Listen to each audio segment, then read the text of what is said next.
Alright, let's continue some Lamplight City today. We're on day 3 of our playthrough. We are just about to end the second case. Well, actually solved the case already. We're just at the end part of it. The after thingy scene stuff. And start the next part. The next chapter, basically. And, well, case. So yeah, let's see what that's gonna be about. Let's load up this one. There we go. Yeah, we just ended here. He was out drinking after the case. And then we're heading home. And there's like a mysterious guy here. So just chilling.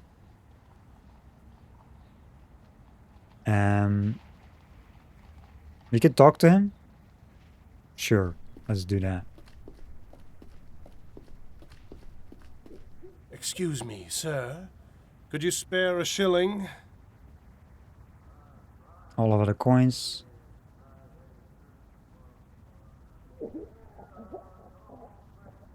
Sure, I guess. Here you are, my good man.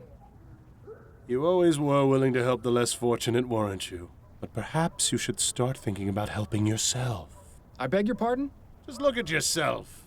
I may be a beggar, but even I feel sorry for you. Do I know you?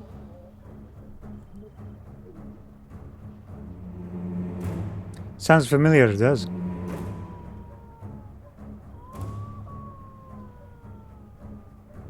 Do I know you from somewhere? Yes, that's right. I'm your biggest failure. That's What are him. you talking about? Come now, Miles, you're not completely stupid. You think finding and catching me is going to make things better?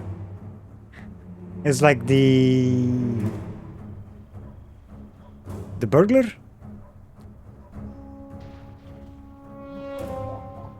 But he's drunk, so it's not really there.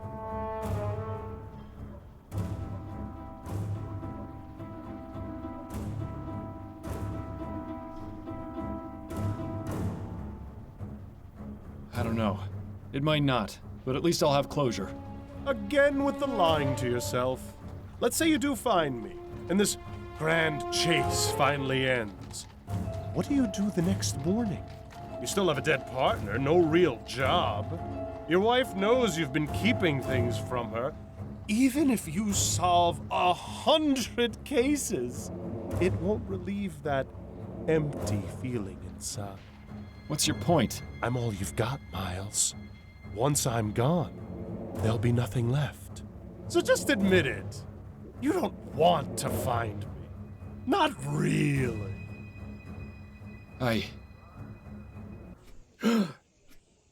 Bad dreams? You could say that. So he got home from drinking, fell asleep and got this head. weird-ass dream. How many drinks did I have last night?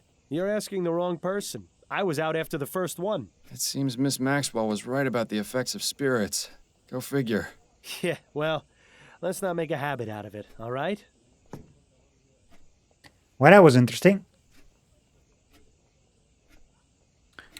Well, let's do a save here. Oh, we're on case 3. Autosave. That's case 3.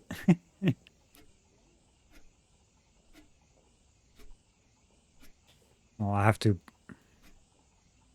Let's call it chapter 3. The start, because this is the start, you know?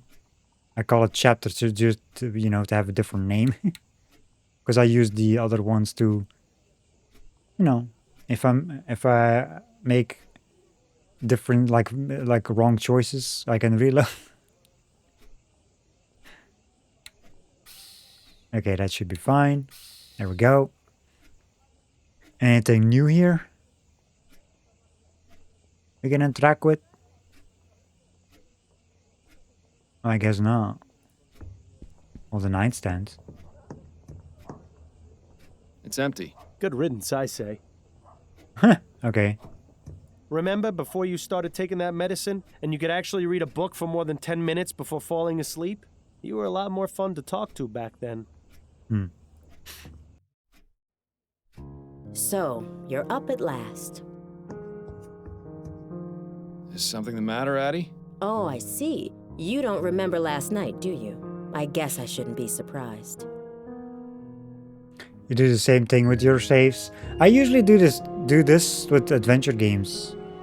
Well, not all adventure games, but some of them I do that.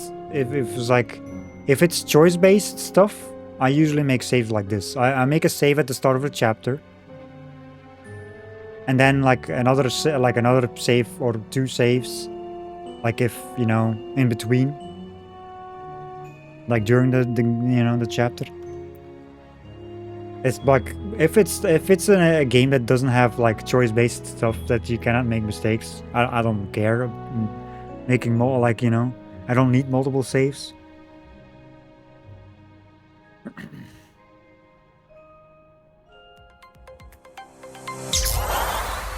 Oh, and we gotta resub. Hold up, well, we gotta wait now.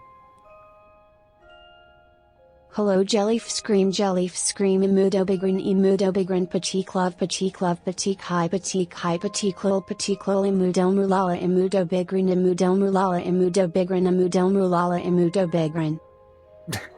There we go. There's the Grumpy resub with the 53 months resub. Thank you so much for the resub. Really appreciate it. How are you doing?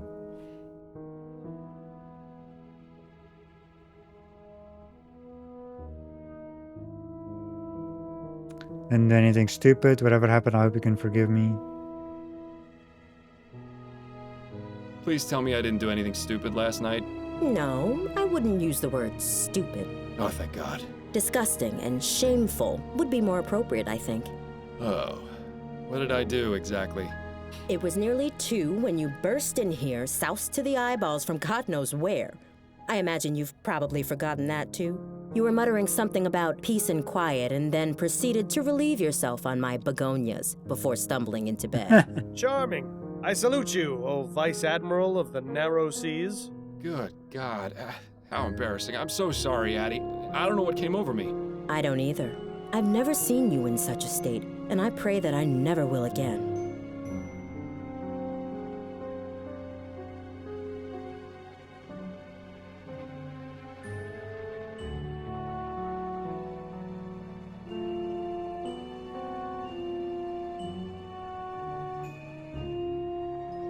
I swear to you, this was a one-time mistake. You won't see me like that again.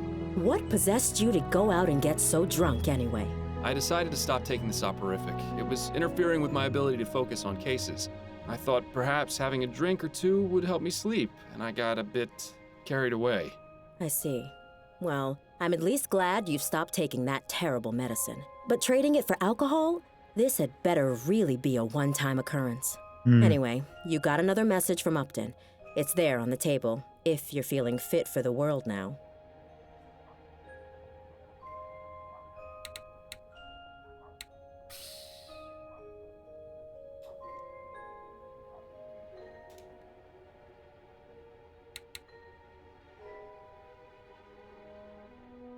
Message newspaper. What's on the newspaper? Harris baby found. Suspect in custody. That's what we did.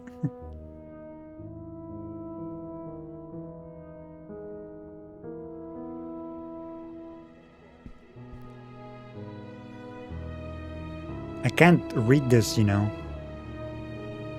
Fordham, a new case has come in, but the police are already investigating.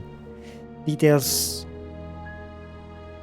I probably have to read this in the other menu because this font. I mean, it's not the font, it's not like it's pixelated. Details have made their way into the newspaper. I won't be able to meet you at Rowan. Or Ruin, I don't know how to say it. Let's say it. So here are the details. Deceased is Desiree Layton, or something like that. Her apartment is at 840 Right Way. Right Way? Not the wrong way? Good luck. Huh. What does Upton say this time? She can't meet me, and that I should go straight to the scene of the crime. I wonder if that means the police have started to suspect that she's giving you these cases. She also says news of this case has been made public, and the police are already investigating. Explains the article in the newspaper. Which one? The one about Desiree Lathan, the woman who was found burnt to death. Ugh, that sounds absolutely dreadful. Where's the crime scene? 840 Right Way. It's not too far from here, thankfully. You're sure you're feeling up to this today? I'll be fine. The mental exercise will get me back to normal in no time. Well, this is shaping up to be quite the investigation. I should probably get a move on before the police ruin the crime scene any more than they already have. Good luck, Miles. And stay away from the bars, would you?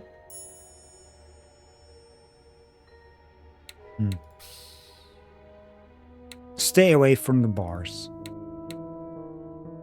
Hold up a second. Damn. Well, let me check how this... it looks fine, I guess.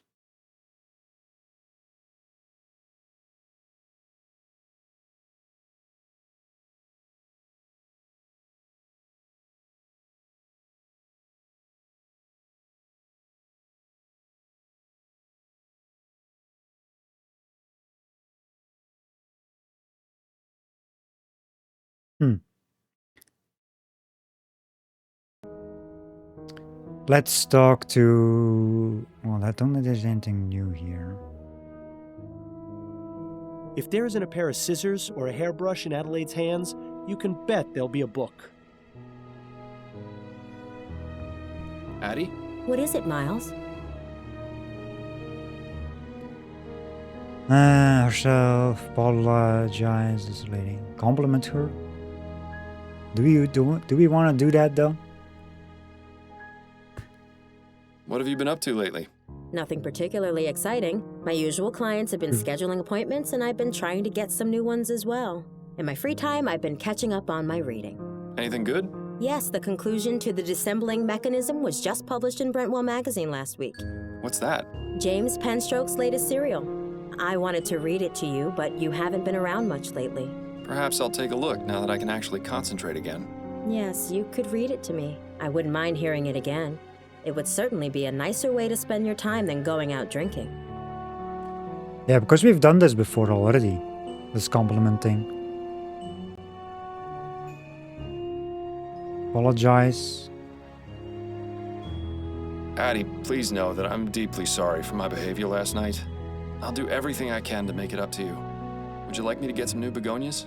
I don't need pretty flowers or pretty words, Miles. I just want things to go back to how they were. That's really all the apology I require. Okay. Was Desiree Lathan a client of yours by any chance? No, but plenty of the other grand dames used to gossip about her. What sort of things would they say? Usually they'd comment about how much she'd had to drink the night before. I got the impression she was quite the tippler. I hope you're not planning on following her example. That would require me to burn to death in our bed. Then I stand by my previous statement. I'll let you get back to your book. Yeah, that responds with the apology thing. Hold up a second. God dang it, why is this?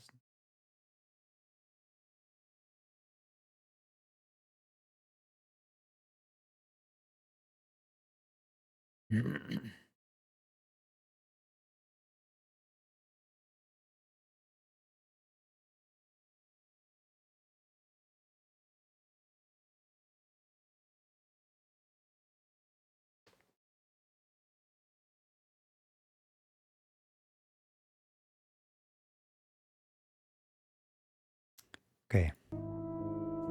So.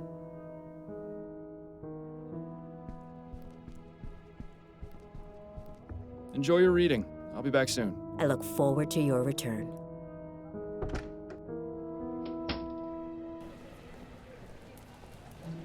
Straight to the scene of the crime.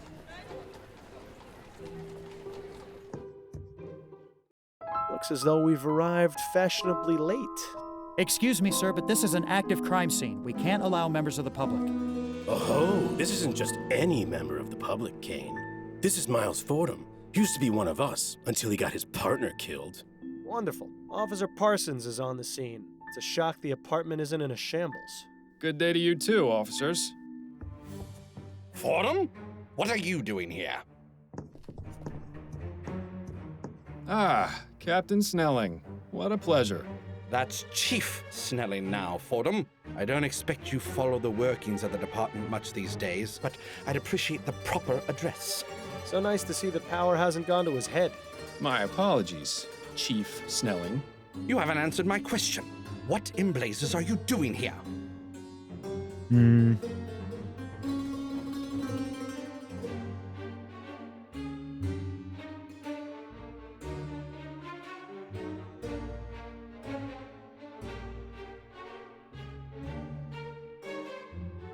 The story was front page news. I couldn't resist coming to have a look for myself.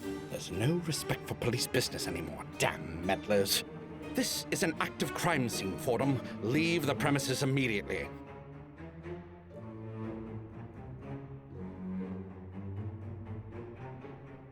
We could solve this case in no time if we work together, you know. We don't need any help.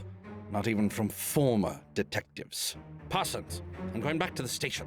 I want your report the minute you're done here. Understand? Yes, sir.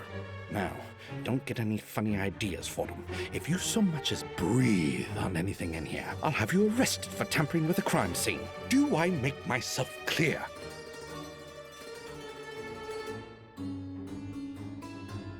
Sure, whatever you say, Chief. Keep your nose where it belongs, or you'll have me to answer to.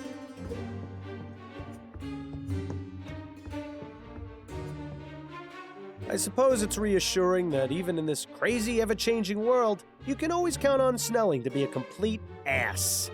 You heard the chief. No snooping around. The sooner you get out of here, the better for all of us. What an asshat. Yep. Exactly, Mueller. Exactly.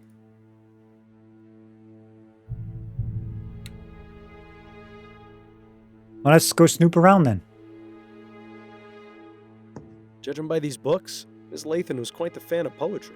Let's just hope her taste was better than Madame Dupre's. No title. I doubt it's a diary. People rarely leave those things laying out in the open. Definitely too young to be Miss Lathan. Perhaps a relative?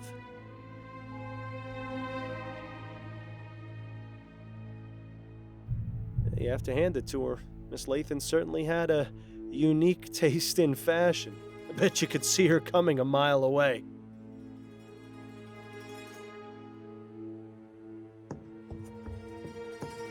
An invitation to the Gascon Grand Dame's Ball.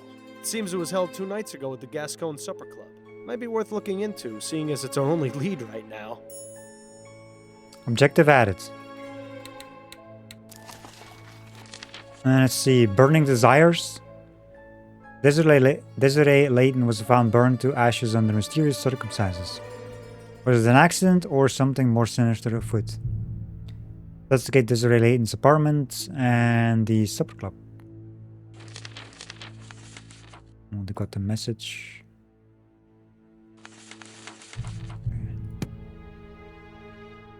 Well, we can talk to these idiots. The bedroom is probably full of clues. We need to find a way to get in there. Yeah, exactly.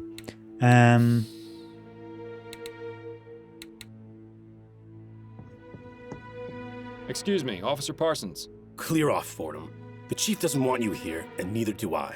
You aren't on the force anymore, so you've got to respect the rules, just like every other citizen. He'd be respecting my fist if I were alive, believe me. I'm not trying to cause any trouble. I just want to ask a few questions. Well, if it will get you to leave faster. What can you tell me about Desiree Lathan? Nothing. Because you don't know? No, because I'm not going to betray Chief Snelling's orders and divulge that information to the public. Come on, Parsons, you know me.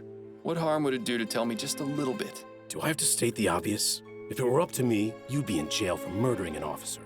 I wouldn't make such claims without knowing the facts, Parsons. It could get you in serious trouble. It'd be a real tragedy to see your career cut short and you back in the workhouse polishing airship rivets. You don't scare me, Fordham. Rest assured, the feeling is mutual. Have you made much progress on this investigation? Did you not hear me the first time, Fordham? Drop it before I have to arrest you for interfering with a police investigation.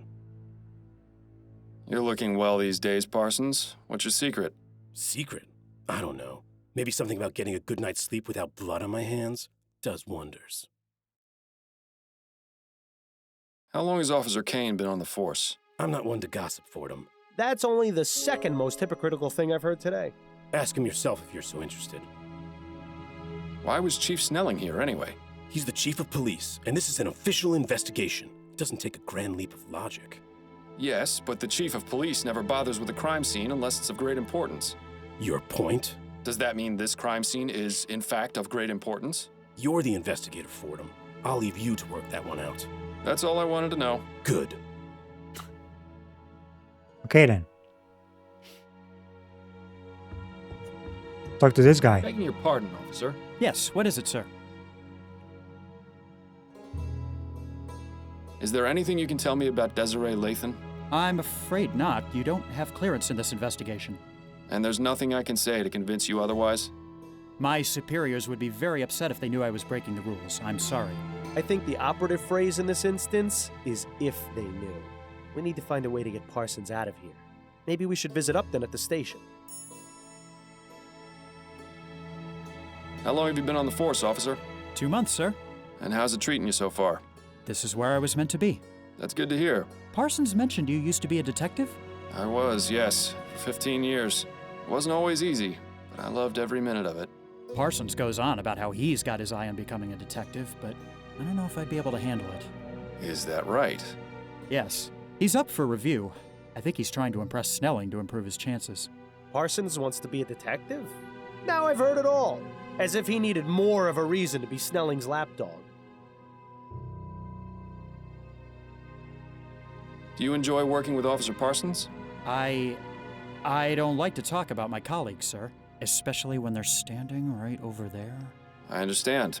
Perhaps this isn't the right time to be asking. What was Chief Snelling doing here? Nothing more than a routine inspection of the crime scene. Routine inspection? But the Chief of Police only goes to extremely high-profile crime scenes. I couldn't possibly comment on that, sir. Thanks for your time, officer. Not a problem. Very suspicious stuff, you know? Well, we got another objective. Find a way to get Officer Parsons to leave the crime scene. We talked about talk to Upton.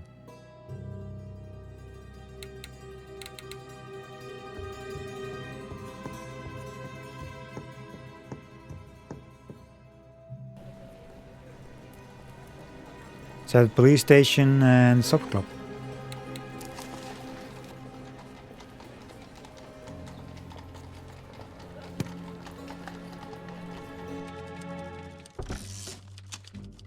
I didn't imagine we'd be coming back here in this lifetime. Fordham, have you solved the case already? Don't I wish? I haven't even gotten started. Well, I'm here if you need anything. Just be sure not to let Snelling see you. Is he back yet? He arrived a few minutes ago. I expect he'll be sequestered in his office today, so you shouldn't have to worry too much. Good to know. Prime Minister Atwood, watching over the department with his signature scowl.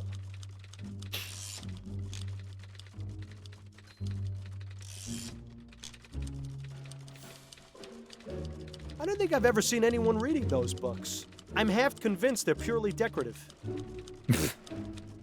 Decorative books. The old Jack and Stars. Sure was nice when that sign didn't apply to us.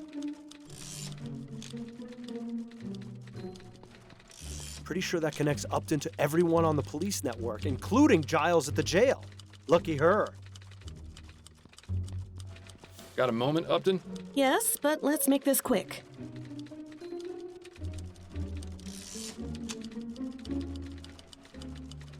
Back to work, I see. Yes, well, the coffee shop holiday had to end eventually.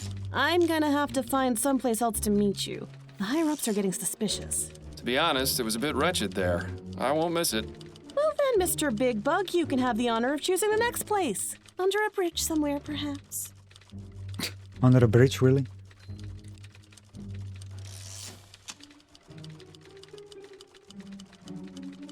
Have you been able to find any leads on Bill's death? Have you? Not yet, no. I don't want to get your hopes up, but I may have something. Oh? The man you're looking for, he was burgling a flower shop, right? Yes.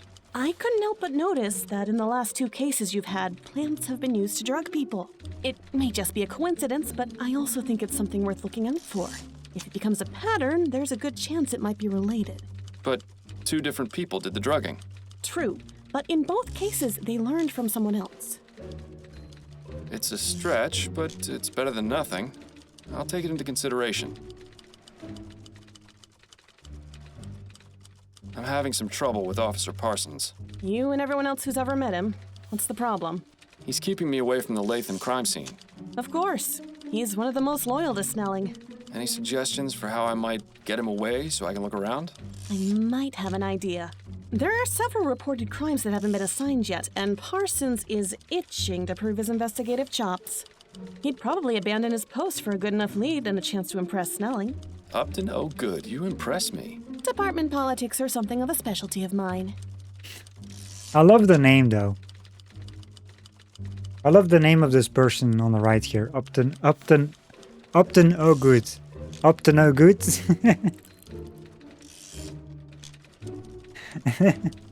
I've heard it like, I think it was like, was it on last stream or the one before, like the first stream, when they mentioned that, and it was like, really? they went for that name. That's actually the best. Up to no good. I mean, she's probably up to no good.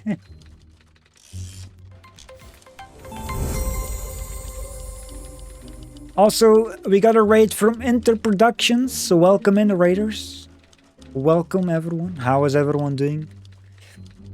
How was your stream? Hope it was good. How was the Minecrafting?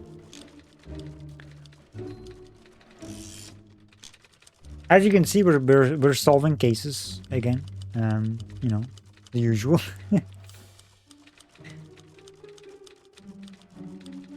On case number 3. Just started actually.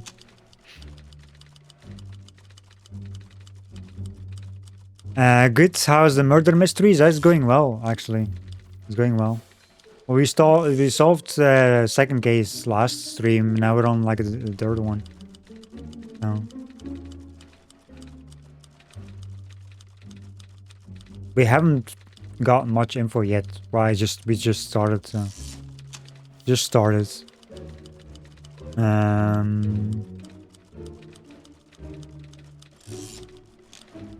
About getting Parsons away from the crime scene? All right, these are the, as of yet, unassigned crimes. The body of a young man was found in the Hodgman River by the Gascon docks this morning. A woman in Chumley reported hearing a single gunshot in her neighbor's apartment last night. There was a deadly explosion at a factory in Worcester that may be linked to sabotage. And that's it for right now. Any of those strike your fancy?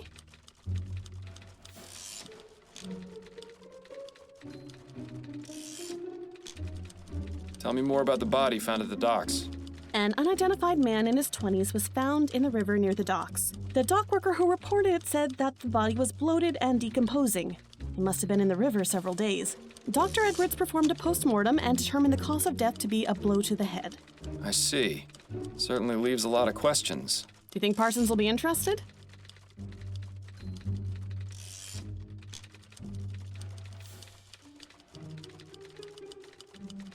No, actually, let's try another one. All right, which one? I want to hear all of it. Let's hear about the gunshot. Ethel Williamson reported hearing a sound she described as a single gunshot coming from her neighbor's apartment last night. She said she had been hearing arguments over the past several weeks, and there may have been domestic violence involved. When she knocked on the door, she got no answer, but she said she noticed the distinct smell of flowers. Intriguing. Do you think Parsons will be interested? No, actually, let's try another one. All right, which one? Give me the details about the factory explosion. The owner of the Hawkins Steelworks reported an explosion at his factory that killed 2 of his workers. He says he's been getting several threatening letters about his current project. And so he suspects someone has sabotaged the operation? Yes, likely the Redites. Do you think Parsons will be interested?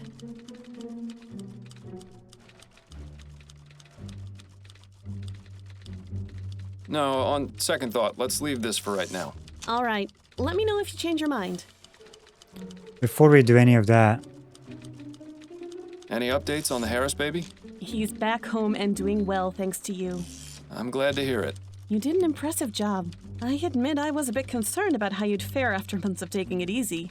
But I suppose detective work is like riding a bicycle. It's a guaranteed way to end up with a broken arm. I see the Gazette has caught wind of this supposed mass murderer. Yes, Snelling has been positively fuming about it. Between that and the Lathan case being publicized on the same day, it's been a nightmare for the department. Any idea how they got the information? I don't think anyone in the department has spoken to the press. Maybe they just have some very good reporters. So, is it serious? Should we be concerned? 3 murders is nothing to sneeze at, but all the victims have been men in Chumley. If that changes, then things might start getting urgent. Isn't that just the way of things? You can bet they'd have already caught the bastard if the first body had turned up in Leon. About getting Parsons away from the crime scene? All right, these are the, as of yet, unassigned crimes. The body of a young man was found in the Hodgman River by the Gascon docks this morning. A woman in Chumley reported hearing a single gunshot in her neighbor's apartment last night. There was a deadly explosion at a factory in Worcester that may be linked to sabotage. And that's it for right now. Any of those strike your fancy? I feel like the first one is Tell me more about the body found the at more the docks. interesting one. An To get- unidentified man in his 20s was found in the river near the docks. To get him the distracted, dock worker who reported said to that get him the blood away. was bloated and decomposing. He must have been in the river several days. Dr. Edwards performed a post-mortem and determined the cause of death to be a blow to the head. I see. Certainly leaves a lot of questions. Do you think Parsons will be interested? Sounds good. Let's go with that one. All right, I'll send out the report as soon as we're done talking. Have a moment to go over my current case? I'm afraid you're on your own this time, Fordham. The walls have ears around here. If they find out I'm helping you, it won't end well for either of us. Understood. I'll still be here when you've solved it, though. That's it for now. Better get back to it, then. Okay, well, let's see if it all worked, I guess.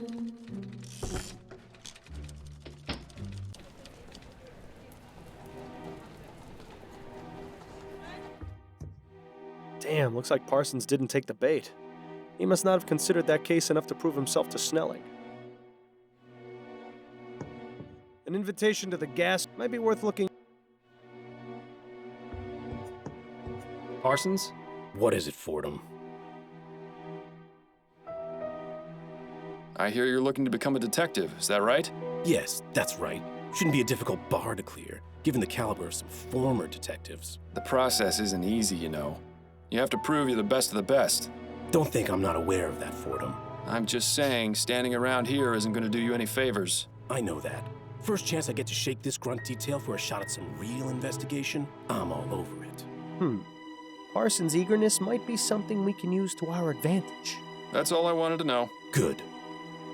Yeah, but which one will work, you know? I guess we gotta try the other ones.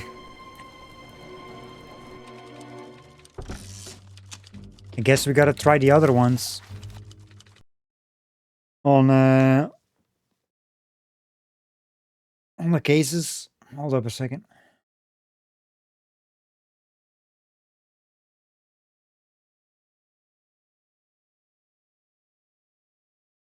Just a second.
You have to head out now? Alright, no worries, Bueller. No worries. Thank you for the lurk.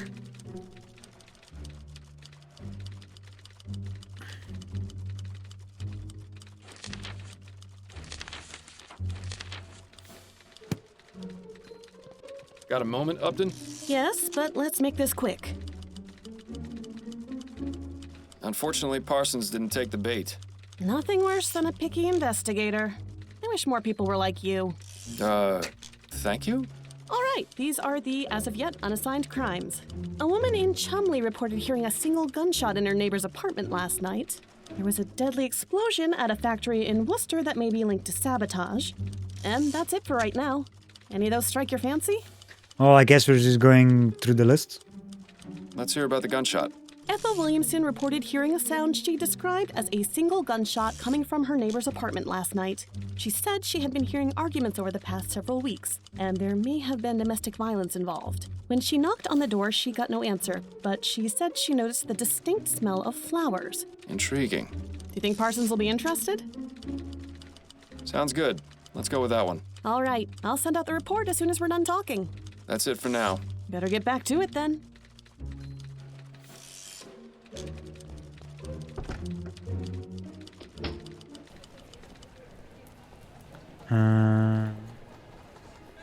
Oh, there it is gone. Looks like Parsons took the bait.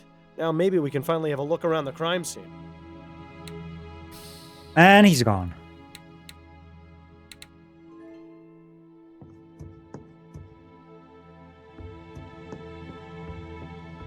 Begging your pardon, officer. Yes, what is it, sir?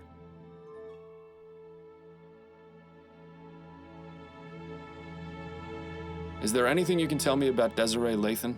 I couldn't really say. Come now, I'm trying to help this investigation. Any small detail would be useful. Well, I haven't really looked over the crime scene too much. It's rather gruesome, you see. Is the body still here? Yes, what's left of it at any rate. Miss Lathan was only identified by the tattoo on her foot. I see.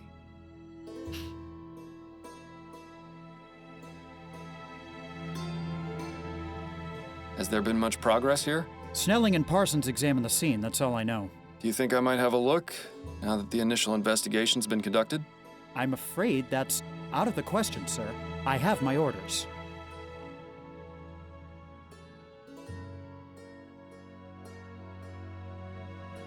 Officer Kane, I'm trying to aid this investigation. There may have been something overlooked by the others. If Parsons were to catch you, my career would be over. Trust me, he won't be back for some time. I swear on my honor as a former member of the New Britannia Police. All right, I suppose you can go in for a moment, but please be quick about it. Thank you, Officer Kane. I promise this will stay between us. I just love rookie officers. They're so gullible. I once got one to shine my shoes for a week after convincing him it was department policy. Good times. Do you enjoy working with Officer Parsons? If I'm being honest, he can be a bit much sometimes. Trust me, you're not the only one who feels that way. I didn't have much interaction with him when I was a detective, but the few times I did weren't very pleasant. I could tell he doesn't seem to care much for you. Although I don't think he cares much for anyone except the chief, and that's only because he's the one who gives out the promotions. What was Chief Snelling doing here? He was inspecting the crime scene. Yes, but why was he involved? Is there something special about it that would require the chief of police to look into it? Well, someone thought it might be related to the big case we're not supposed to talk about. You mean the mass murderer? Yes, sir. I could see why the chief is upset that the news has gotten out. And is it related? No, I don't believe so. But the news reports are beginning the public on edge. Of course. The less information there is, the easier it is for rumors to start spreading. Exactly. Chief Snelling has a lot of fires to put out. If that's the case, it's too bad he didn't get to Miss Lathan in time. Thanks for your time, officer. Not a problem. All right, let's check it out. To the bedroom. That's certainly a pungent aroma. I can see why the officer stuck to the living room. Surprisingly modest quarters for a grande dame. You'd never guess she could buy out the likes of you and me 1,000 times over. Oh, this looks lovely.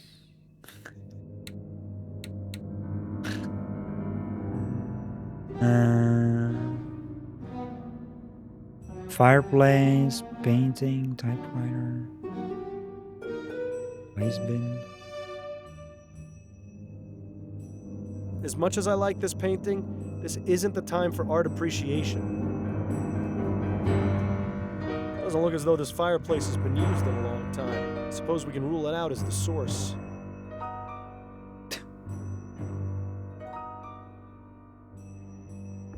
It looks as though Miss Lathan was in the middle of writing something. It's an article for Brentwell magazine. Igniting the fires within. A bit on the nose, wouldn't you say? Classic Brentwell. They have a reputation for making their writers go to extremes for their articles, all for the sake of entertainment. Perhaps we should pay their offices a visit, see exactly what it was Miss Lathan was doing for them. Let's see, igniting the fires within. We are all familiar with the idea of an inner fire, a term usually applied to our sense of passion or determination. But what if that inner fire was of a more physical nature? That is to say, if each of us had the capability to light a real fire within our bodies. Miss Lathan's half-written article about igniting the fires within. Pity we'll never be able to know how it ends. Some crumpled up letters. They look to be of the romantic variety. They're from the same person, one Peter Andrews. It's always sad to see a case of unrequited love. I'm thinking we should find out who this Peter Andrews is. Good idea. Now, are you finally willing to admit that looking through rubbish does yield results sometimes? Fine, you win. But I don't think I envy your prize. I was gonna say that, I always check the rubbish.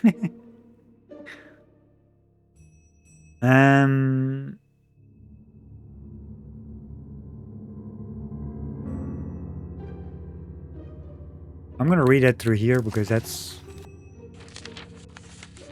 crumpled letter. Crumpled letter 1. Dearest Desiree, I offer you my heart, though I am sadly unable to offer you my hand. Oh, that circumstances were different. Why must life and love both be so cruel? I must continue to love and admire you from afar. I can only hope that these feelings are mutual. Love, Peter. Letter 2. My dearest Desiree, once again I must declare my love for you, though you have not yet responded to any of my letters. I maintain hope that you care for me as I do for you. I remain ever faithful. Call upon me and I will rush to your side. We will embrace as Mr. and Mrs. Andrews at long last. Love, Peter.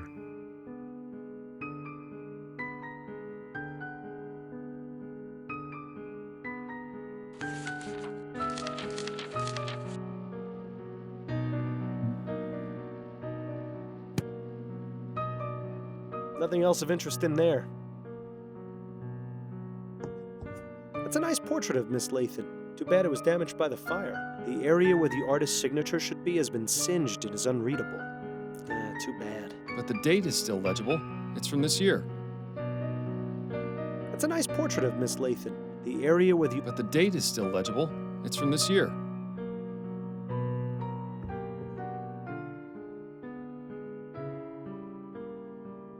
Looks like this one barely managed to survive.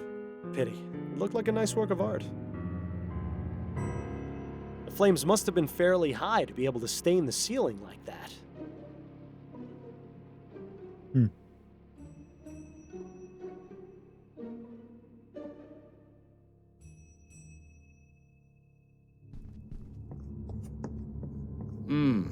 There's a letter in here. Document added, August 23rd. This just keeps getting more and more interesting. The law firm of Usher and Price isn't too far from here. I think it's definitely worth paying him a little visit.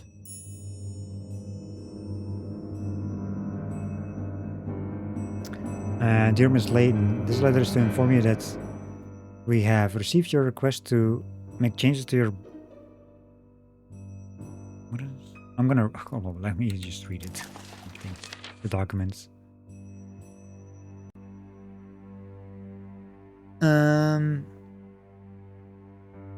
Okay, let's see. This letter is to inform you that we have received your request to make changes to your beneficiary as indicated in your last will and testament. Please come to the law offices of Usher and Price at 72 Cadman Street, Worcester, so that we may review the documents and make the necessary edits. Yours, Jonas Usher.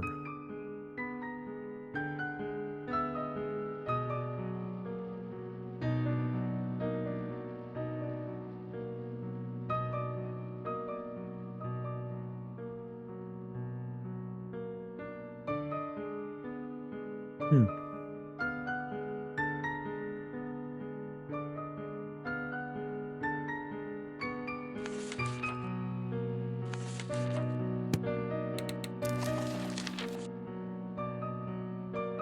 Supper Club offices and speak with the attorney Jonas Usher.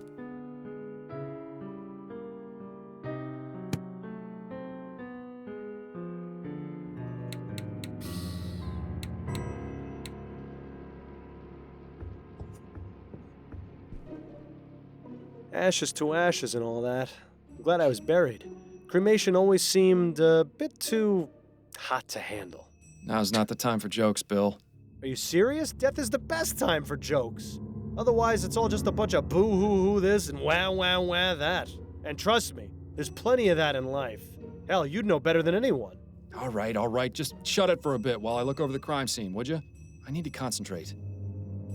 I love how there's like these legs and the hand still left. And the rest is just ashes and bones. Anything on the side? No, exit. Alas, poor Desiree, a woman of infinite riches, of tastes most fancy. Where's all your money now? Come to think of it, that question might be worth answering.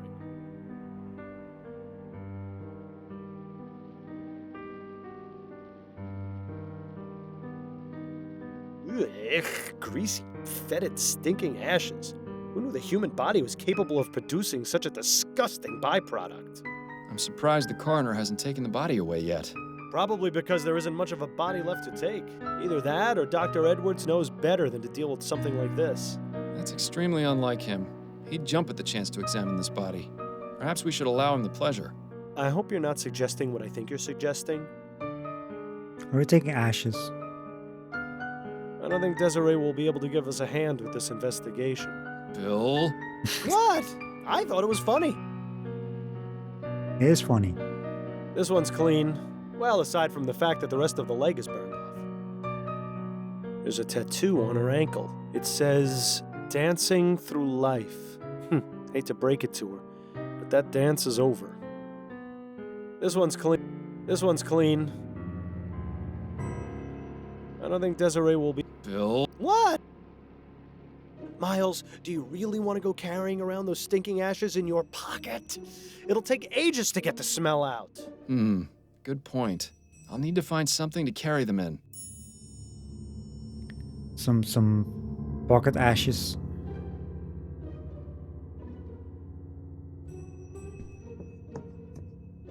Odd. Another pile of ashes under the bed. Looks as though whatever she kept underneath got burned too. Or it could be that whatever was under the bed is what caught fire in the first place. Although, there's no evidence of what started it. All that's left is a small piece of cloth. Might as well take it. The cloth appears to have some oily residue on it. Interesting.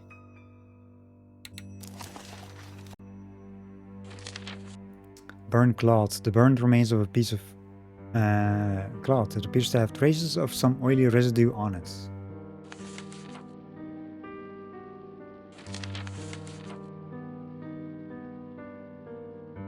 Find a suitable container to transport Miss Layton's ashes. I don't think there's anything here. Nothing else of interest in there. Just a pile of ashes. They can't tell us much more than we already know. Yeah. I don't have anything here.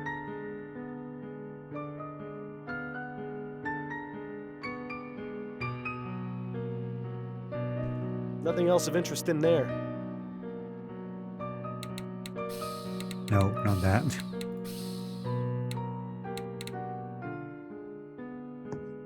I guess we gotta find it somewhere else. Was there someone else in the room just now? I thought I heard you talking. Oh, no. It's just sometimes I think aloud when investigating crime scenes. I see. Good save. We don't need any more police officers thinking you're insane. So can you actually go back in there? I'm afraid I need to have another look inside Miss Lathan's room, Officer Kane. All right, but please be quick about Okay, it. so you can.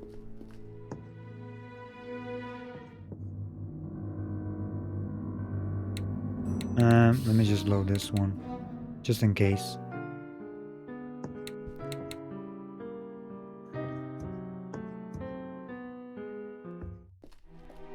Was there someone else in the room just now? I thought I heard you talking. Oh, no. It's just sometimes I think aloud when investigating crime scenes. I see. Good save. We don't need any more police officers thinking you're insane. So, we need something to carry the ashes. Well, I guess we can go investigate the supper club.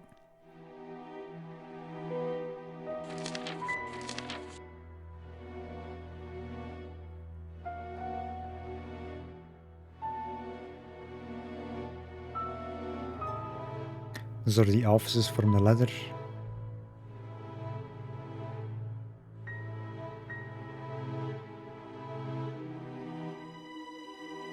Magazine thing.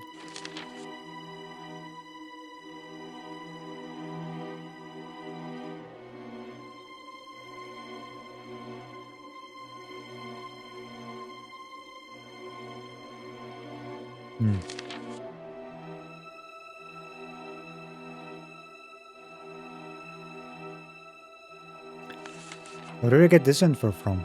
I forgot.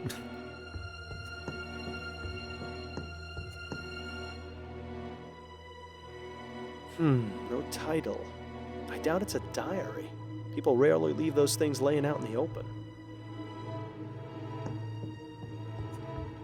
Judging by these books, Miss Lathan was quite the fan of poetry. Let's just hope her taste was better than Madame Dupre's. An invitation to the Gascon this Grand here. Dame's Ball. Was Seems it here. was held 2 nights ago at the Gascon Supper Club. It was here. So, got the Brentwell magazine, Supper Club, Mushroom Price. We got like this is from the letters we found, and this one because of the article. That's where it came from. Mushroom Price, Supper Club. Yeah, let's go there, I guess.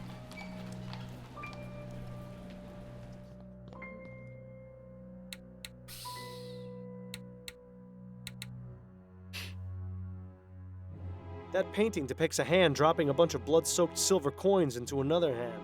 Definitely sets the bar for the type of people who come here, I'd say. The bridge to Lyon overlooking the House of Parliament. I suppose that seeing that helps the patrons of this club put on airs. Nobody's bothered clearing this table yet, it seems. We can take that. You need to like hover over these things sometimes. Well, if no one's cleaned up, you might as well do them the favor. Like after investigating, I keep forgetting that you can sometimes interact with it. An unwashed mug from the Gascon Supper Club. It still has traces of liquid at the bottom.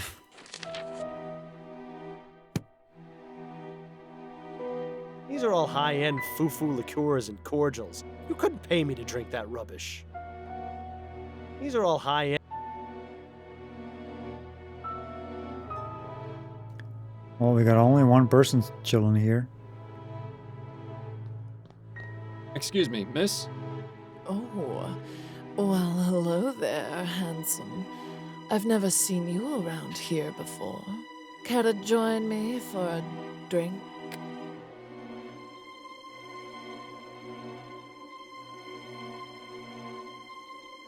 Thank you, but I'm on duty. On duty? What are you, a cop? Force of habit. I'm a private investigator, actually. Oh, not much better, if you ask me. The name's Miles Fordham, and you are? Charlotte Robineau. Pleasure. Would you mind if I asked you a few questions? I suppose not. It would help pass the time. Were you here for the Grand Dame's ball the other night? Of course, we all were. Well, except for Laura. Terrible business. You mean Laura Dupre? The very same. Have you met? I have. In fact, I investigated her attempted murder. Is that right? I heard she ended up in jail for torturing her servants. Yes, it was quite disturbing. I didn't think Laura was capable of such a thing. She always seemed so kind. I guess we all have our dark secrets. Does that apply to you as well, Miss Robinow? If I told you, then it would no longer be a secret, would it? Fair point.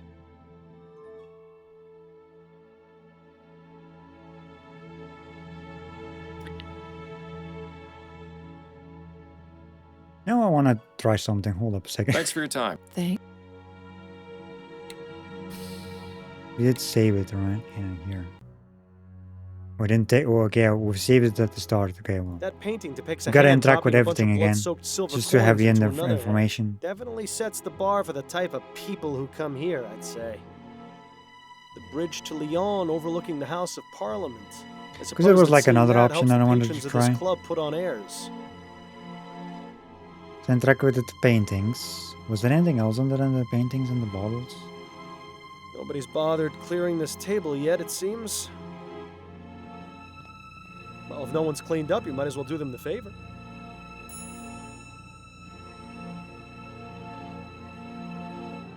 These are all high-end foo-foo liqueurs and cordials. You couldn't pay me to drink that rubbish. Okay, well, let's save it here. Because it was like the bottom Excuse me, miss? option. Oh, well, hello there, handsome. I've never seen you around here before. Care to join me for a drink?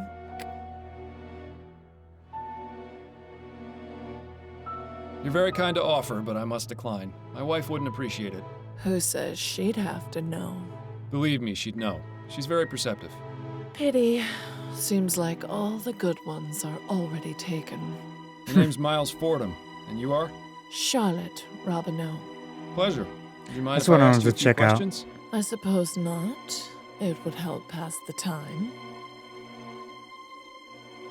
Were you here for the Grand Dame's ball the other night? Of course, we all were. Well, except for Laura. Terrible business. You mean Laura Dupre? The very same.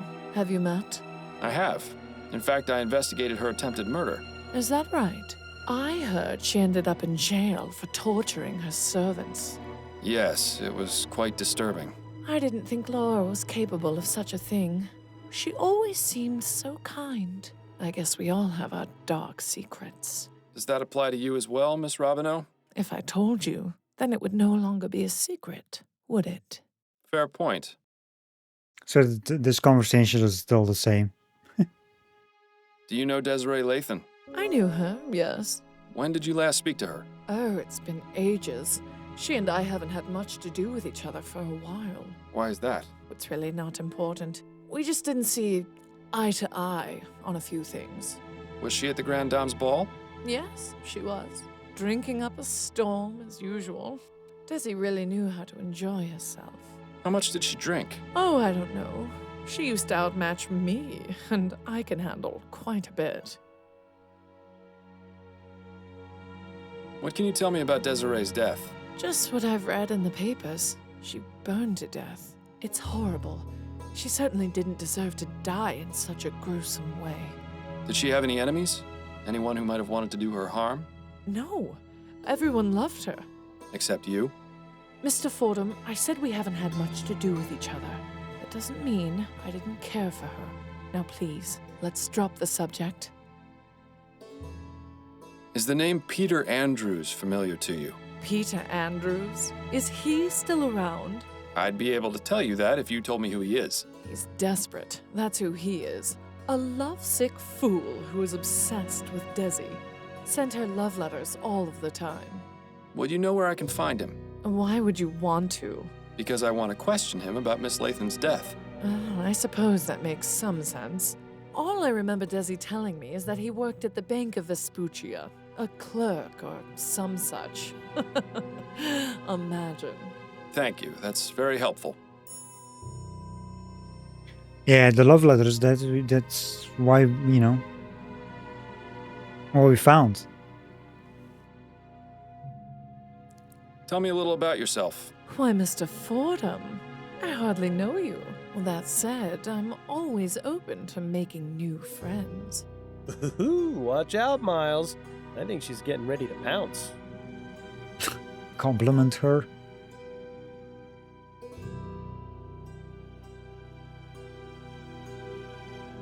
Thanks for your time. I'll let you get back to your drink. I'm gonna save it. Sweetheart. Because of that option. Miss Robino? Oh, it's you again. Have you come to ask I me wanna more see how- questions? Yes, if you wouldn't mind. No. Be my guest.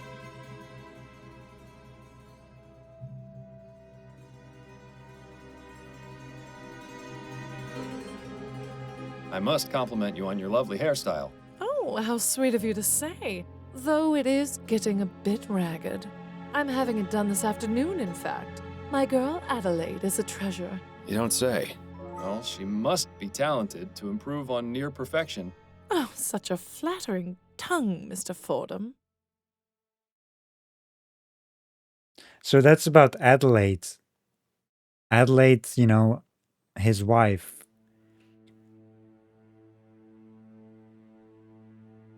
I'm not sure if this option is interesting because then, well, now she knows that I did compliment.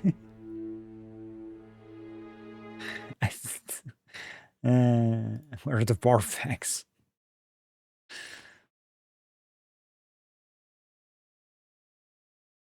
The barf backs.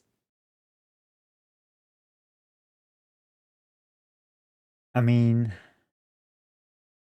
hold up a second.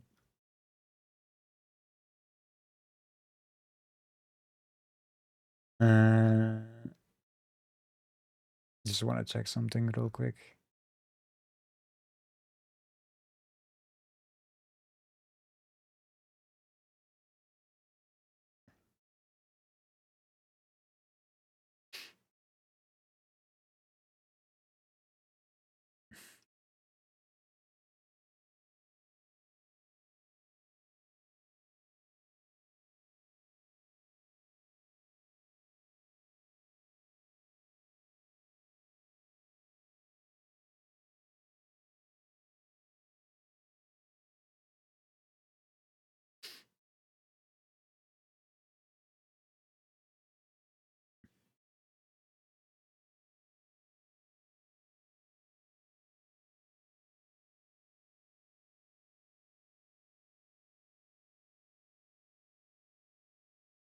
Hmm.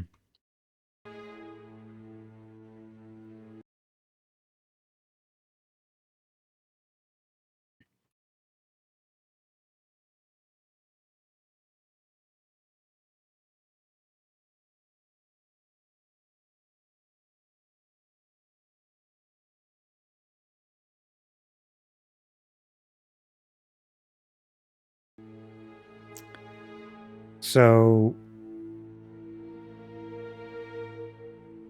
I'm gonna load my save again though, but I want to see what happens when I do this. Because this seems to be not really an interesting option, especially because, well, his wife knows her, and if I'm complimenting her. Can I just say you've got the most radiant smile I've ever seen? Oh, why, that's very sweet of you, Mr. Fordham. It's true. Not many women your age still have all their teeth intact. I beg your pardon? I didn't know you were such a master of the high kick, Miles. You got your foot in your mouth in record time. I just meant... You know what? Never mind. Oh, wow. Okay. You've really got a great sense of fashion and style. All the other grand dames must be jealous. Oh, you. Thanks for your time. I'll let you get back to your drink. Thanks, sweetheart. Okay, I'm gonna reload because that is not... No. We're not doing that stuff. The complimenting thing is not really interesting in most cases, it seems. At least not in this case. Yeah, this one. Miss Robino? Oh, it's you again. Have you come to ask me more questions? I think we don't have anything left. Yes, if you wouldn't mind. No. Be my guest. yeah, there's no options anymore. Thanks for your time. I'll let you get back to your drink. Thanks, sweetheart. I mean, it's not. It's, like, it's funny to hear though, but it doesn't seem to be interesting. For sure. Like, I mean, I don't think it is, especially when they know each other.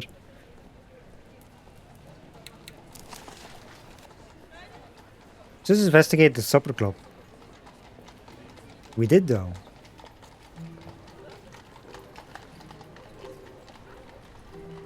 Was that? Yeah, well, that was a supper club. Was there anything else there?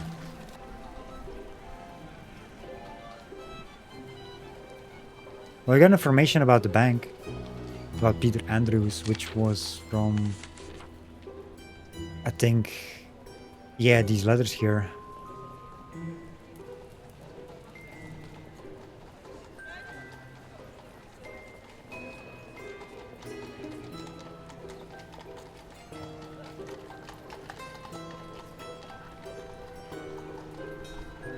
Well, I gotta go to the magazine place.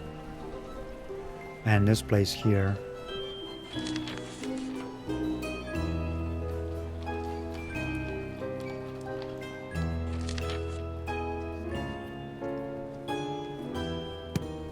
Well, we didn't take the ashes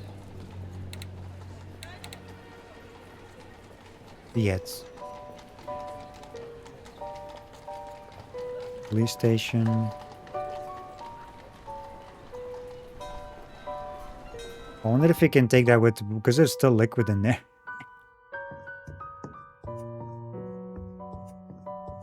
I'm afraid I need to have another look inside Miss Lathan's room, Officer Kane.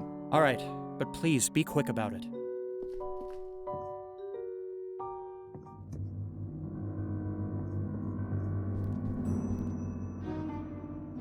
Oh, Miles, really? You're going to carry the ashes around in a pewter mug? It's vital to the investigation that we find out exactly what happened to the body. If anyone can tell us for certain, it's Dr. Edwards. Fair enough. I suppose this isn't the most unpleasant thing you've carried around before. Remember that time we had to go looking for that murder victim's missing head? I'd really rather not, actually.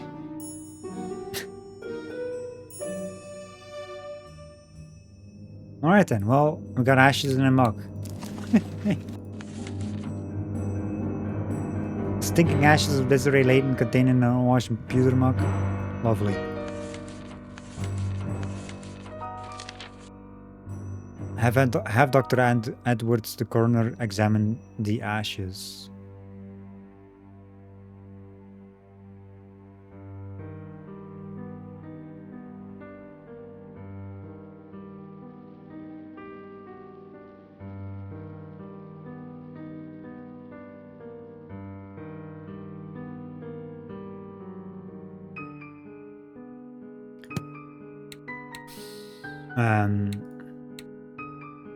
I guess we're doing that.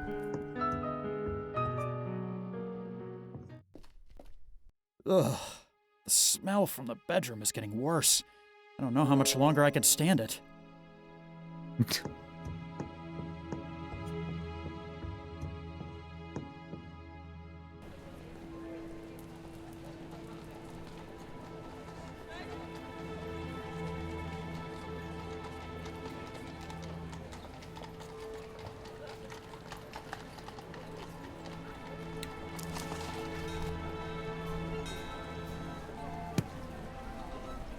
The coroner.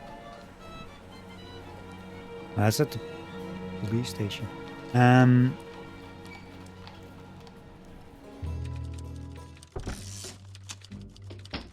Lord, what is that smell? Did you step in something out there, Fordham? Private investigation is a dirty job, Upton. You know that.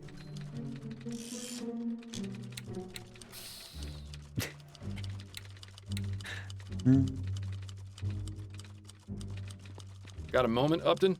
Yes, but let's make this quick. Would it be possible for me to access the mortuary? The mortuary? What for? I'd like to consult with Dr. Edwards. All right, but be careful. Make sure you don't let Snelling see you back there. That's it for now. Better get back to it then. Oh, I got access, but before Don't want to do this. I want to check out the other places, actually.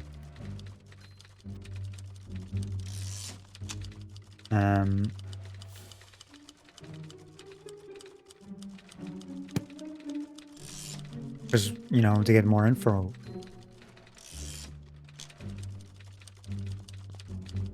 First.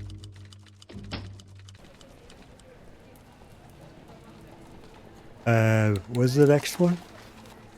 Oh, Supper Club we don't have. The Brentwell magazine.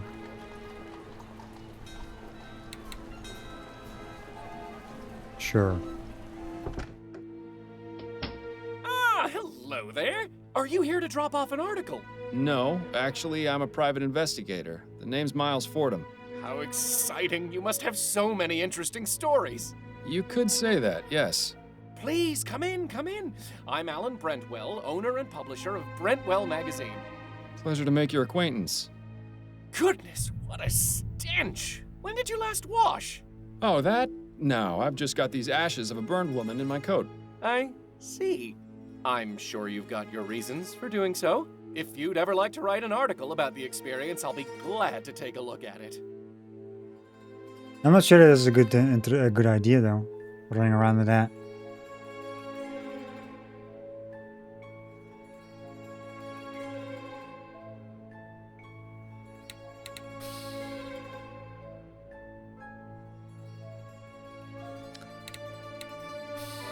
Maybe let's save earlier. Useful for getting to those hard-to-reach places. In my case, that's everywhere.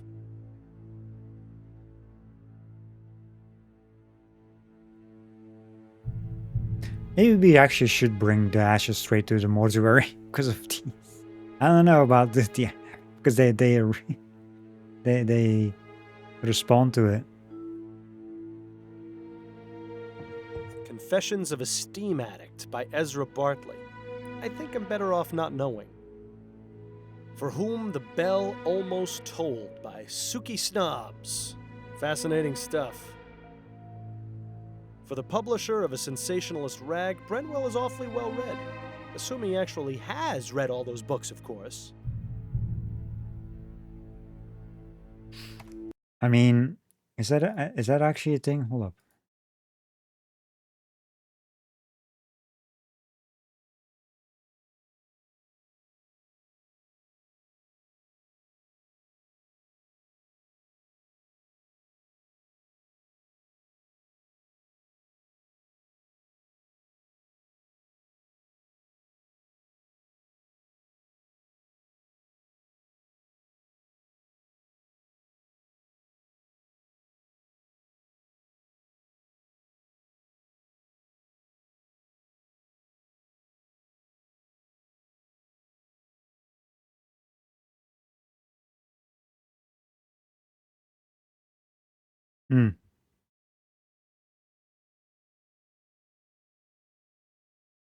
I don't think there's anything.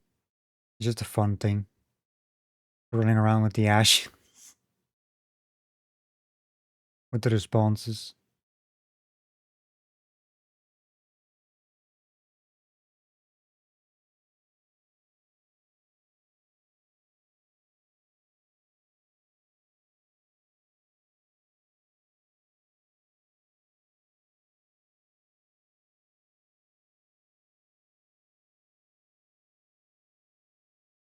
Yeah.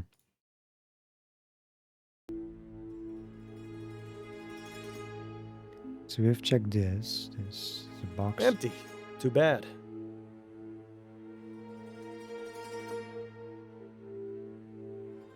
I can only begin to imagine how many lurid and salacious articles are kept in those cabinets. I can only begin to imagine.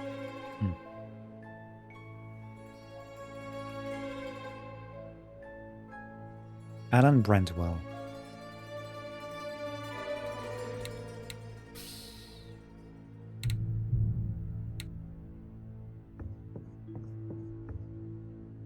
I have some questions for you, Mr. Brentwell. Wonderful! It's so seldom I get to answer questions.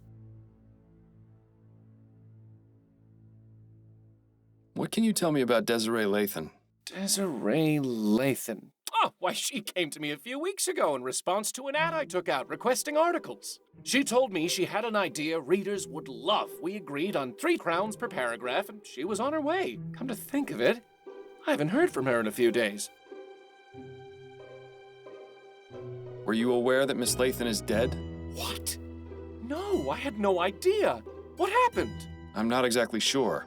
She seems to have burned to death under mysterious circumstances. Mysterious circumstances? Most of her body was burnt to ash, but there's very little fire damage around her.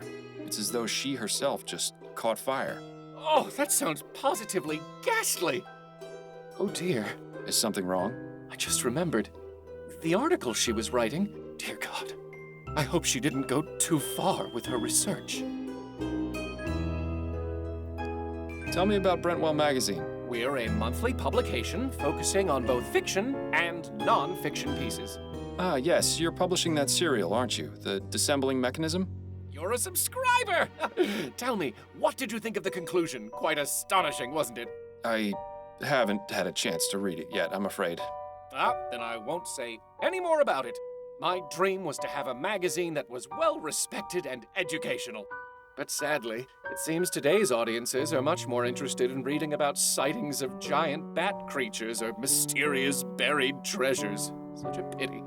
I hear you have a bit of a reputation for making your reporters do questionable things for their articles. You are mistaken, Mr. Fordham. I don't force my writers to do anything. They seem to have this notion that the more extreme their research, the more authentic the articles will be. What sort of extremes are we talking about here? We had one writer who attempted to heighten the sensation of fear she wanted to express in her story. Damn near decapitated herself by sticking her head through an opening at the clock tower at St. Denis Cathedral. Ugh. Thankfully, she made it out alive. It would have been quite the predicament if she hadn't. Especially considering that was our most popular article last year. Oh, people have such odd taste. What made you decide to start this business? I always wanted to be a journalist. I never had much luck with any of the local papers, though. So I decided to start my own. I admit it's not exactly what I wanted, but I like to think Brentwell Magazine has found its own unique voice. Voice? More like a gurgling scream. What exactly was Desiree's article about? I'm not entirely sure. She merely came to me with the proposal. She didn't tell you what that idea was? She did, but I wasn't sure what to make of it. Please, Mr. Brentwell, stop stalling and tell me what she was writing about. It was about spontaneous human combustion. What? What do you know about spontaneous human combustion? That's the thing. I don't know very much at all. It sounded interesting enough. That's why I accepted Miss Lathan's proposal to write the article about it. But what do you know about it? Only that it's a mysterious phenomenon in which a person catches fire spontaneously and burns to death. It sounds exactly as you described Miss Lathan's condition. Do you know what Miss Lathan's research on the subject involved? Only the one contact I gave her, a Miss Angela Maxwell at the Spectre Society in Gascon. We know her. The Spectre Society, huh? Shouldn't be surprised to hear that name again. Are you a member? Actually, I am. Then I suggest you do some research there. There's bound to be something relevant in that curious library of theirs. Thank you. Perhaps I will. Yeah, we do know her. Thanks for your time, Mr. Brentwell. The pleasure is all mine. From a previous case. Let's see. Find out about spontaneous combustion at the Spectre Society.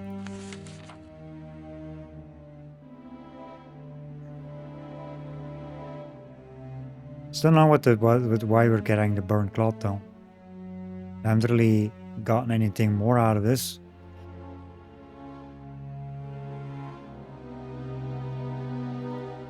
Let's see. Well, we got information about this article, I guess. At the magazine place.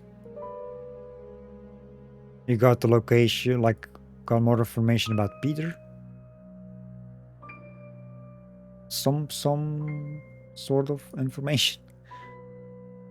And well, we still have to go here at the offices. I think that's the next thing, yeah. Oh yeah, Peter Andrews, he works at the bank. Who sends the love letters.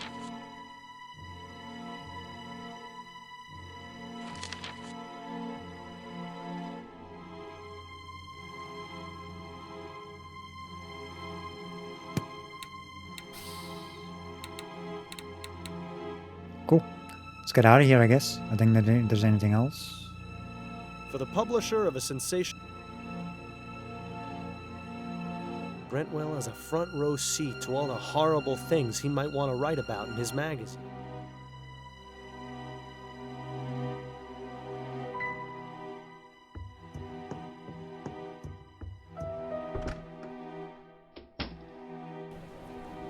So,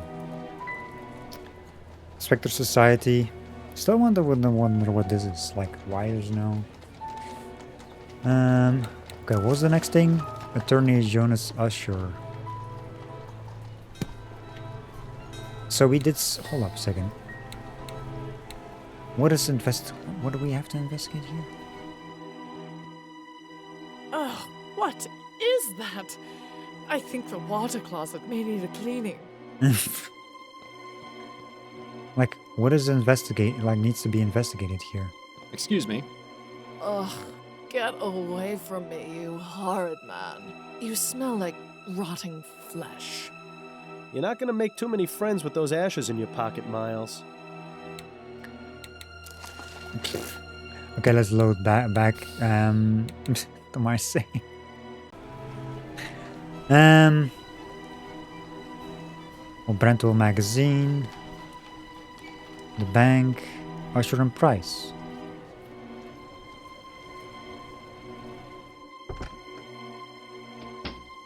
Good afternoon, sir. Welcome to the law offices of Usher and Price. May I help you? Yes, good afternoon. My name is Miles Fordham. I'm a private investigator, and I'm looking for Jonas Usher. Oh, I'm sorry, sir, but Mr. Usher is not seeing anyone today. If it's a matter of urgent legal importance, you could see Mr. Price. Oh, that smell! I thought I told Mr. Usher to throw away that sandwich.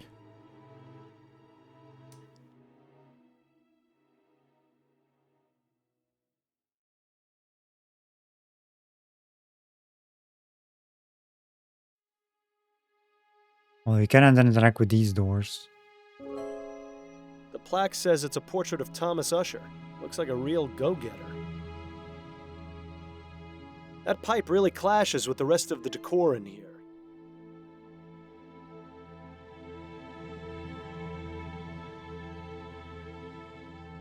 Seems like they've got some kind of modern message delivery service in here. Of all the things to spend your money on. Begging your pardon, sir. Yes?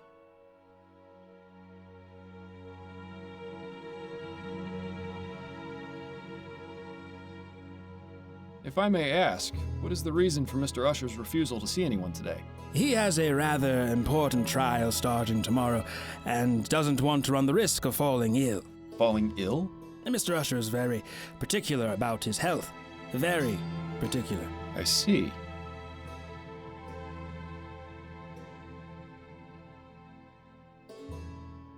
Might it be possible to relay a message to Mr. Usher? Yes, you can leave a message or calling card with me, and I'll make sure Mr. Usher gets it.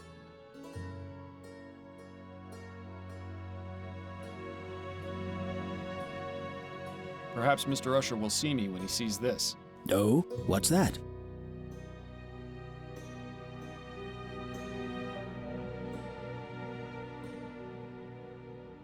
A letter from Mr. Usher to his client, Desiree Lathan.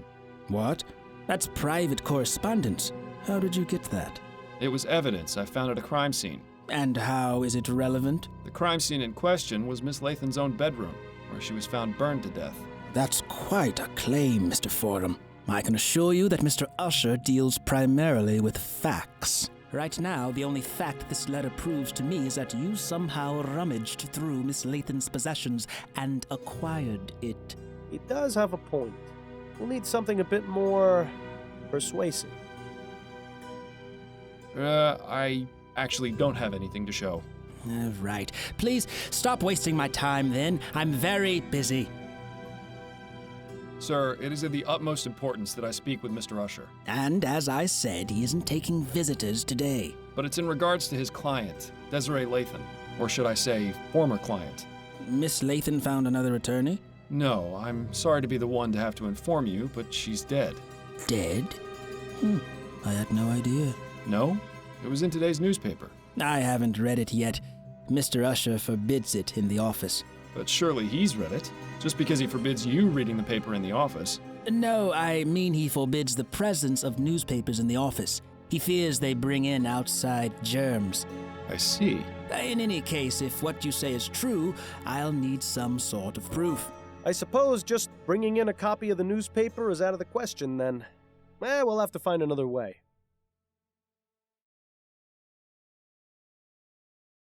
You know, I have a well, we already showed the document. You want proof? These are Miss Layton's ashes. You said you wanted proof of Miss Lathan's death? Well, these are her ashes. Oh, what is wrong with you? Get out of here this instant, or I'll have you arrested. What the hell were you thinking, Miles? Have you gone insane? Maybe. Total ash hole. Oh, I'm gonna reload that. Let's not do that.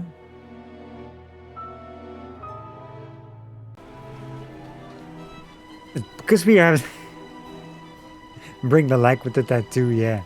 If only. So that's not a good idea to show the ashes. I wanted to, you know, there was an option.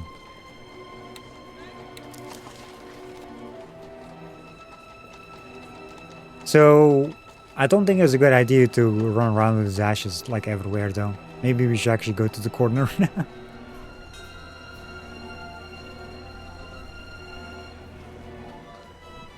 I mean, we went to the magazine thing with the ashes, and I think that's about it. I don't think that's a good idea to go everywhere else.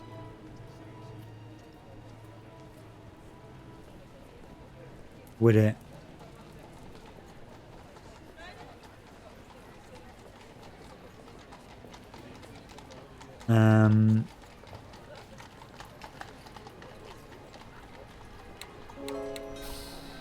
Yeah.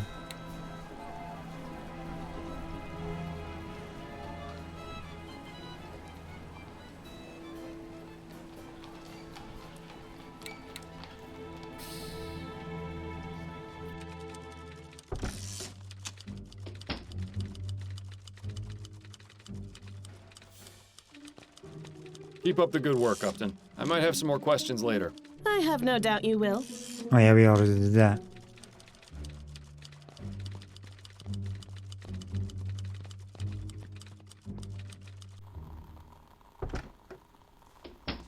Dr. Edwards' lab was always a fascinating place to learn about death.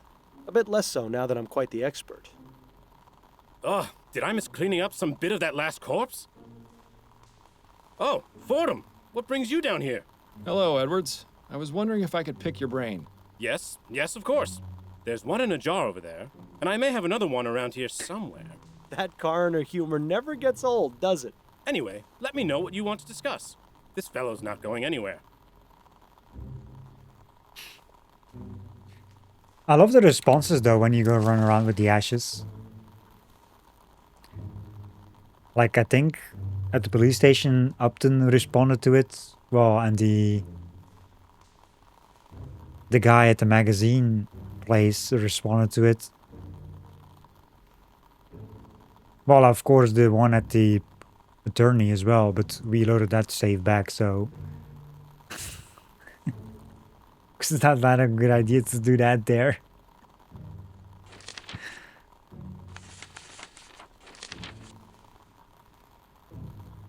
So basically... What was the achievement anyway? Shed Desiree's ashes to someone who wasn't Dr. Edwards.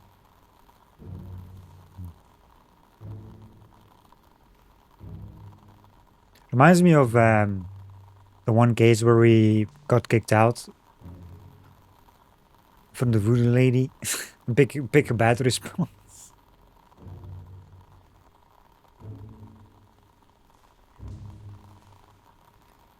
Yeah, we'll do this afterwards. The attorney and the bank, of course, as well. We're doing this one first. Spontaneous combustion. Oh yeah, that was the magazine guy who told us about this one. This is the... Still don't know what the hell this is still there doing there though.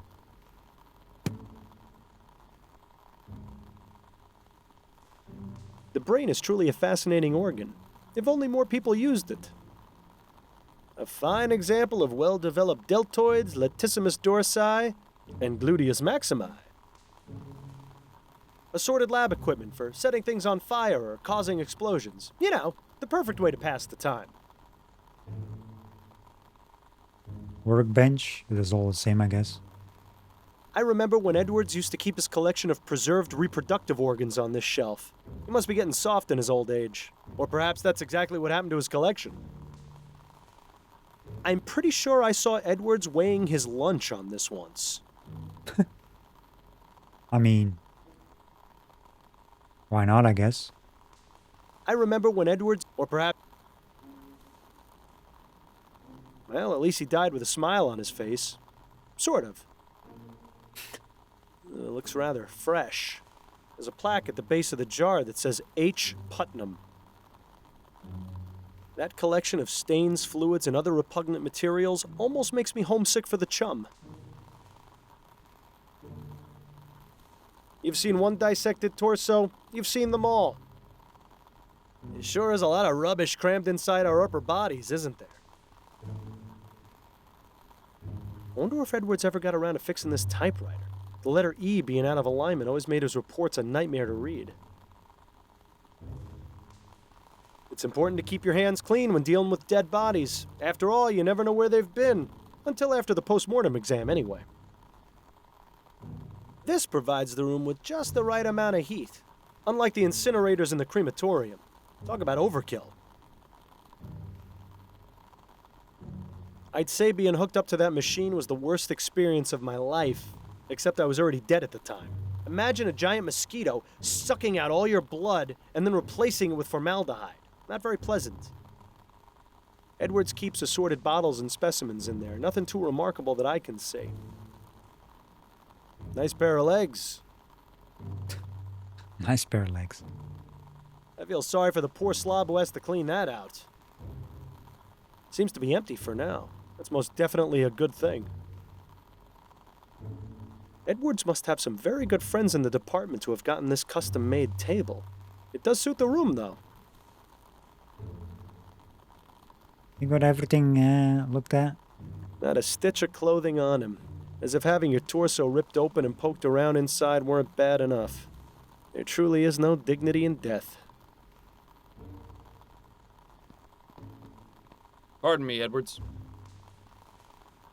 Yes?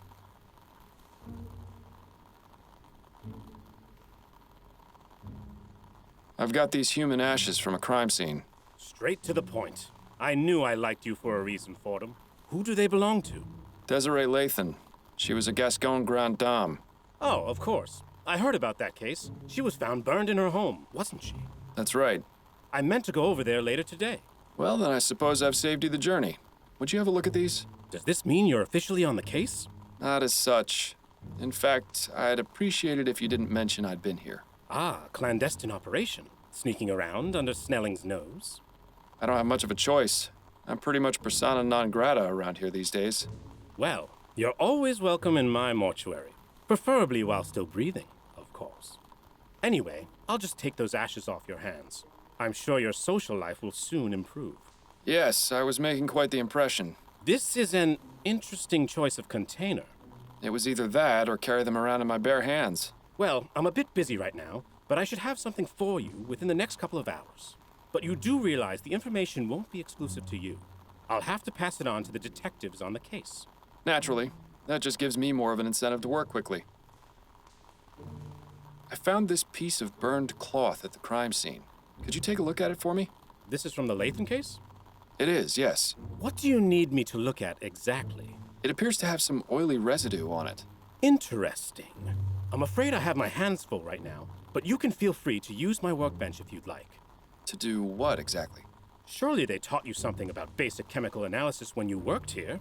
Yes, well, I always let Bill handle the more technical aspects of our cases. A real pity I'm not around to help you anymore, isn't it? But I'll have a look and see if something comes back to me.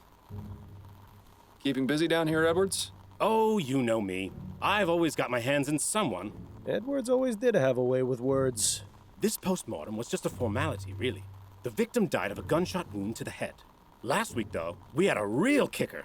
An old man was brought in, and though he appeared quite dead, I was told that he'd been in a trance for over half a year. Apparently, he was hypnotized right at the point of death, and somehow managed to remain alive, in a fashion.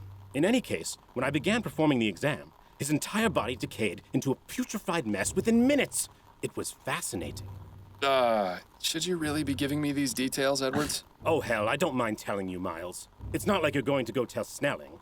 Besides, you're the only one who's come to see me all week. Dead people make lousy conversationalists. Hey, I take offense to that statement. Just having some random conversation about, you know, a dead guy.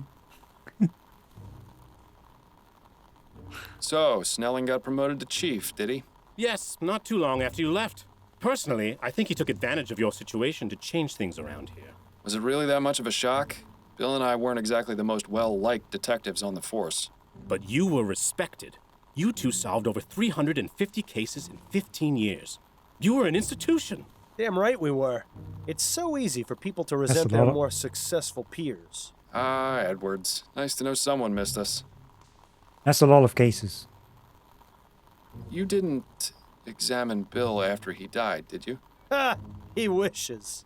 No, there was nothing inconclusive about his death. He died from impact after falling from the roof of a building. Why? Was there something else I should have looked into? No, I was just curious. As fond as I am of Edwards, it would have been a bit much for him to go poking around my insides. Thanks. That's all I needed to know for the moment. Anytime, Fordham. Okay. Well, we got rid of the ashes. I guess.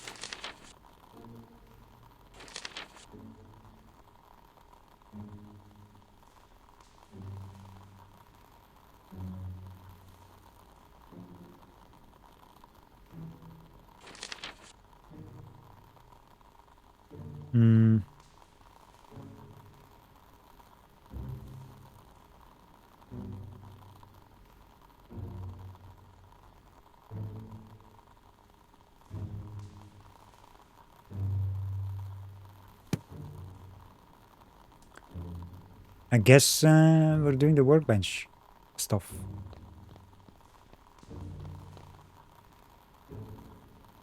It's been ages since we got to do any type of chemical analysis. This will be grand! Dr. Edwards, could you remind me what it is I'm meant to be doing? Yes, of course. Go ahead and get as much of that oily residue from the cloth into the petri dish. Good. Now add some of the chemical reagent in the red bottle to the dish. Is there anything else we can interact with? No.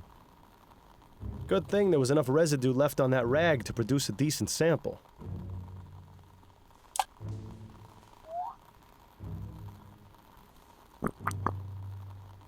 Aha! The oil turned orange. Yes!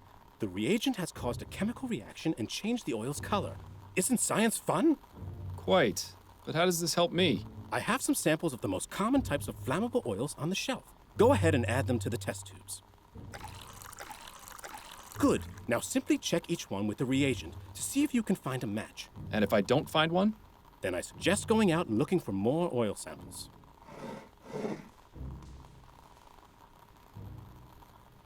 Whale oil, kerosene, coal oil.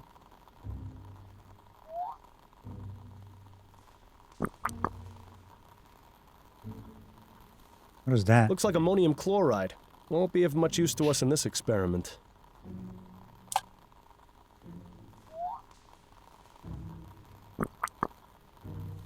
Whale oil be damned.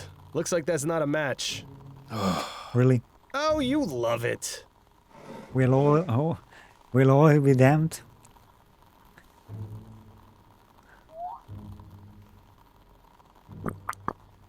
Those sounds.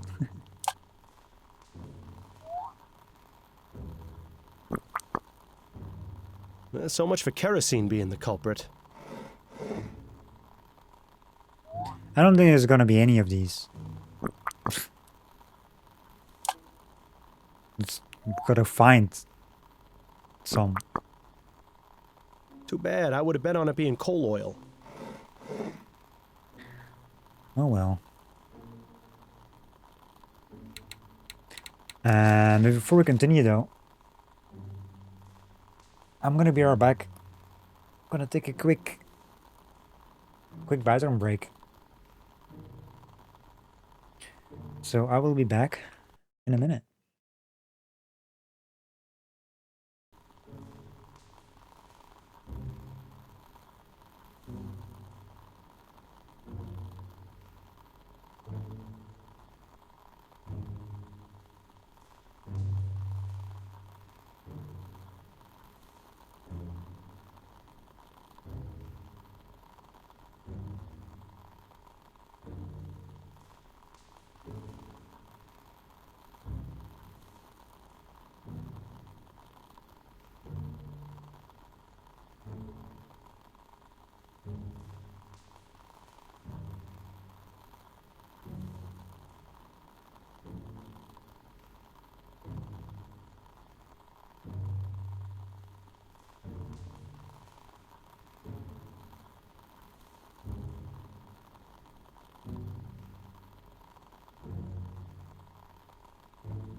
Alright, I am back.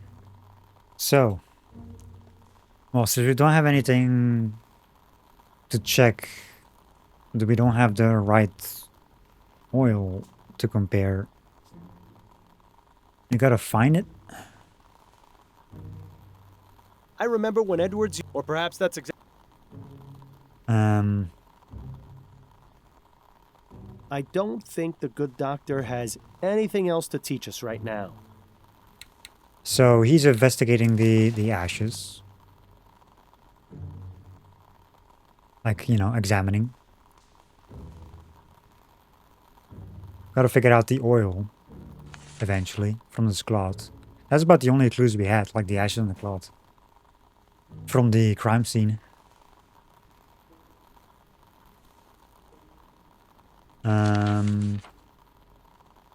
And the only things we had locations-wise was the magazine location. Because you work there. And the location of Peter Andrews, which is at the bank, and the attorney.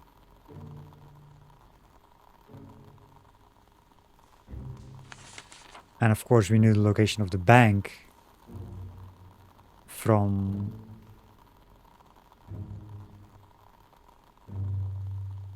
who was that?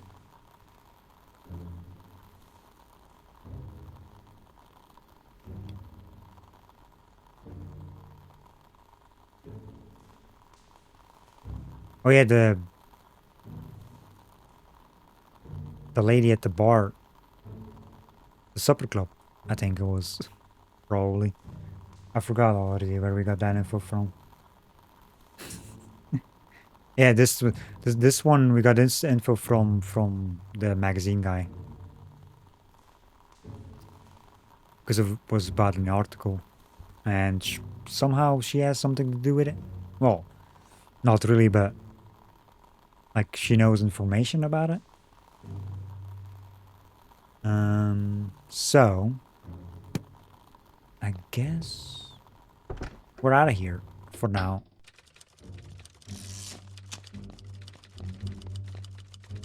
No more running around with ashes. Keep up the good work up. Maybe that's a good thing. Because the only place we went, like I said, was here, the magazine area. That's the bank. That's the attorney.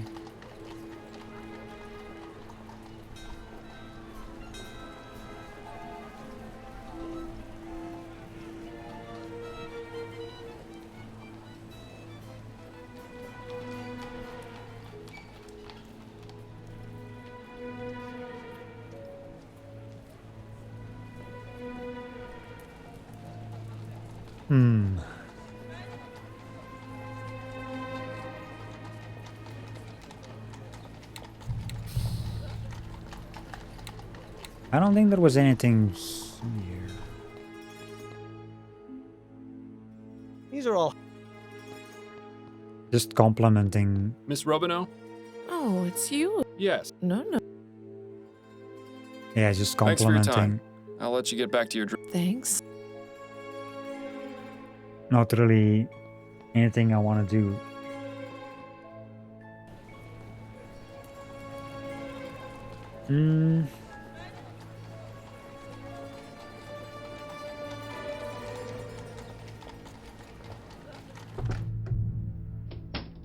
I don't think there's really anything else worth asking him about right now. I guess not. I mean, the only information we got for was this one. So...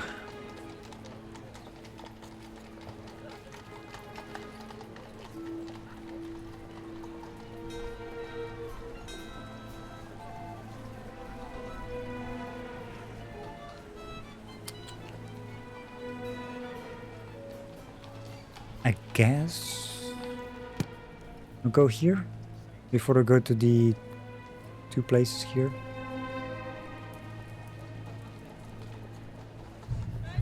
Yeah.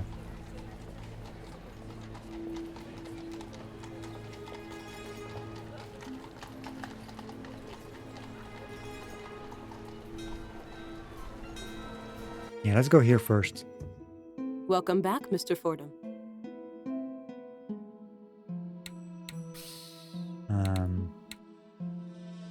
You have anything new?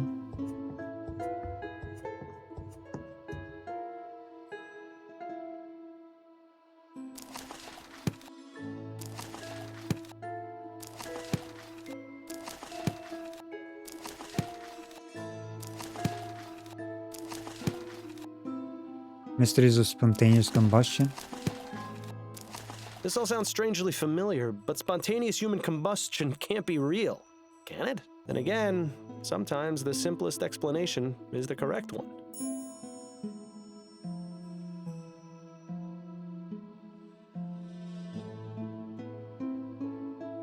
Chronic alcoholics. Hands and feet usually fall off.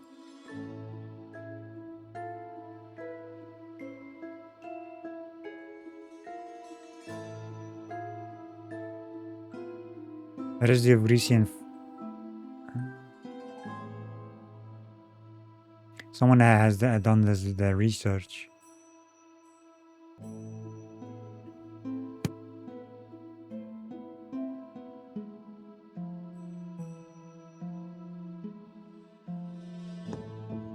Oh, yeah, Could I ask you about some things, Miss Maxwell? Certainly, darling. Are you familiar with a woman named Desiree Lathan? Yes, she came to see me just last week. She told me she was doing research for an article she was writing for Brentwell magazine. What sort of research? She asked me a few questions and looked at my books. That was all. She wasn't here for very long. And what was she researching? Something about spontaneous human combustion, I believe. Did you know that Desiree Lathan is dead? What? My god, no. I didn't. What happened to her? She was found burned to death in her bed. How awful. Do you have any idea how this may have happened? There are a number of possibilities. But if she was in the middle of researching spontaneous human combustion, and then to have this happen, it can't be a coincidence. Are you suggesting she herself was a victim of spontaneous combustion? One need only compare the circumstances of her death with the facts, darling. She can't be serious, can she? I don't know, that's something that actually happens. What can you tell me about spontaneous human combustion? I'm not overly familiar with the subject, but I do have a book about it on the shelf back there. You are welcome to look at it if it will help. I may, but I'd like to know what your understanding of it is. Well, I believe it is when the human body inexplicably catches fire and burns. It usually occurs among elderly women who drink to excess, and very little fire damage is caused around the body. That's really all I know, darling. It's not a very agreeable subject for study now, is it? Thank you for the information. It was very enlightening. It was my pleasure, darling. Okay, so we had some stuff added.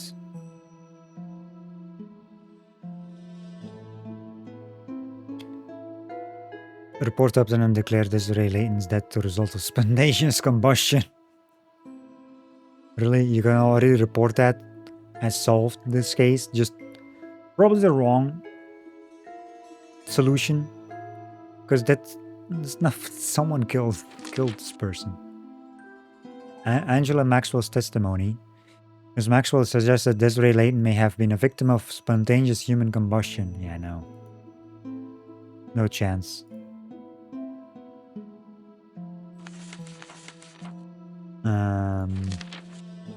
Nope. Not at all.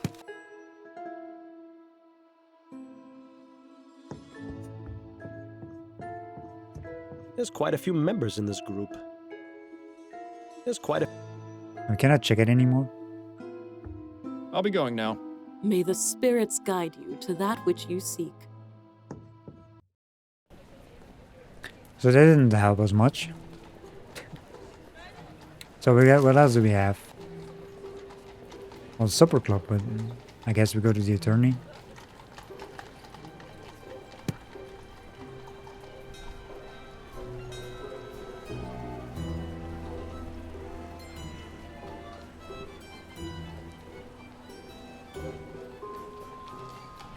Yeah. Good afternoon, sir. Welcome to the law offices of Usher and Price. May I help you? Yes, good afternoon. My name is Miles Fordham. I'm a private investigator, and I'm looking for Jonas Usher.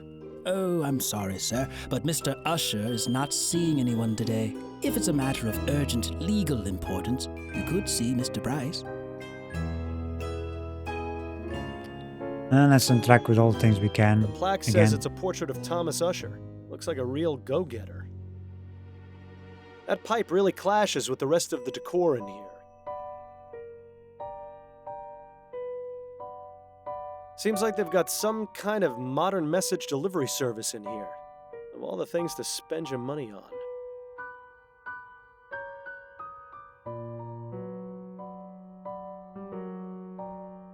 Begging your pardon, sir. Yes? If I may ask, what is the reason for Mr. Usher's refusal to see anyone today? He has a rather important trial starting tomorrow, and doesn't want to run the risk of falling ill. Falling ill? Mr. Usher is very particular about his health. Very particular. I see. Might it be possible to relay a message to Mr. Usher?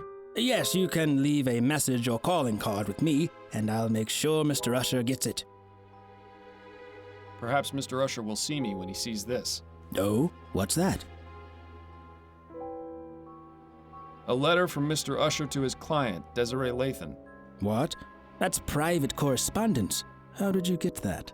It was evidence I found at a crime scene. And how is it relevant? The crime scene in question was Miss Lathan's own bedroom, where she was found burned to death. That's quite a claim, Mr. Fordham. I can assure you that Mr. Usher deals primarily with facts. Right now, the only fact this letter proves to me is that you somehow rummaged through Miss Lathan's possessions and acquired it. He does have a point. We'll need something a bit more persuasive. I actually don't have anything to show. Right. Please stop wasting my time then. I'm very busy. Sir, it is of the utmost importance that I speak with Mr. Usher. And as I said, he isn't taking visitors today. But it's in regards to his client, Desiree Lathan. Or should I say, former client. Miss Lathan found another attorney? No, I'm sorry to be the one to have to inform you, but she's dead. Dead? I had no idea. No? It was in today's newspaper. I haven't read it yet. Mr. Usher forbids it in the office. But surely he's read it. Just because he forbids you reading the paper in the office. No, I mean he forbids the presence of newspapers in the office. He fears they bring in outside germs. I see. In any case, if what you say is true, I'll need some sort of proof.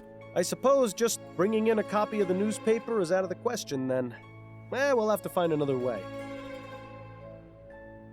I appreciate your time. Enjoy the rest of your day, sir. Oh, gotta find proof about stuff. So we're stuck here for now. Let's go to the bank. Talk to Andrews, who sent out these letters.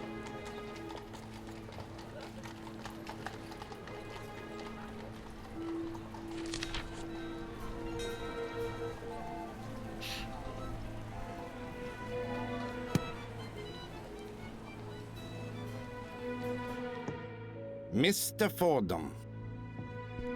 Ah, Mr. Dupre. Good to see you again. Is all well with you? Absolutely. Everything is wonderful. Because of you, this city has finally seen Laura Dupre for the monster she is. I cannot thank you enough. I suppose you're welcome? Now then, is there anything I can help you with? Yes, I'm looking for Peter Andrews. I was told he worked here. That's right. His desk is just over there. Thank you, Mr. Dupre. Lovely seeing you. Here's the guy that was on the first case? Was it the first or the second one? I forgot. Yeah, the first one. With John Dupre.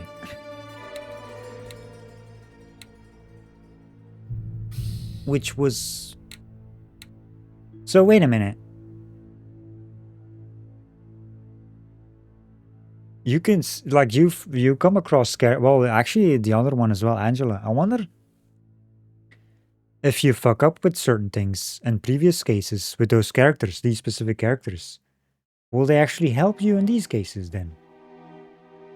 Because if you fuck up something, they don't want to talk to you anymore. That's why a safe's come, basically. Because I'm just picking certain options. So I'm guessing you can screw up a future case with that cause that reason. Interesting. What an absurd contraption. Imagine needing all those extra bits and bobs just to tell the time. I was gonna say, what the fuck? That's a weird clock. I tried using one of these automatic money dispensers once, but I nearly got my arm stuck inside. They still got a long way to go. Yeah, impressive bit of hardware. It would take a criminal mastermind to rob this bank. So I guess we can only talk to... Okay, is there more? We haven't got anything else to ask him about right now.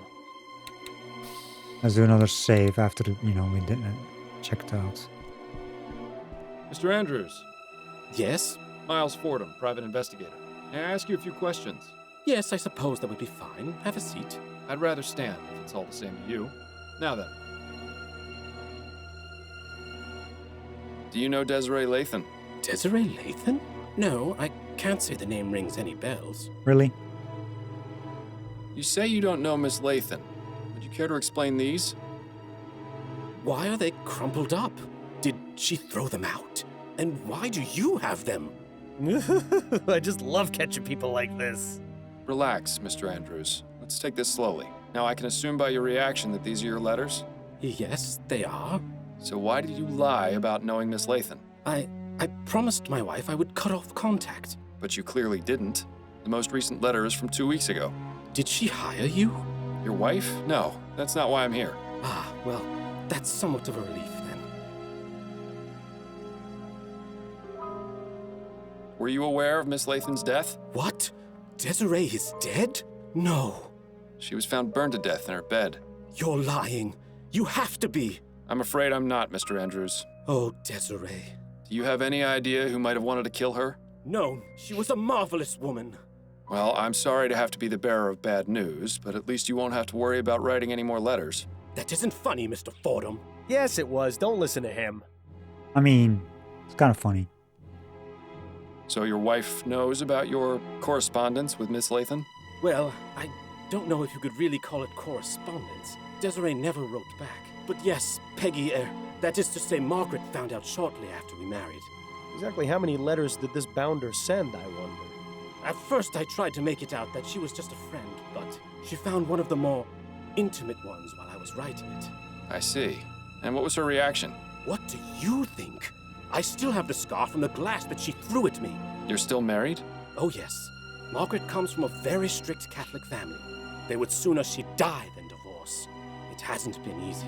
She makes sure to take full advantage of the situation, always buying herself the most expensive jewelry and spending a fortune on food for those wretched cats. I swear, they're better fed than I am. Where might I find Mrs. Andrews? I'd like to speak to her. Our house is at 713 Longfellow Street, just at the edge of Gascon. But I warn you, it's a goddamn menagerie she's got. I'd stay away if you're averse to being covered in animal hair. I'll take my chances. Objective added. Exactly what is your role here at the bank? I'm the manager. I handle the new accounts, organize finance, that sort of thing. Have you been here long? Coming up on 17 years. Is this at all relevant to your investigation? Anything could be, Mr. Andrews. Thanks for your time, Mr. Andrews. Okay then. We haven't got anything else to ask him about right now. So, speak with Margaret Andrews. We need proof to get to speak to Jonas Usher. You know.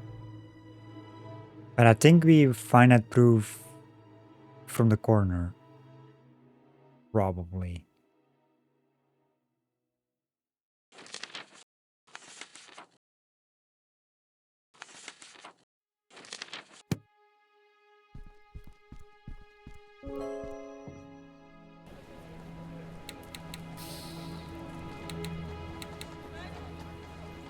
Andrews' residence.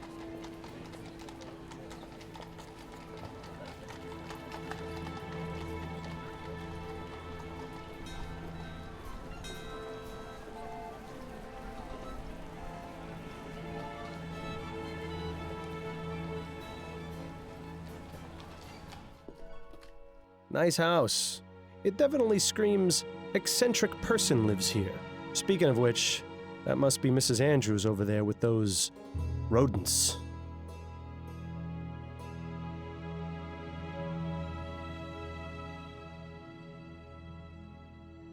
Rats with fluffy tails. How anyone can find them endearing is beyond me. Guess that's it. Excuse me, Mrs. Andrews? May I help you? I'm Miles Fordham, private investigator. I was hoping you could answer a few questions. All right then. Don't worry, my darlings. Mommy only needs a moment to speak to the nice man, then I'll give you all the nuts you can eat. My little friends just adore nuts, Mr. Fordham. Guess that explains why squirrels are so attracted to her. Did you know Desiree Lathan? Not personally. I never met her, but I knew exactly who she was. And who was that? A miserable drunk. Always going out and getting liquored up at her so-called socialite balls. They try to make them seem so fancy and high class, but it's really just a bunch of bitter old hags getting together to gossip about each other. With that kind of lifestyle, It was only a matter of time before it caught up with her. Do you happen to know anything about the circumstances surrounding the death of Miss Lathan? I read in the paper that she was burned to death. In her bed, wasn't it? That's right. Do you have any idea how that may have happened? Well, I already told you she was a drunk. Maybe she came home plastered and decided to smoke in bed. I'm rather surprised she was sleeping alone. That woman got around, if you know what I mean. She certainly seems to know a lot about Desiree for someone who claims to have never met her. Do you have any hobbies or pastimes, Mrs. Andrews? Well, of course. I do a bit of knitting and I take care of my pets. I take it you're fond of animals? Oh, yes. I just love animals. Most prove to be better company than people. Is that right? Well, consider this, Mr. Fordham. Animals can't betray you or lie. Uh-oh, I don't like where this is going. My furry little companions would never hurt me, unlike several humans I could name. Who are these companions, exactly? Why, my darling little kitties and squirrel friends, of course. Well, they keep loving you as long as you give them food.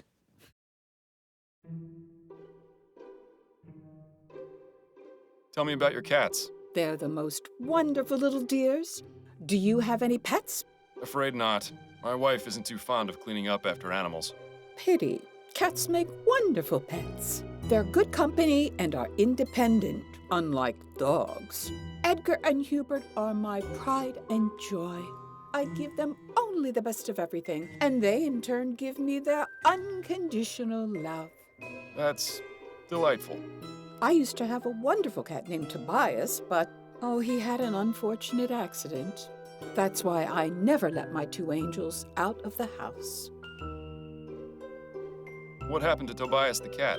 Oh, I really rather not talk about that. It wasn't my finest hour. Let's just say it was an honest misunderstanding which got blown way out of proportion. Well, now I just have to know what happened. Exactly. I hate it when people tease gossip and don't deliver. Now I want to know. Your squirrel friends are quite tame. Oh, aren't they just the sweetest? And so smart, too. When I feed them, they come up and put their little paws on my hands as though they were giving me little squirrel hugs. And the way they look into my eyes, I can almost hear them saying, "Thank you for the nuts." Well, at least you can be grateful that it's only my voice you hear and not some rabid squirrels. Thank you for the chat. It was very enlightening. Oh, my pleasure, Mr. Fordham. Now, if you'll excuse me, I need to get back to tending to my little darlings. Well, I guess that is the thing. What's the objective? Find out what happened to Tobias the cat.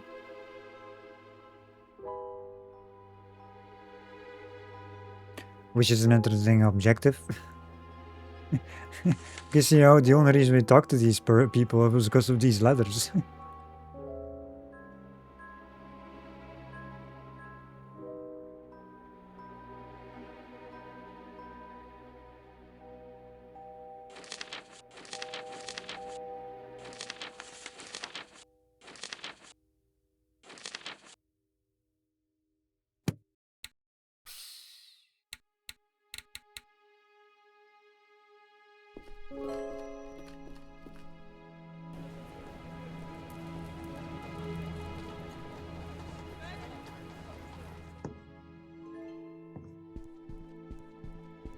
Mr. Andrews. Yes? See what he has to say. Is there anything you can tell me about your wife's old cat, Tobias? Oh, God. There's a name I was hoping never to hear again. She loved that cat. I'm sure she would have married it instead of me if she could. Mangy little bastard was always leaving a mess and knocking things over, but he was Peggy's little angel. Then one day I'd had enough, so I let him outside and... Yes? The stupid thing managed to get itself killed. Then things got ugly. How so? Peggy got a bit carried away and, well, let's just say I never imagined a cat could earn someone a criminal record. The plot thickens. Or perhaps sickens. Okay. Thanks for your time, Mr. Andrews. We haven't got anything. Learn more about Margaret Andrews' criminal records. Ah. Well. Interesting.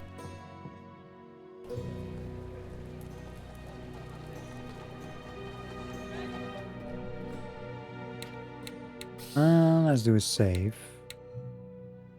Nothing more to ask her about right now. Leave her to her... I am.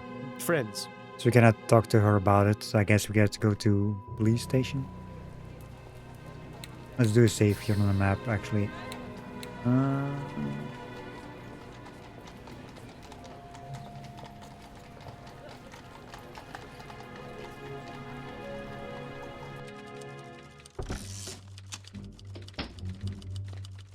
Got a moment, Upton?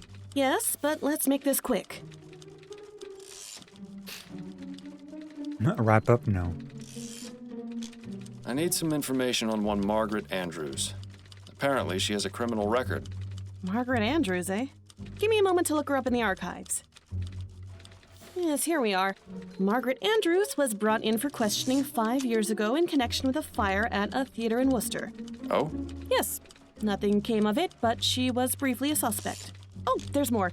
She also had a prior conviction for arson. You don't say. The file says she set fire to a cab after the driver ran over her cat. She served 6 months in prison for that. This was back in 1835. Fascinating. Thank you for your help, Upton. This has been extremely valuable. So, Margaret Andrews has a jealous streak and a penchant for setting things on fire. Seems a likely culprit to me. Well, a suspect. We don't know That's for it for sure now. yet. Better get back to it then. There's more things to do.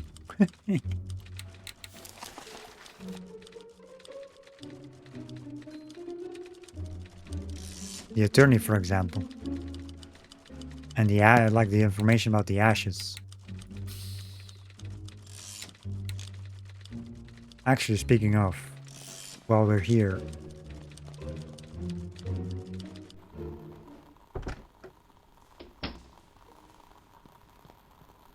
Pardon me, Edwards.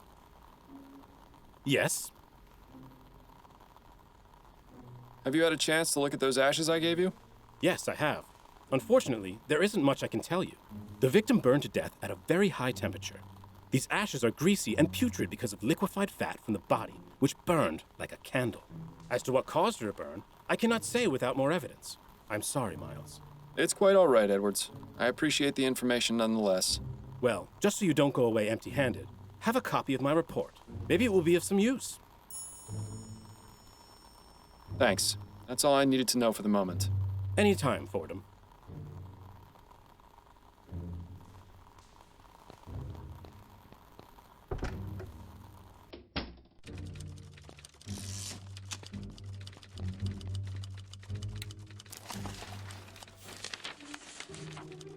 Coroner's report. Desiree Layton, age 63, died as a result of burning to death. Cause of fire is undetermined.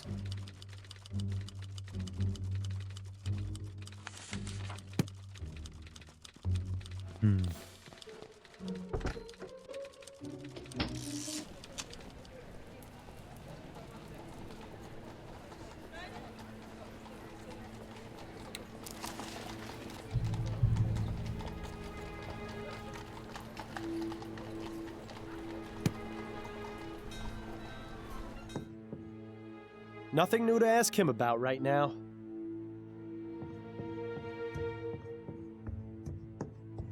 I'm afraid I need to have another look inside Miss Lathan's room, Officer Kane. All right, but please be quick about it.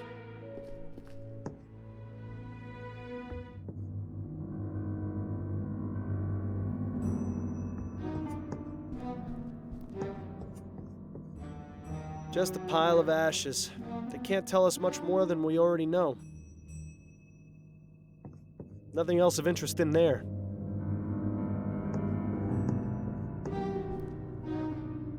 This one's clean. Well, aside from the fact that the rest of the leg is... There's a tattoo on her ankle. It says... Dancing... I don't think Bill? What? I don't think there's much else we can learn just by looking at these ashes. Alas, poor come to think of it.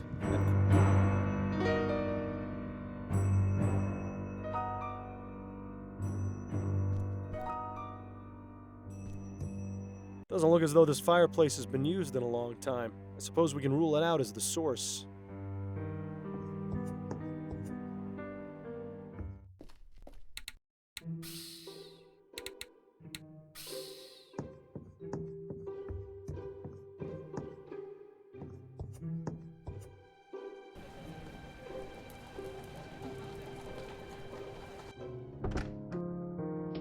Hey, Addie. Here I am. Seeing you come home always puts a smile on my face.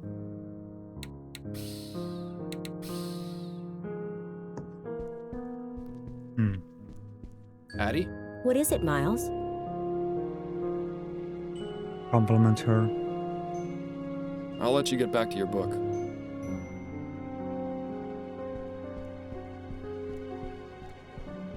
Enjoy your reading. I'll be back soon. I look forward to your return.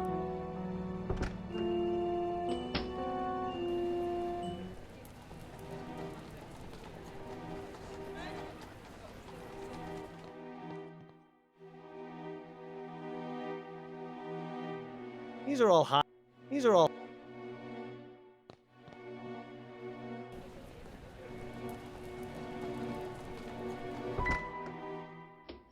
I don't think that.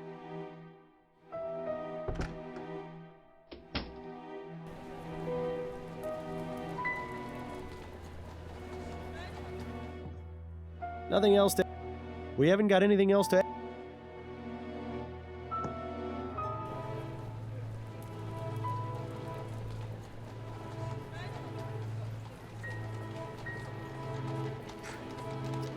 Like, I don't understand this place here.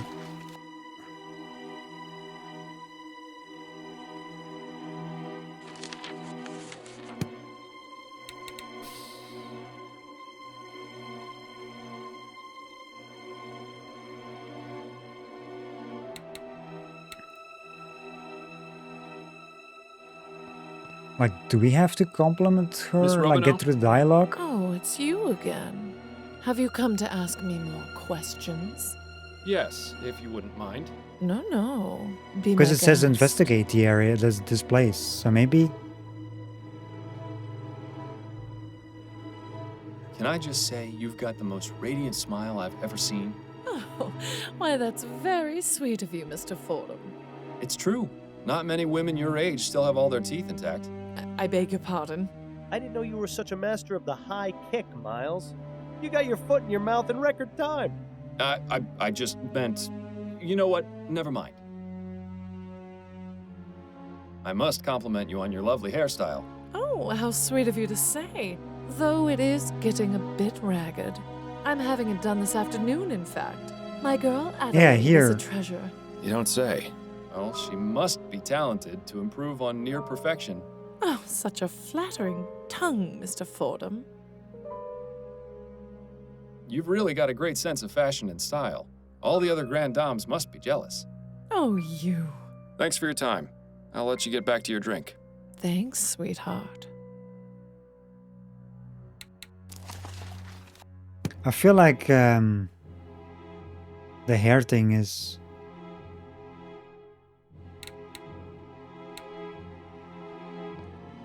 part of it. I mean, I did make a save. I don't want to make like.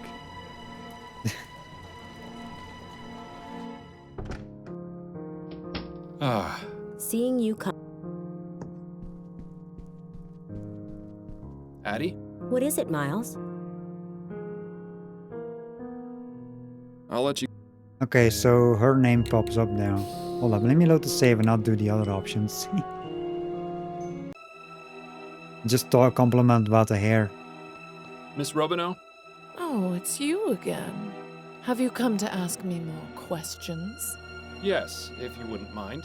No. Be my guest. I must compliment you on your lovely hairstyle. Oh, how sweet of you to say. Though it is getting a bit ragged. I'm having it done this afternoon, in fact. My girl Adelaide is a treasure. You don't say. Well, she must be talented to improve on near perfection. Oh, such a flattering tongue, Mr. Fordham. Thanks for your time.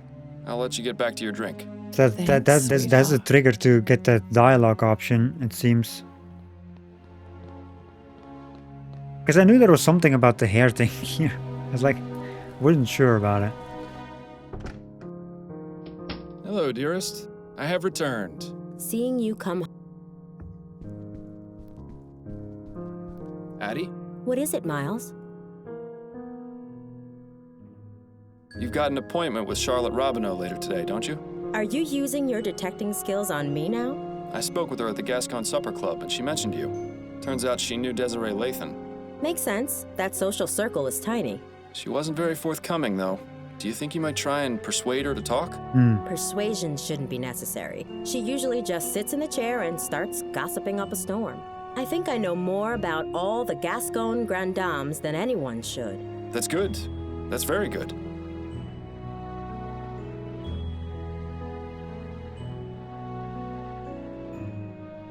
Right. These are the things I want you to ask her about. Says I don't got you ready yet.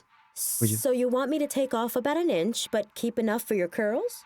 Yes, that's right. You know how I like it, Adelaide.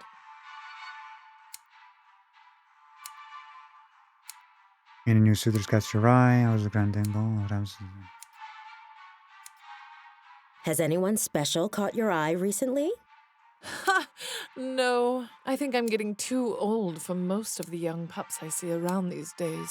Besides, marriage has proved to be more trouble than it's worth. I'm finished with that whole game. Although there was one fellow who came into the supper club today. Pity he was only interested in asking questions. Oh? Yes, the dark brooding type. Sleepless nights etched all over his face. Still handsome, though. I invited him to join me for a drink, but he refused. Said his wife wouldn't appreciate it. Sounds like a real gentleman. And I have no use for gentlemen, my dear girl. I like a man who knows how to have fun. Probably for the best he didn't join you for that drink then. Now I see, I'm glad I picked that option. How was the Grand Dame's ball? Was your hairdo a hit? Oh, it was. All those other old biddies were practically fainting with jealousy. Truth be told, though, the evening was rather dull.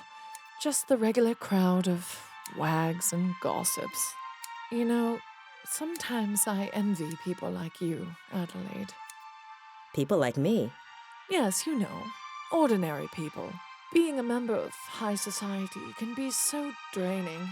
One quite lacks a sense of purpose, of ordinary honest usefulness that comes from a good day's labor. Have you done much of that sort of labor yourself, madam? What? No, of course not. But I imagine it must be quite good for the soul, quite grounding. Just being what you are. No airs or pretense. Oh, you've missed a bit there on the left ear. Do be sure it comes out even. Certainly, madam. How do you know that? Do you have a... It's like there's no mirror here. Well, then again, maybe it's like a far away mirror. I was reading in the paper this morning about what happened with Desiree Lathan. Did you hear about that? Oh, such a tragedy. Poor Desi. We hadn't talked in a long time, but how terrible to think of her dying in such a horrible way. My condolences. Thank you, dear. Did you and Desiree used to be friends? Oh, we were like sisters at one point. What happened? What else? A man got involved. You were both after the same man? No, quite the contrary. We both enjoyed being unattached and had vowed to keep it that way. The Spinster Sisters, we used to call ourselves. But I fell for a man a few years ago. We got married, and Desiree stopped speaking to me. That's a shame. Yes, especially considering the marriage only lasted a few brief months. I lost both my husband and my best friend. I'm sure there's a lesson to be learned in that. I heard someone mention that Desiree had her portrait painted recently. Yes, I heard that too. I think it was Caroline who told me. Yes, that was it, Caroline. She was looking for a portrait artist and told me Desiree had found one. Roger DeVay, I think she said his name was. Roger DeVay? Sounds mysterious. Who is he? Well, I don't know about mysterious. He's just an artist. Not a very good one either, from what I hear. He didn't do a good job on the portrait? Oh, no, he did fine. I just meant he hasn't really taken off. His paintings aren't worth very much, you see. But Desiree took a liking to him very quickly. Even went as far as giving him an extra key to her apartment. If there was anything more going on between them, I couldn't say. But she could have done a lot better, if you ask me. I mean, he's barely even an artist now. I heard he took a teaching position at the university. Now, who would want their likeness immortalized by a lecturer? I see. Well, I hope he makes it in the world someday. Miracles may happen.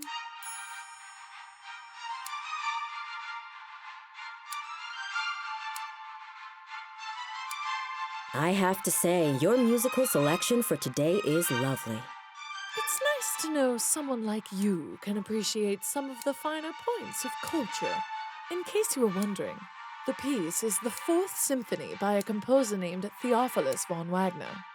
Yes, it's refreshing to hear the Fourth Symphony for a change. Most people know von Wagner for his Fifth Symphony or his Lute Concerto in D minor.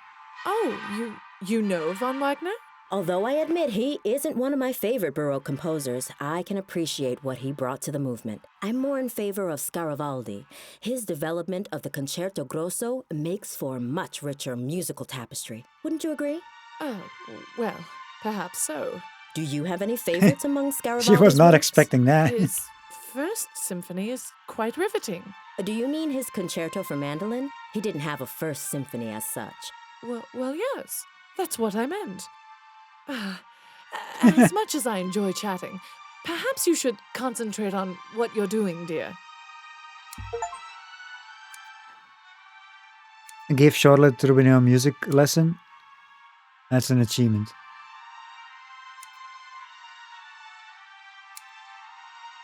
Quite chilly out today, isn't it? Yes, a good day for spending indoors. Probably means we'll be getting an earlier winter. It's a good thing I bought a new set of coats then. That's interesting. Yeah, if you keep talking, you get an achievement. Good. I think that's all finished. Thank you, Adelaide. It was a pleasure, as always. Likewise, Miss Robino. I'll see you next week. Did you get about music? And she didn't tip very well either. I'm sorry, dear. She sounds positively dreadful. No more than the other Gascon Grand Dames. I just hope you managed to get something useful from that. Yeah, probably. We got it speak to Roger DeVay at the university. That's reporting. So we still need evidence, like proof about,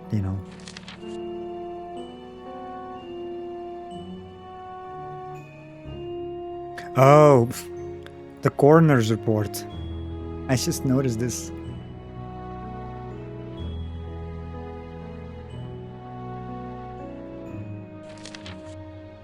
Freaking hell. I forgot we had the coroner's report. Have a lovely day, Addie. Take care of yourself out there.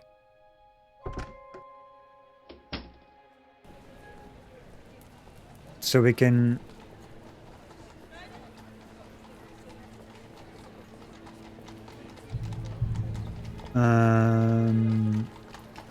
Yeah, let's go back here.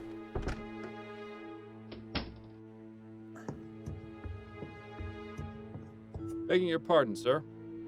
Yes? Perhaps Mr. Usher will see me when he sees this. No? What's that? The coroner's report. A report from Dr. Malcolm Edwards, the city coroner, confirming Miss Lathan's untimely demise. Let me see that. Oh my. Wait one moment, would you?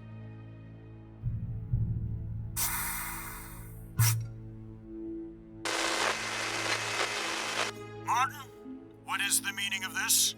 The gentleman who brought that is a private investigator. He's waiting outside to see you. Send him in, then. You heard him, Mr. Fordham. You may go inside and see Mr. Usher. Thank you kindly. Thank you kindly.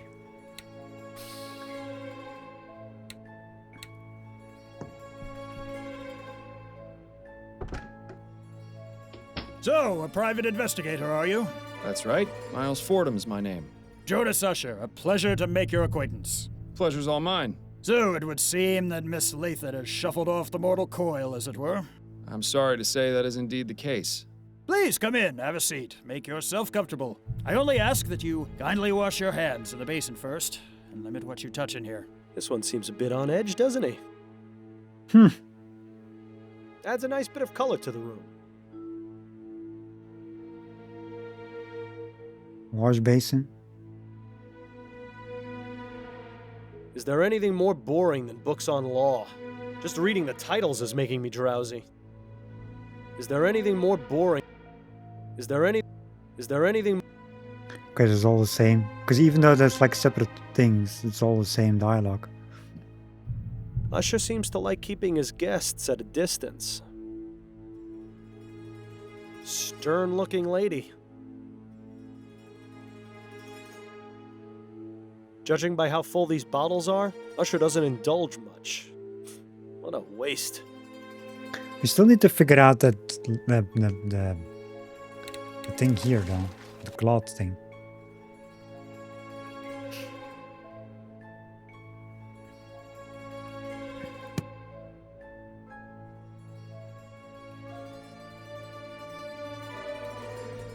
Okay. Need a safe. Hold up a second. Just a second. What the hell was that?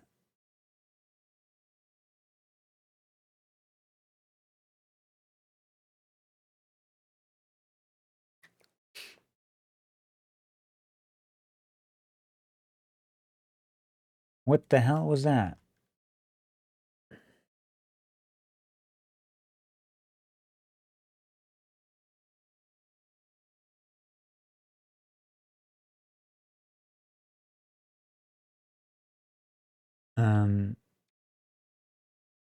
Shenanigans?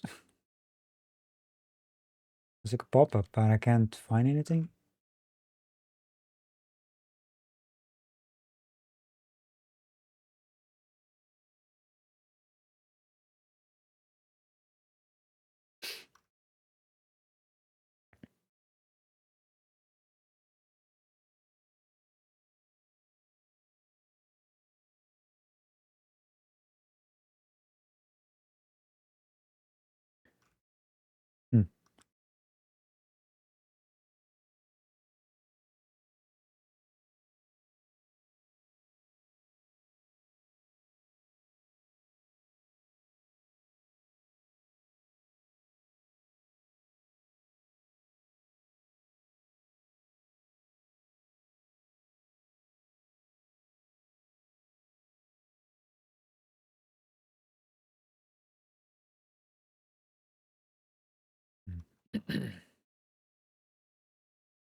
Anyway,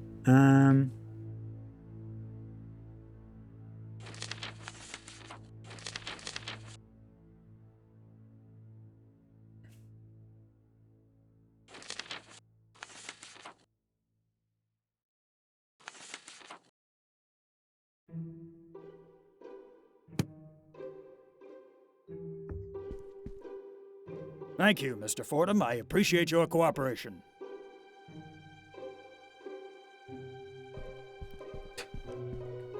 Mr. Usher, I have some questions for you. And hopefully I have your answers.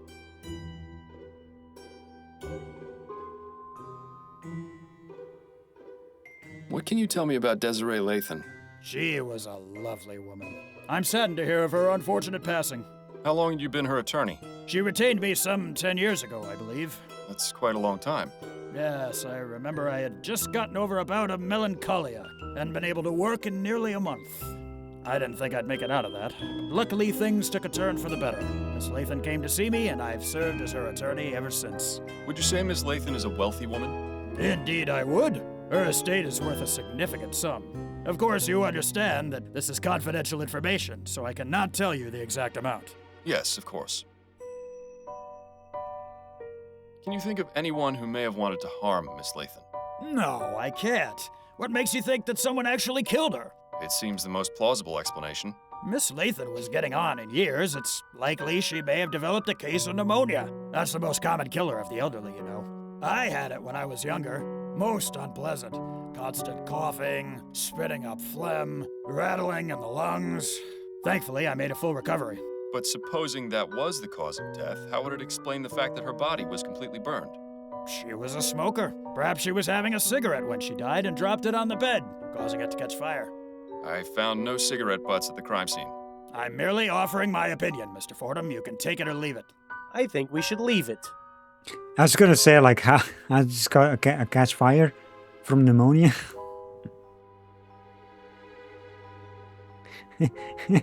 Imagine just you go poof, catching fire just from that. I found this letter in Miss Lathan's bedroom, which mentions that she recently changed her will. Could you tell me a bit more about the circumstances surrounding this change? That's not an uncommon occurrence. People change their wills all the time. Relatives and friends fall in and out of favor constantly. Had Miss Lathan made changes to her will previously? No, this was the first time. What change did she make exactly? Just a change to her beneficiary. Nothing out of the ordinary. And when did this change occur? About 4 months ago, if I recall correctly.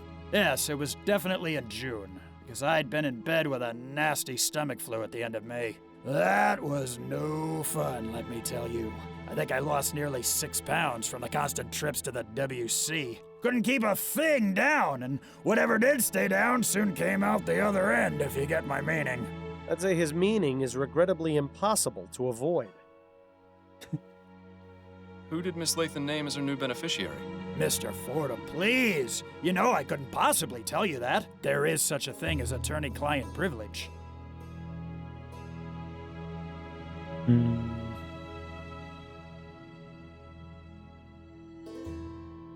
Or I'll sneeze on you.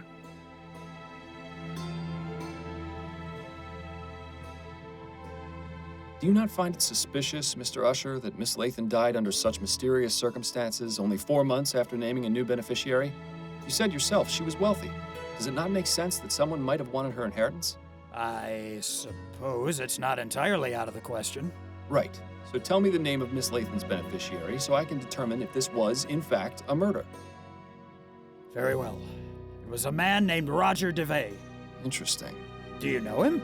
His name's come up before in my investigation. Do you have his address? Yes, it's 775 Pumblechook Place in Chumley. That'll do nicely. Thank you, Mr. Usher. So we got the address, but there's also the university thing. I think it was from other we got that information from what's her name, the other lady.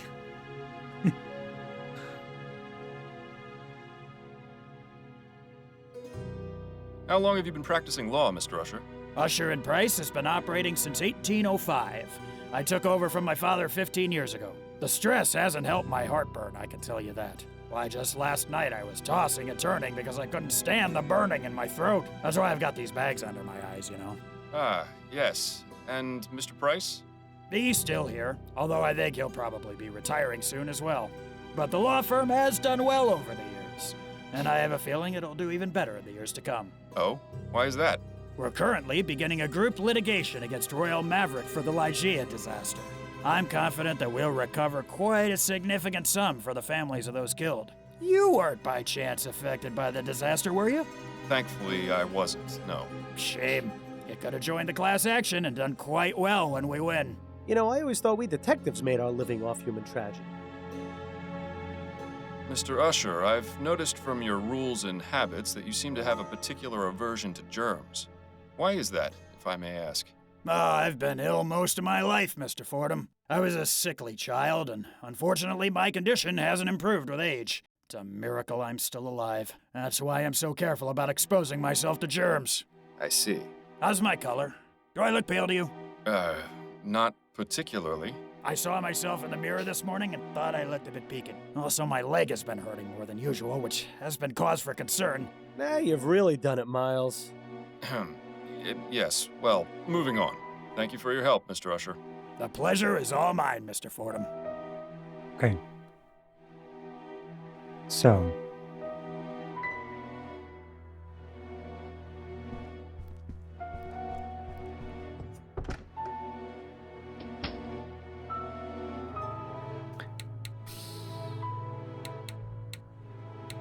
We got. Speak to Roger DeVay at the university. We have an address now from this guy here.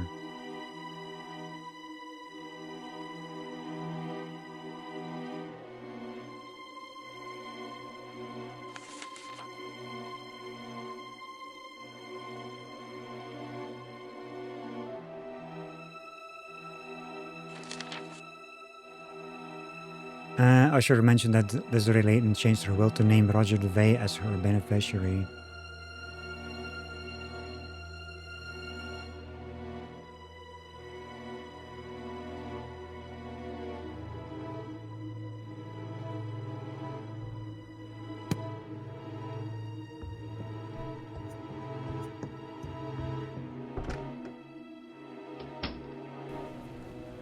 So, that's the university.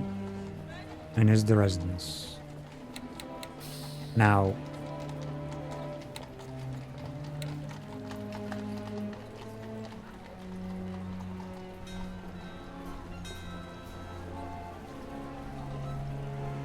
let's go to university first.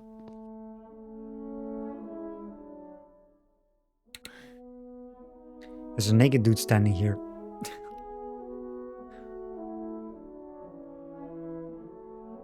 I'm guessing it's locked, but it probably only contains more art supplies we don't care about. All the tools an artist would ever need: brushes, pieces of canvas, paints. There's also several jars full of clear liquid.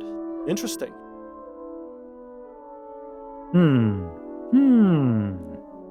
Liquid. That we found on the cloth.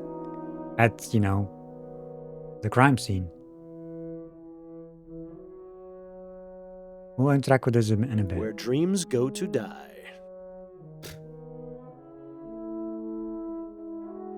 Roger DeVay. These aren't half bad. Nice to know the students aren't completely wasting their time here. These aren't half... Well, so much for modesty. Ooh, is it warm in here or is it just me? I guess that's it. Let's talk to this guy first. Excuse me. Yes? Are you Roger DeVay? I am. Miles Fordham, private investigator. I have some questions for you if you aren't too busy. Will this take long? This isn't exactly the best time. It shouldn't, no. All right then. Quickly. Do you know Desiree Layton? Desiree? Yes, of course I know her. What happened to her was just awful. Indeed. My condolences, Mr. DeVay. What can you tell me about her? She was a wonderful woman. Sharp, full of life, extremely witty. I only knew her for a short time, but I consider myself lucky to have had her as a friend. How did you two meet? We were introduced at a party and became fast friends. It's hard to believe she's really gone. Do you have any information regarding Desiree's death?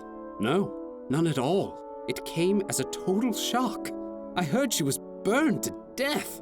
Oh, is that true? It is. It's really just unthinkable. Do you know of anyone who might have wished harm upon her? No. Everyone loved her. To think someone could be capable of doing that to her, it just makes me feel sick.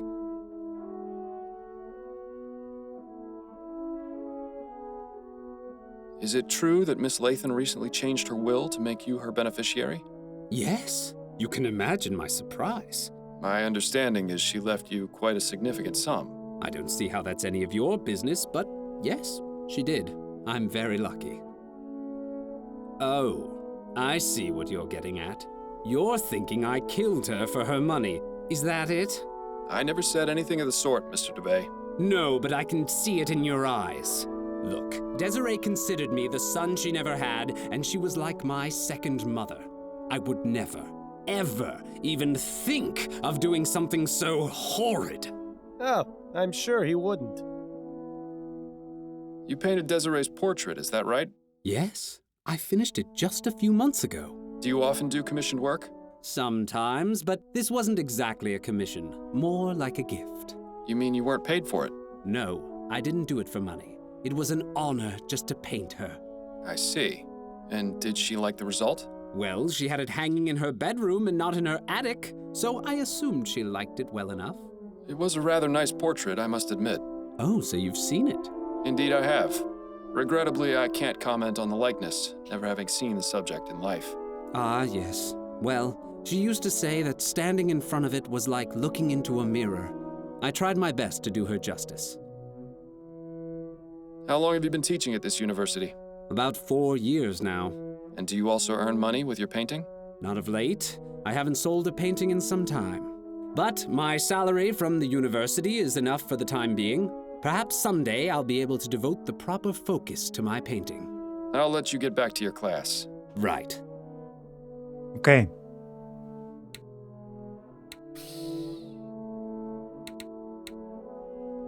So we have supplies here. This is linseed oil. It's used as a drying agent for oil paintings. It would be a good idea to take a sample of this, Miles, especially now that nobody's looking. Yoink! Linseed oil. A sample of linseed oil taken from the university art studio is used for drying oil paints. So maybe we can get that to the coroner to test this out.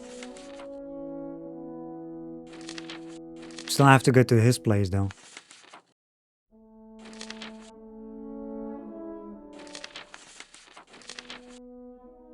Margaret Andrews, jealous wife of Peter Andrews, who was infatuated with Miss Layden, despite being married, has a history of violence and criminal arson record. I don't think it's her. And the combustion, nah. Nope. It's gonna be this guy. Especially with you know, with the cloth thing and the oil. I have a feeling. Connecting the dots here, you know.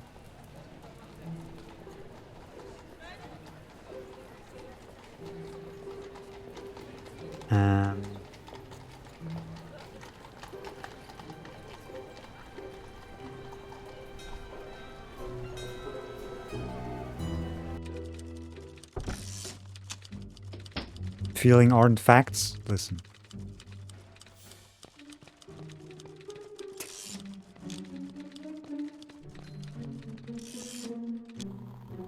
It's gonna turn into facts soon enough. Now that we've got some linseed oil, it's probably worth testing.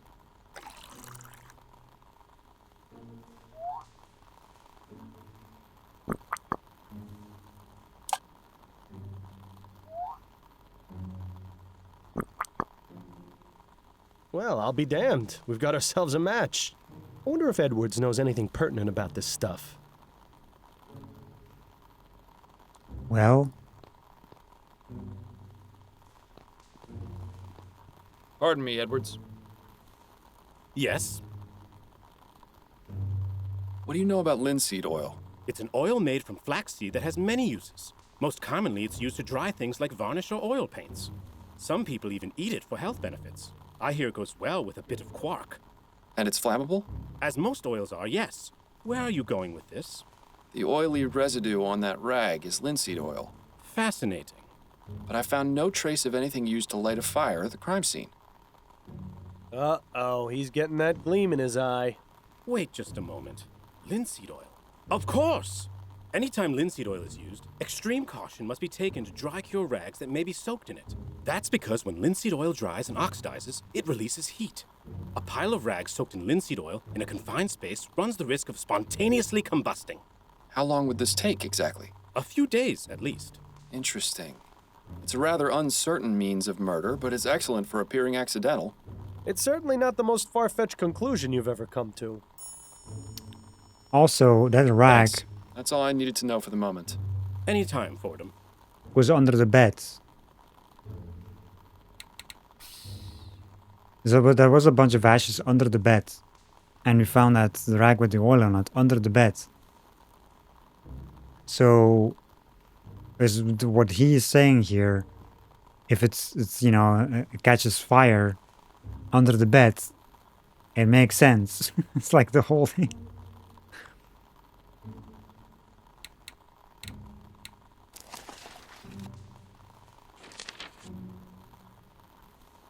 According to Dr. Andrews, linseed oil is highly flammable when it dries and oxidizes. The reason heat, is it possible this was the method used to set fire in the Layton bedroom? I have to go to the freaking his place though as well. Just to find some more stuff, you know.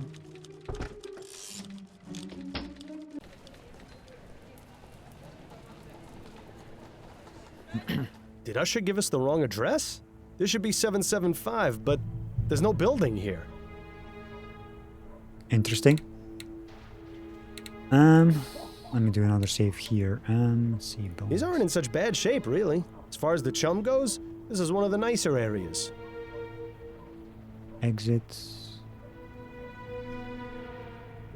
Makeshift tent. Doesn't look like much, but I bet it keeps the rain off. Assuming there's no wind. There's paintings here. Hey, that's just like the one we had when I was a boy. Good old Rusty. He served us well. Homeless man. Straw mats. Yeah, those aren't half bad. Too bad they aren't finished. I wonder if they're going to be used to keep the fire going. I used to draw funny pictures of rich people on walls too when I was a kid. Never did a lick of good, but it would always make me feel better. By chum standards, that's practically a 4-poster. By chum Excuse me. Yeah? Is this 775 Pumblechook Place? Yeah, it would be if the building were still here. Oh, I see. Might I ask you a few questions? You can ask.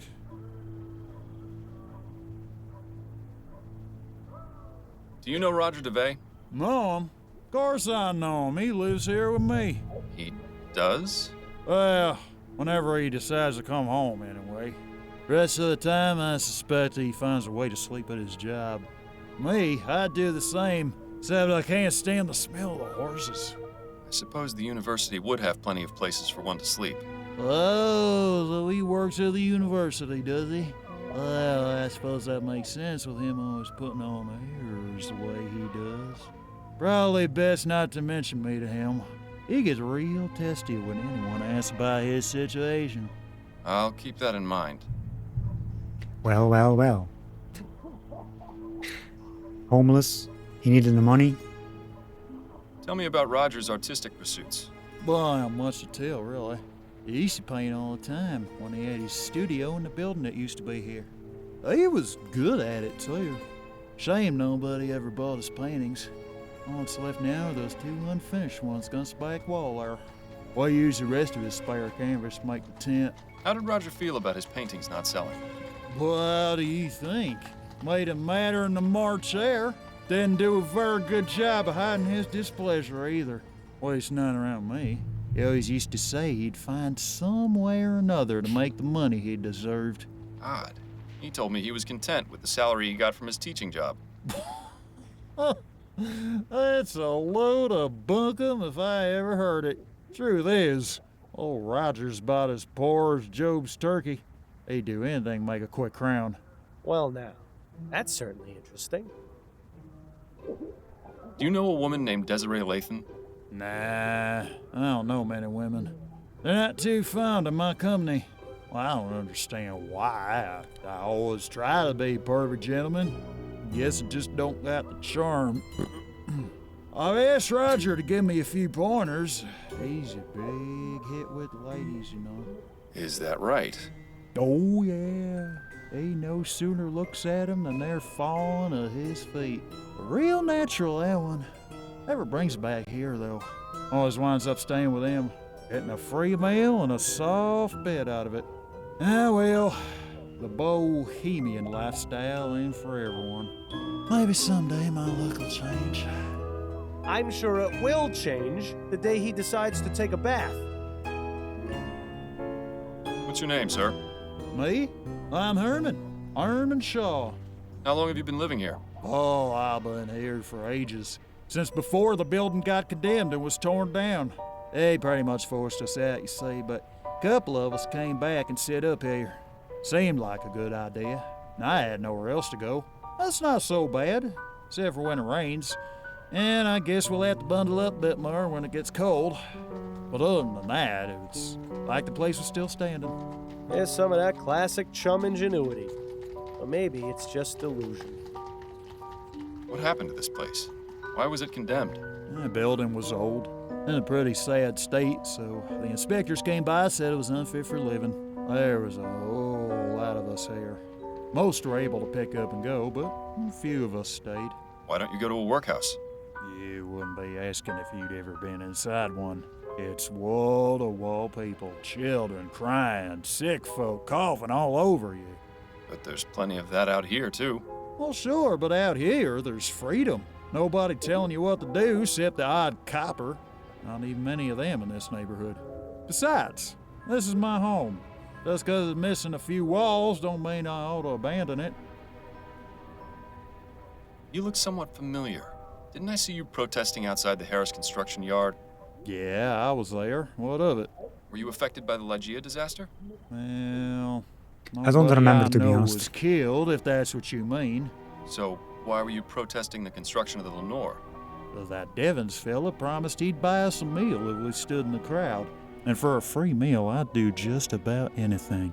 I thank you for your time. Maybe give us a shilling or two for the trouble? I'll consider it. So he paid people to get to stand Well, there. it's fitting that Mr. DeVay is an artist, because I think he's painted us a pretty clear picture of what happened to Miss Lathan. That is very interesting, you know.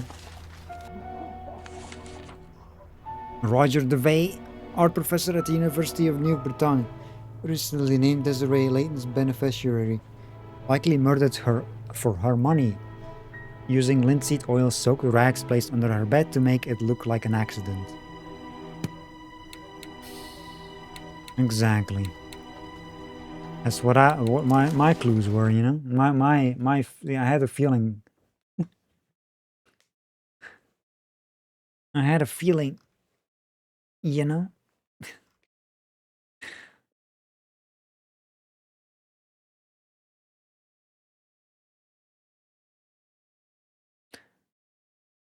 I did have a feeling.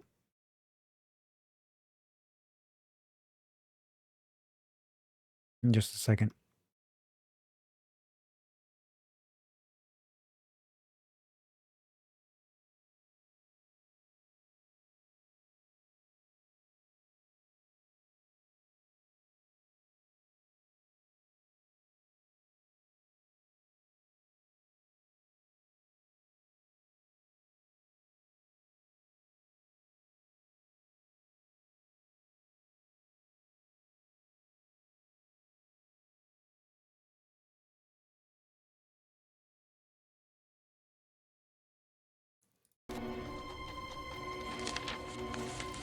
So, well, I guess we can...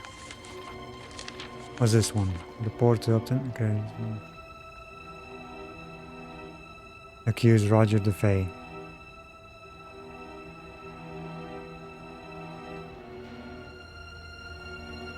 Well,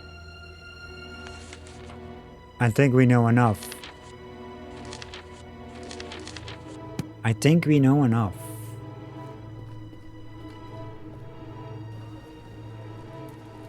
Because there's nothing left to do. All the reportings, and I don't think there's anything new.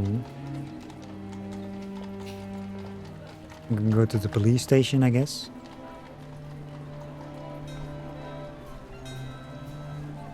Yeah. Let's go. Let's do a save. Got a moment, Upton? Yes, but let's make this quick. I'm done with the Lathan case. Oh? What have you got?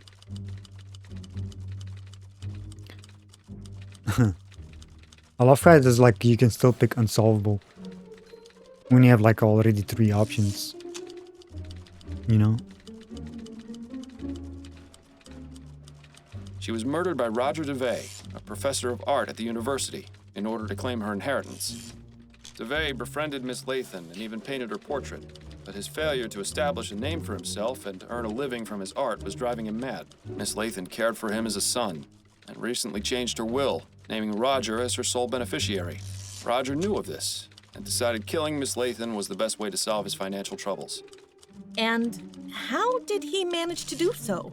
Desiree had given him a key to her apartment. While she was out at the Grand Dame's ball, he entered and left a pile of rags soaked in linseed oil under her bed. She arrived home drunk and passed out, unaware that the rags were growing hotter by the minute. Eventually, the oil burst into flames, burning the rag pile as well as poor Miss Lathan. How awful. Well, I'll certainly pass along the information. What an astounding series of events. Although I'm sorry you won't be able to gloat to Snelling that you solved the case before his detectives did. I can find other means of amusement, I think. Good work, Fordham. As usual, I'll send anything else your way as soon as I get it. The Art of Murder. Roger DeVay? Yes, what is it? You're under arrest for the murder of Desiree Lathan. Oh, I see. Come with me. We need to ask you some questions at the station. And you up there, make yourself decent, would you?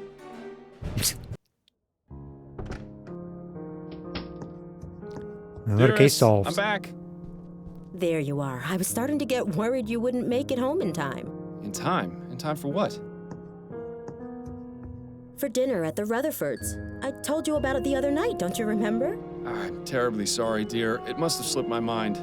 How you haven't yet been presented a prize for Husband of the Year is beyond me. There's still time for you to get ready if you hurry. Give them my excuses. I'm not in the mood to go, huh?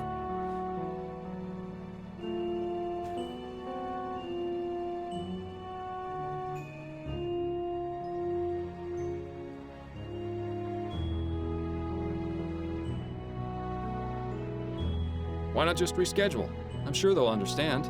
They're leaving on a 2-month trip to Europe next week. This will be the last chance to see them for ages. Then go ahead without me. Please give Anne and Joseph my regrets. So you're just going to sit here at home by yourself? I'll probably just catch up on my reading or try and get some sleep. Maybe I'll get around to reading that story in Brentwell's.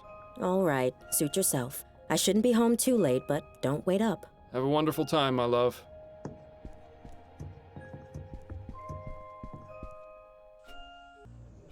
Ah, alone at last. If only I were. Careful what you wish for, Miles. You just might get it. Seeing as I won't, I think another trip to the Angel's in order. Oh, you're gonna break your word in addition to lying? That's bold. Nonsense. I'll be home in no time. It'll just be a quick drink to calm my nerves and get you out of my hair. I think I need a machete for that, Ford. Very funny. Yeah, it's gonna go lying again.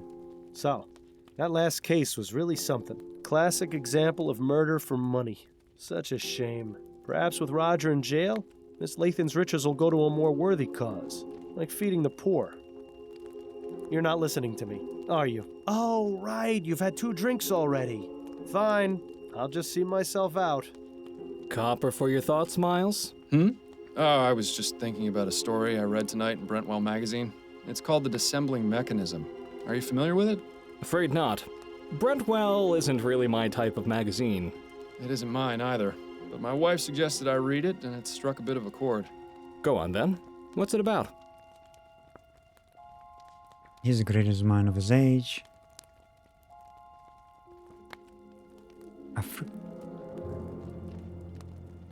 I don't know what this is. Is it the he or the she?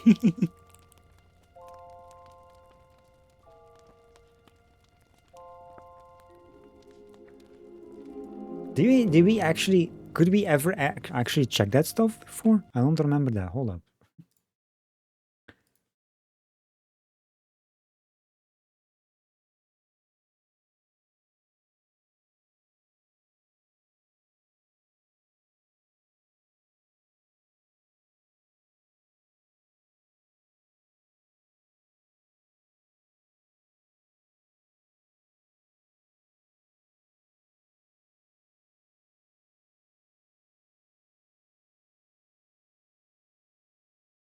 I don't remember what it was.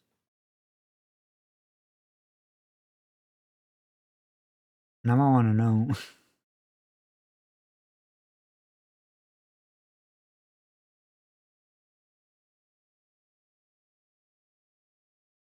um,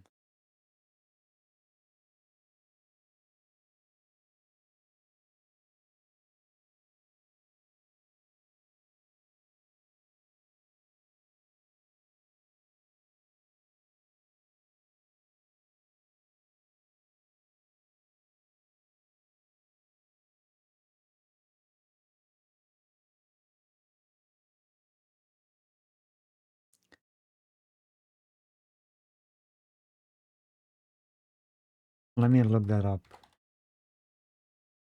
Like another, I don't know. What does it say? End of case 3, was it? Yeah.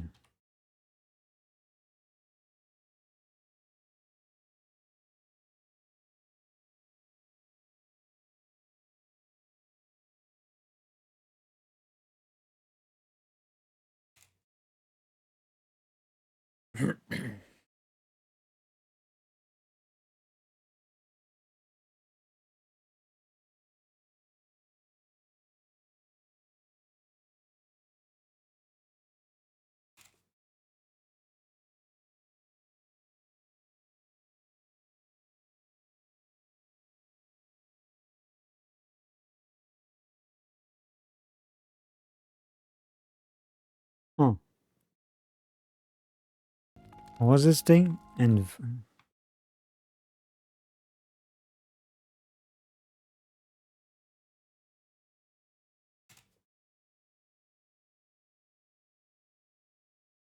can't find anything about it.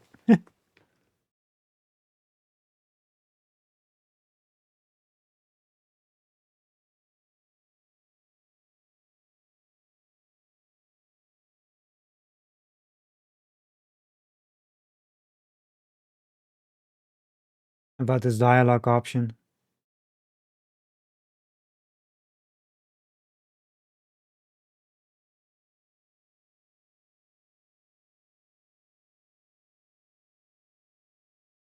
Um,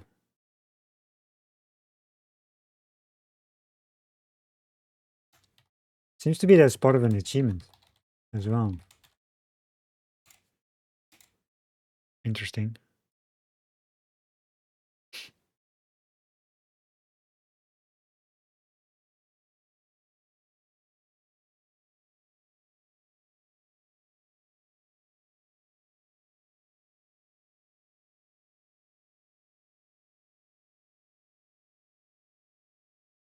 Yeah, it doesn't really say.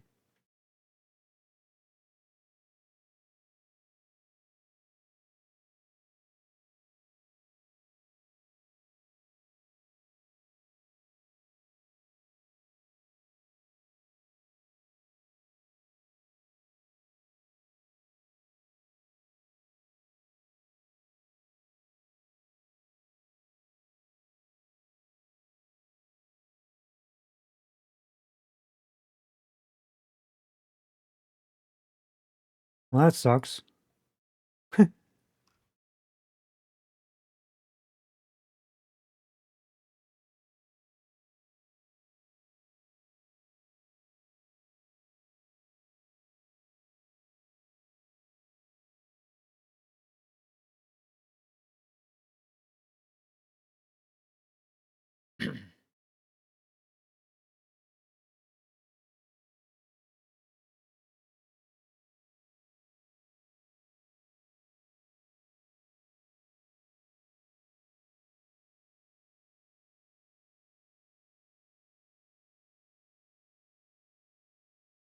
Well, shit. Fine, I'll pick whatever, I guess.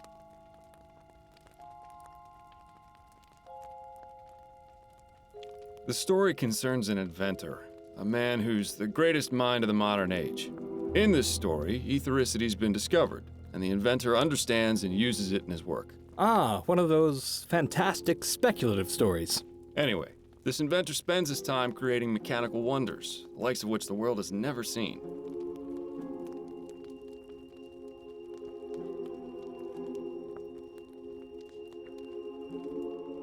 How the fuck do you know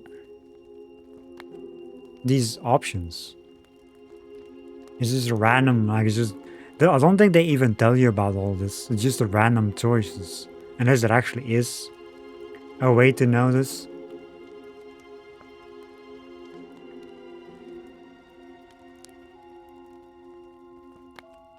The inventor has a wife, whom he loves dearly.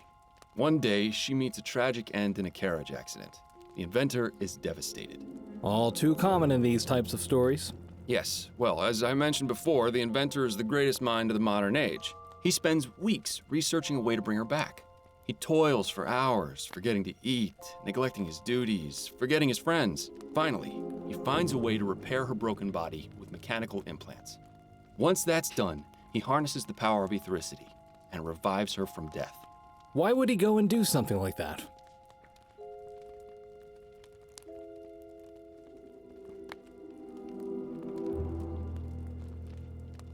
Because the inventor's obsession was fueled by love. He cared so much for his lost loved one that he vowed to do everything in his power to save them from death. Unfortunately, things don't go well. The inventor brings his wife back, and at first she's confused, wild. With time and patience, he tries to ease her back into the world of the living. But gradually, he comes to realize that this person he's brought back isn't his wife. Not as she was, anyway. When he understands what he's done, he flies into a fit of madness, and he kills both his creation and himself. How tragic. He also leaves behind a note which closes off the story. I can still recall the exact words. This dissembling mechanism hath not the vital breath of she whom I loved. It is not her. I have formed but a vain, mocking shadow of what is forever lost. That's one hell of a story, Miles. As I said, it resonated with me quite deeply. Same here. I can tell you, I'm glad that ethericity crap hasn't been discovered, or else this sort of thing won't just be in stories. You mark my words. Yes, I suppose that's one way of interpreting it. I should probably be getting home. One last gin for the road? Ah, hell, why not?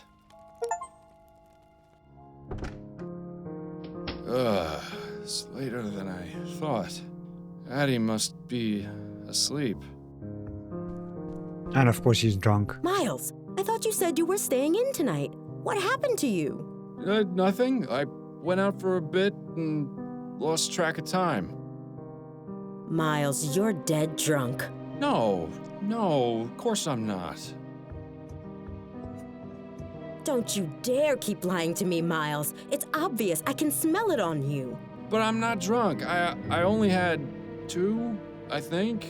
I don't care how many you had. You promised me this wouldn't happen again. Where exactly did you go tonight anyway?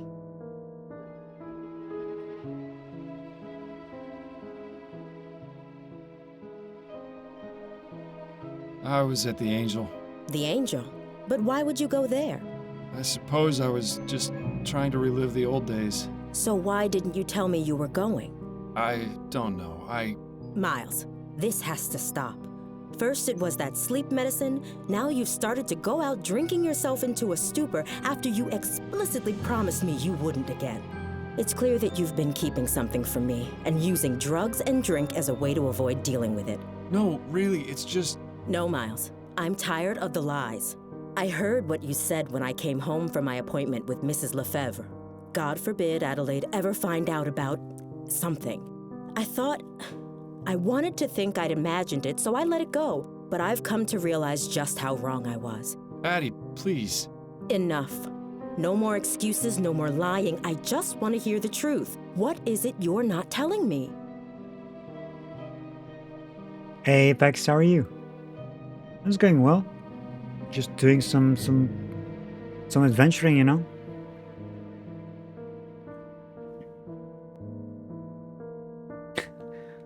Just some adventuring.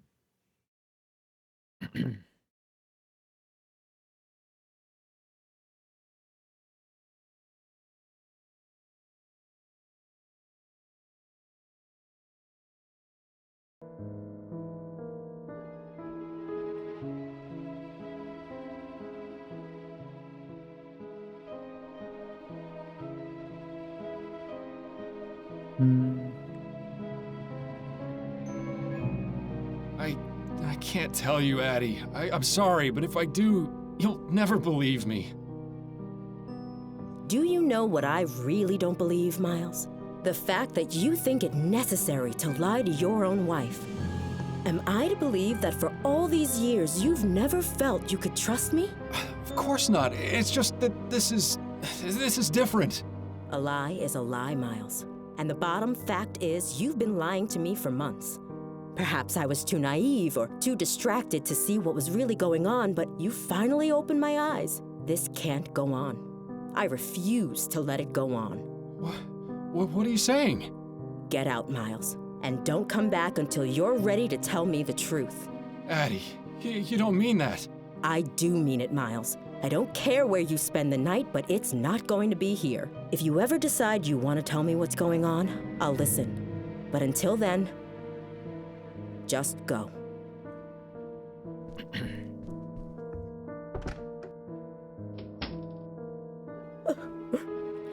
Now you've done it.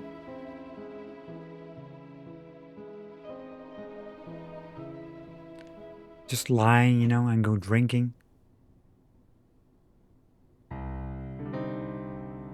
Take me away from all my troubles.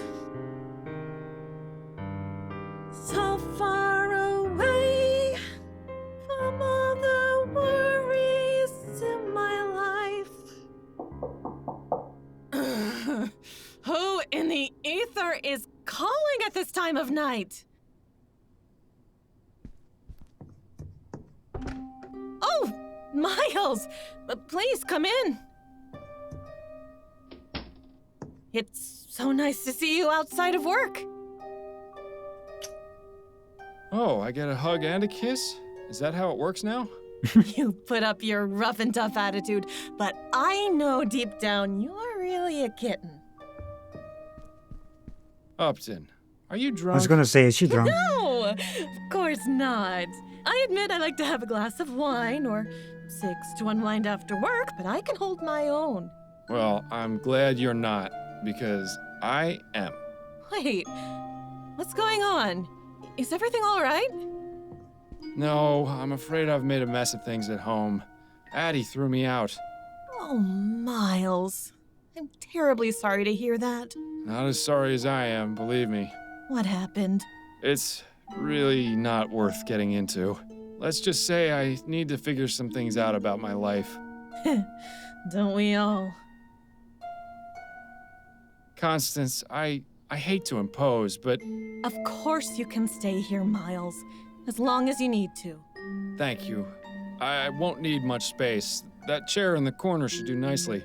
Are you sure? You won't be uncomfortable? I mean, he's been sleeping in I've slept chairs in worse places, a lot. believe me. All right. Well, I should probably be getting to bed. Early morning tomorrow and all that. Of course. Have a good night, Upton, and thank you again for letting me stay. Not a problem. Good night.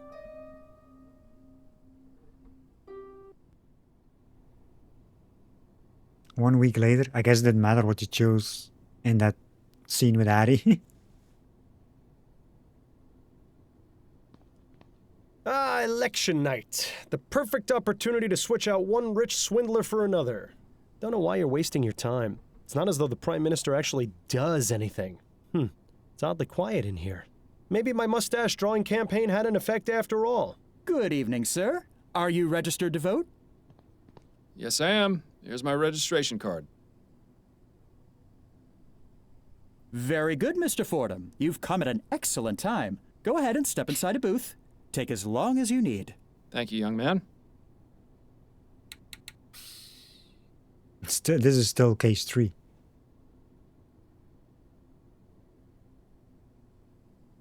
because the auto didn't auto save yet.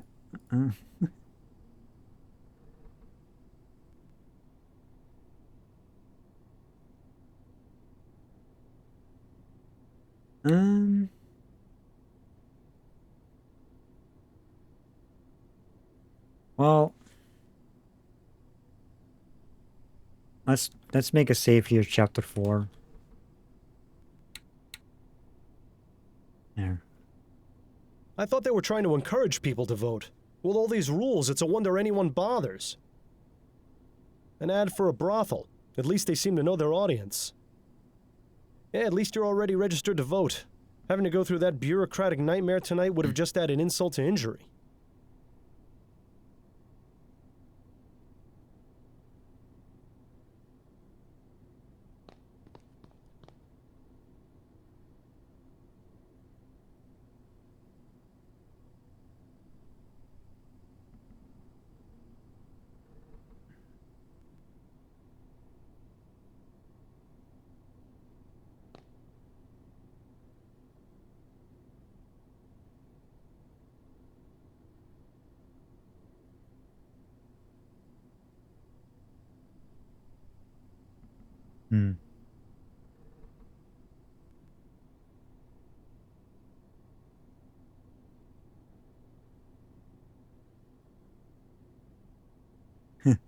So you can choose who to vote for because there's two things with like like information.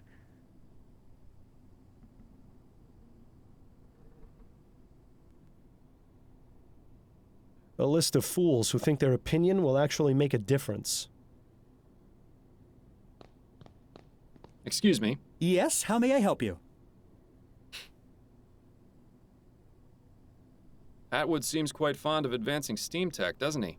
That he does. He's promised to fund research of ethericity, as well as introduce more automated technology to increase production and boost Vespuccia's economy. If social progress and futurism are important to you, you'd be wise to vote for him. Is that your official endorsement? No, sir. Merely stating the facts. Leroy is really pushing this whole man of the people angle, isn't he? Indeed. He wants to minimize the use of steam tech and ensure that people all have jobs. Leroy doesn't believe that ethericity exists, and instead wants to look into more practical energy sources. He also wants to prioritize the building of the bridge between Gascon and the Chum. I recommend taking those facts into consideration when making your choice in the booth. Where is everybody? I'm not sure. I was told to expect large crowds, but so far we haven't had more than about 50 people in here. The polls have only been open for a couple of hours, though. I imagine things will pick up around 8 o'clock. Or it could just be that everyone has come to their senses and isn't wasting their time. I'll just go cast my ballot then. Very good, Mr. Fordham. Does that actually change? Like, does that actually... I wonder if that actually changes the story a bit. Like, well... Like, showing in the game, you know, with stuff... information, you know, whatever you vote here, like the Steam guy and or the, you know, the ones who is against it, the automated stuff. I don't think it matters much, to be honest. Let's go for this guy here, just because.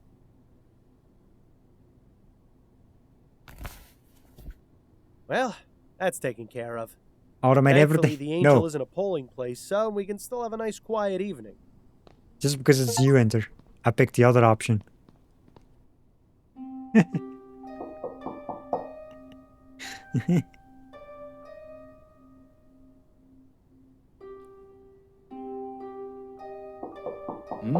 What? My head is pounding. Damn withdrawal. Actually, I think someone's knocking at the door. Oh, right. Knock, knock.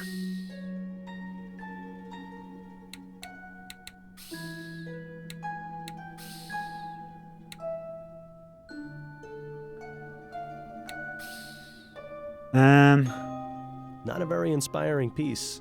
Hell, I could probably paint it better. It looks pretty similar to the one in your bedroom. I like the color of this one better, though. Mostly cookbooks. Yeah, at least you won't have to worry about starving while you're staying here. I mean... Should have listened to your mother. You should have practiced. Therein lies Upton's boudoir. As a matter of respect, the less said the better, I think. A lady silhouette. Pretty sure it just means the artist wasn't talented enough to draw her for real. Some fool in a hat. I never understood the appeal of silhouette portraits. Looks like that umbrella's gotten some good use. It was quite the rainstorm we had yesterday. What a handsome couple. Judging by the uncanny resemblance, I'd say these are Upton's parents.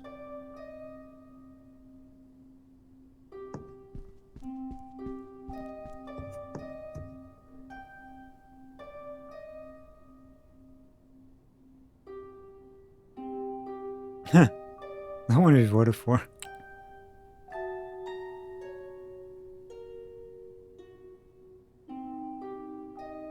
Justice Killer strikes again.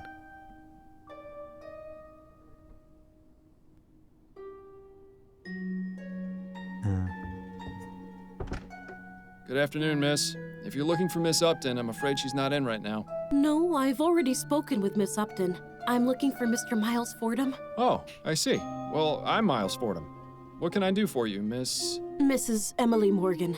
I have a problem, you see. Miss Upton said you'd be able to help.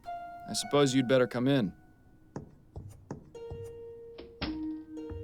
So, what seems to be the trouble? It's my brother, Ronan Lespay. He was murdered 4 nights ago outside a tavern in the Chum.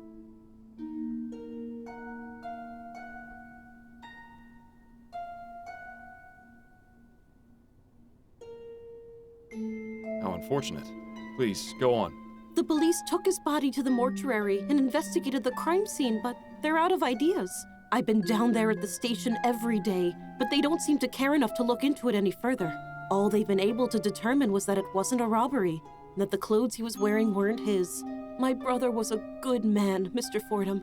He would never have willingly gone to that part of town. I need to know why he was murdered, and I want whoever did it to pay for it. Very well, Mrs. Morgan. I'll take your case. Oh, thank you, Mr. Fordham. I just need to know where your brother was killed, and where I might be able to contact you. He was found outside the Silent Raven. It's on Alewife Avenue, on the west side of the Chum. Here, take this. It's a photo of Ronan. It might help your investigation. And if you need to speak with me, you can come to my husband's bakery. It's here in Worcester, at 15 Drummond Street. Very good. I'll begin my investigation right away. Thank you again, Mr. Fordham. You have no idea how much this means to me.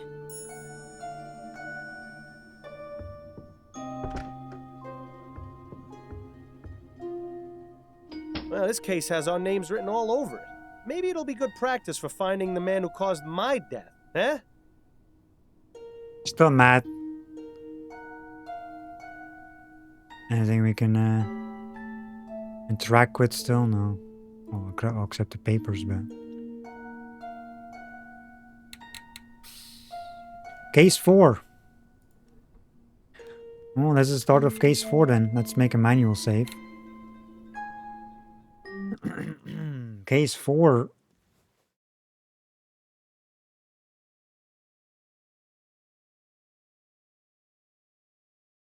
Just a second.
So there's 5 cases total, by the looks of it. Yeah. Just looking at how much there is left of this game. Since we're on the 4th and if there's 5, yeah, getting close. Getting close.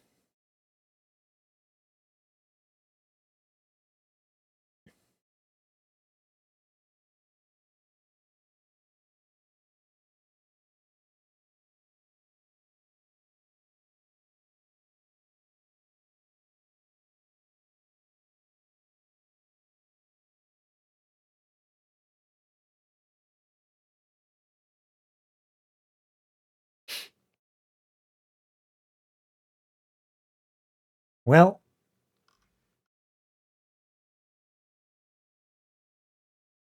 I think, what's the time? We can go for a bit. Still, do a bit of this case, I guess.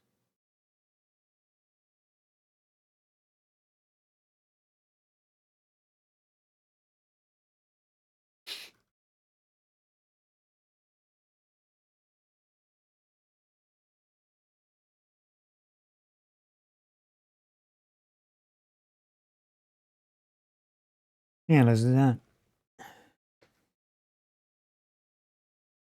We've done I think about 3 hours on this one, the last one we did.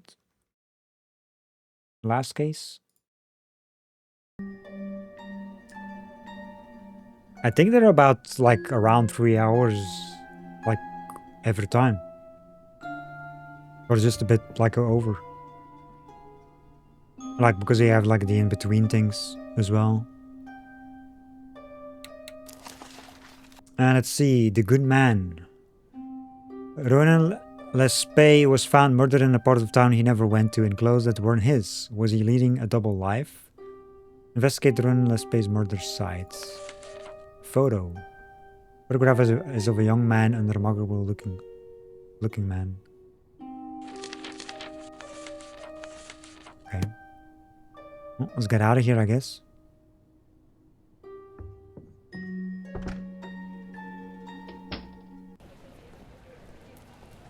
The Silent Raven. Morgan Bakery. Well, I guess we'll go here first.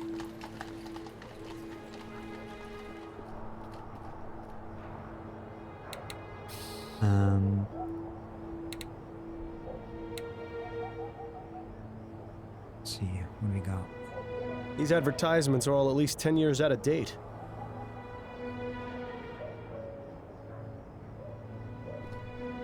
To think, in an instant, a man's life can be reduced to some scribbles on the filthy pavement. Now's not the time to get poetic, Bill. What a mess. What a mess.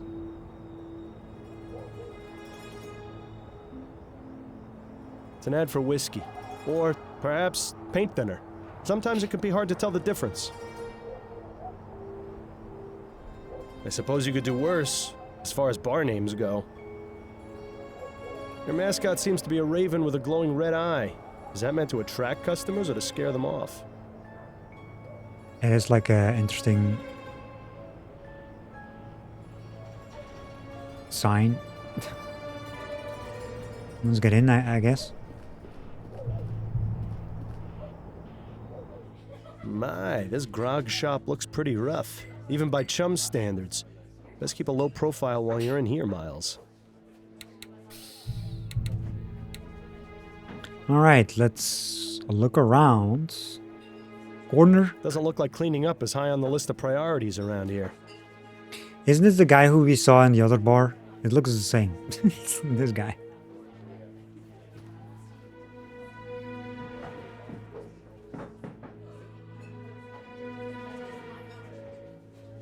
And we cannot interact with anything here. It's a knife. Looks like that's where they keep the good stuff.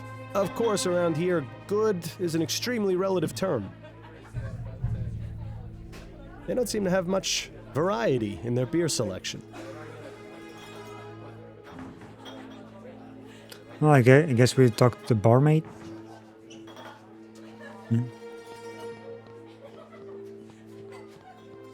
Excuse me, barmaid? Hi, what do you need?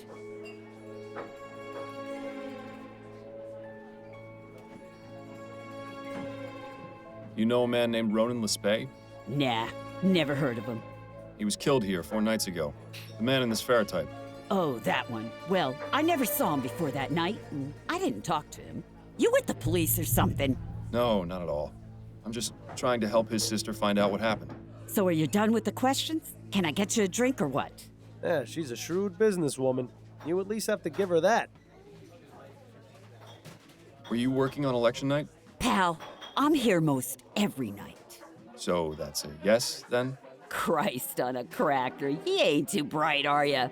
Yes, I was here on election night. There's no need to be rude about it, madam. Tell me what you know about the murder that took place outside on election night. Listen, chum, do you know how busy we were that night? This was a polling place. We had gents coming in and out for hours, not to mention the regular clientele. I was up to my ass in drink orders and was running the shift all by myself. Had to break up God knows how many fights, too. So you'll excuse me if I didn't exactly notice something that happened out on the street. Did you at least hear the gunshot? No, I didn't. You try distinguishing a gunshot over a room full of rowdy voters. It ain't gonna happen. What can you tell me about this place? It's a bar. People come here to drink. Sometimes people drink too much, and then they're sick all over.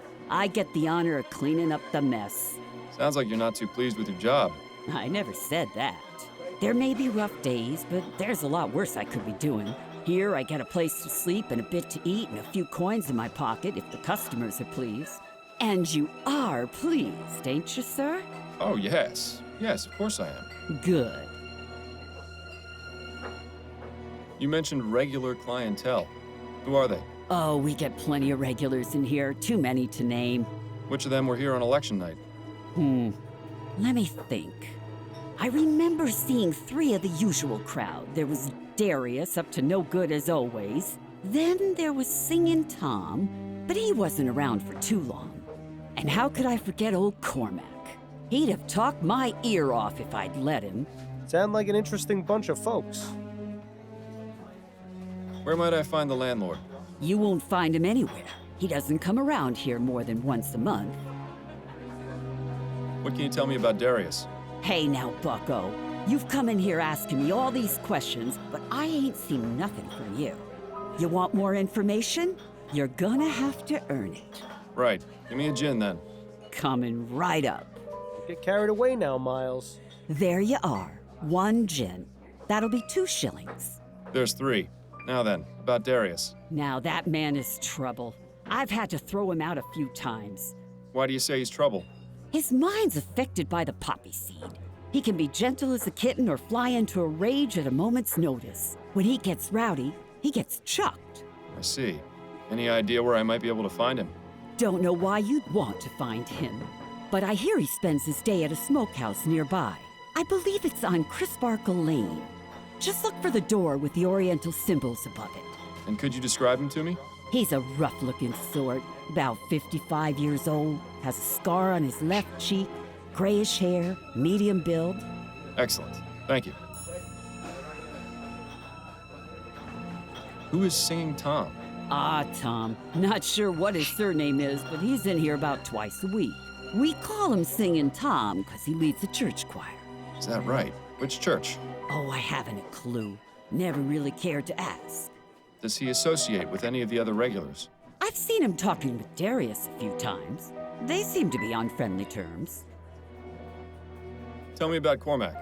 He's in here most every night. Doesn't speak to many people, just me. And a right chatterbox he is, too. Between you and me, Cormac stinks. I can understand why he doesn't keep much company. He stinks? Aye, he's a sewer worker. Spends all his day underground in the muck, so he always reeks of shit. I see. Any idea where specifically he works? I believe he's at the treatment station, over near the ferry terminal. If this is going where I think it is, then I'm especially glad I can't smell anything anymore.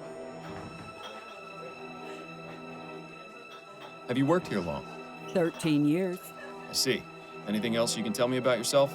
I ain't the friendly type. Right. Well, Understood. I could already tell that. Any thoughts on the election? Nah, couldn't care less, really. Doesn't matter who's in charge. My life ain't getting any better. Surely it'll get better with Leroy in office. We'll see. I appreciate you taking the time to chat. Yeah. Yeah. Let's see. Find Darius. And find Cormac.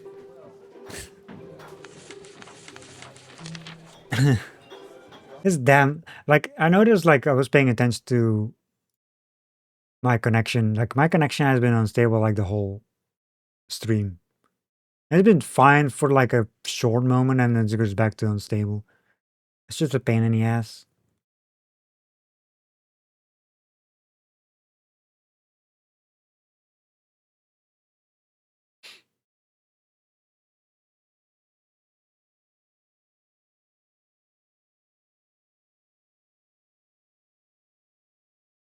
You know?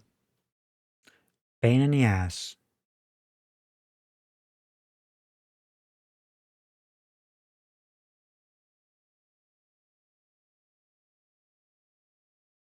It's annoying.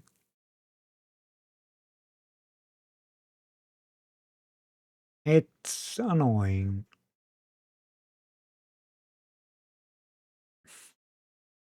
And I hate it.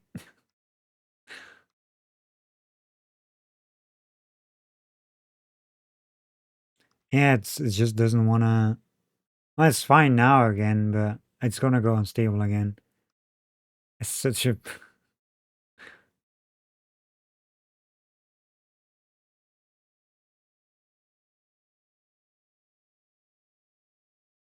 I don't know.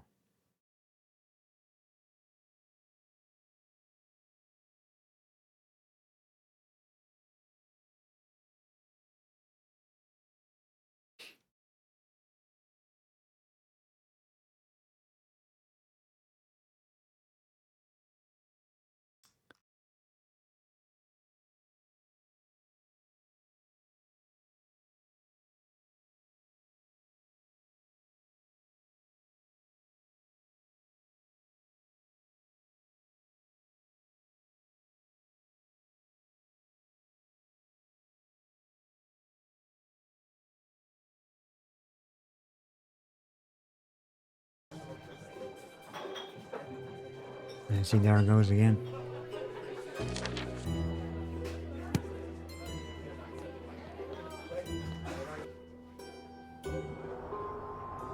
It's been like I said, for the past 2 weeks, it's been like this, and I hate it. Let's see. Let's make a second save. Like this. And let's get out of here then.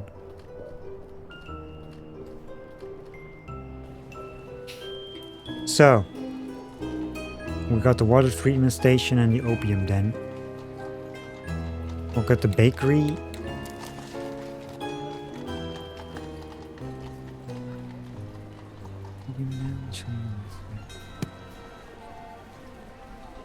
I need to go pee.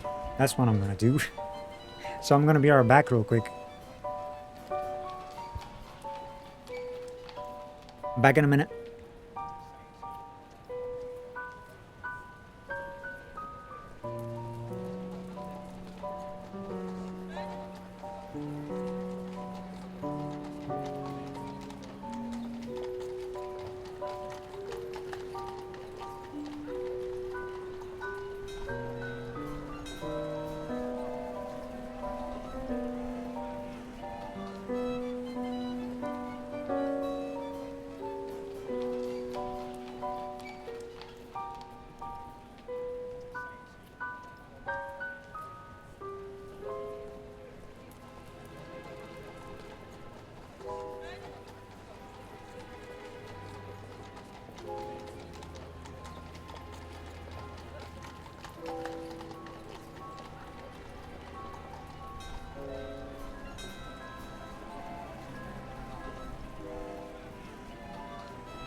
We're back.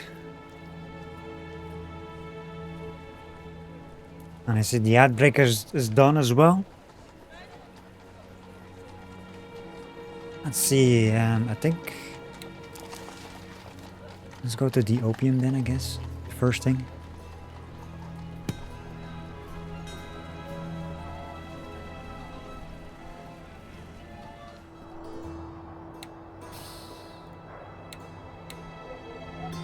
I wonder how many layers of advertisements you'd have to cut through before getting to the wall.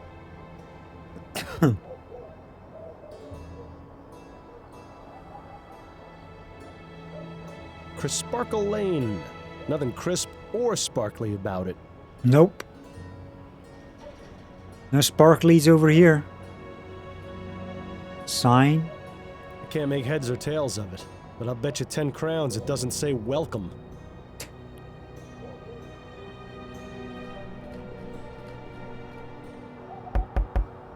Yes? What do you want? Looking for a man named Darius. May I please come in? Never mind.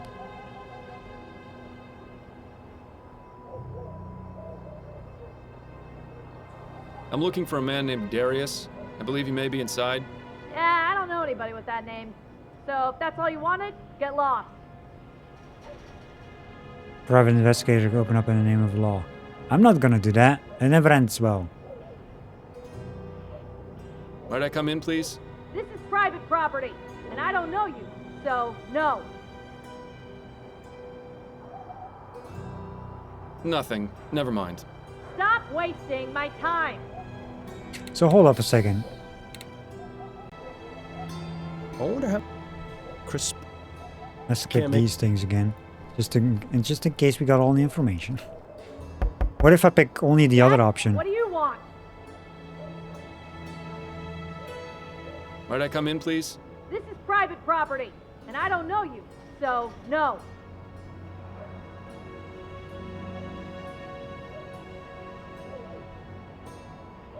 Nothing. Never mind. Stop wasting my time. I don't think we're getting in here. At least not yet. It's got a water treatment station, which is Cormac.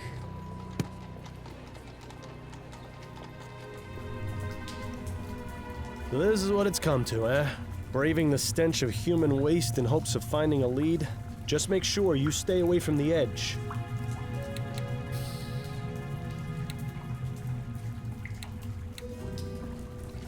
Handy to know where you are. But why would anyone actually travel around the city this way? I was gonna say, like, why is there like a sign that's like a street name?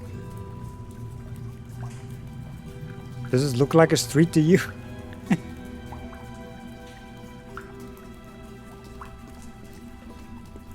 While you could use a bath, I don't think this is the right place to take a dip. I hope those aren't full of what I think.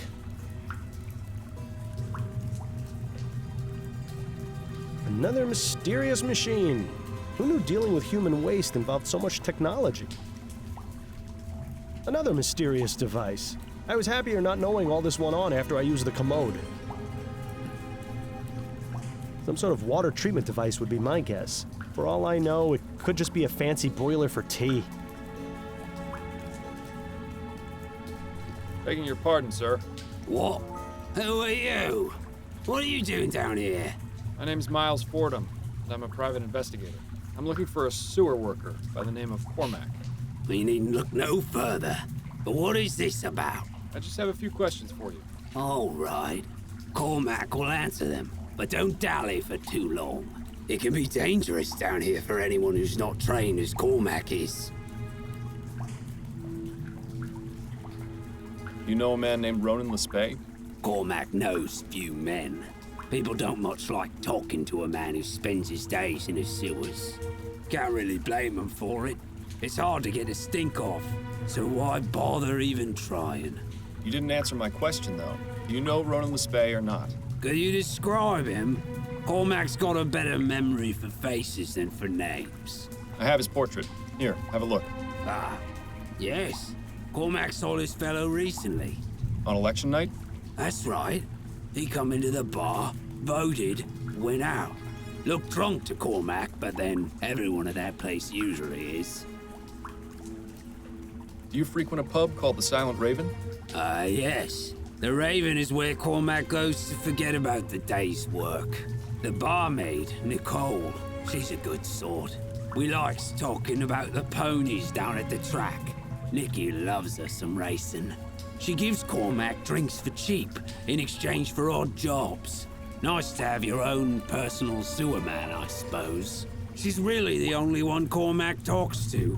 There's a few others Cormac sees often, but Cormac hasn't spoken with them. Cripes. This guy goes on and on, doesn't he? To be fair, you were warned. Do you know anything about the murder that took place outside the Silent Raven on election night? Murder? Ah, yes. The commotion out in the alleyway. That's right. Did you see or hear anything? It was a touch noisy that night, what with all the election stuff happening, but Cormac remembers the sound of the gun. One shot, and then shouting and hollering from the bar. A few people run outside to look at what happened, but Cormac just stayed in his seat and finished his whiskey. So you didn't see the man who was shot, or who shot him? No, keeps to himself, Cormac does. Makes life easier that way. Could he be any more unhelpful? Actually, it's probably best not to find out. Is it difficult being a sewer worker? Difficult? Nah, it's a dream. Especially since they introduced all these steam tech treatments and purification whatsits. The only thing Cormac's got to do is check the little dial never goes into the red on old Belinda. Belinda? Belinda. Aye, the purifier. She's a real special lady who's made Cormac's life so much brighter. Cormac makes sure to thank her each and every day. Wonderful. We're talking to a lunatic. Wasn't so easy a few years ago. Back then it was tapping on pipes all day. Tapping on pipes? To make sure they was flowing fine and not blocked. Cormac would take his little hammer and tap, tap, tap on the pipes to make sure they was ringing fine. You can imagine what that was like. Tap, tap, tap. Ring, ring, ring. All day, up and down, over and over. The tapping stopped, but the ringing never left. Still hears it to this day, Cormac does. Do you have any opinions regarding the election? Cormac hears lots of things about Atwood, but he's the one what's got this new machinery put into the sewer system. There's still a job for Cormac, so all that talk about being replaced by machines is just talk, for now. But Leroy says he wants to give the workers their fair chance, so Cormac can't argue with that. What about you? I think Leroy will be a good prime minister. Bah! They's all the same in the end. One way or another. I mean, true. No point worrying, says old Cormac. I'll let you return to your work. Be mindful on your way out. It's all the same shit anyway. Well, we didn't get much info out of this guy.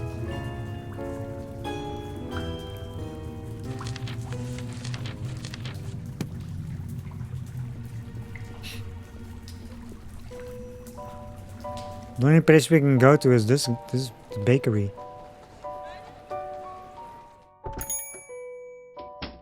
All right, Mr. Chavez. The cake and muffins come to a total of 3 shillings, 10 coppers. There you are, Mrs. Morgan. And thank you again. Barbara is going to love this. My pleasure. Enjoy. Pardon me, sir. I'm sure Barbara will enjoy them, the cow. Ah, Mr. Fordham, welcome. Thank you, Mrs. Morgan. Rude.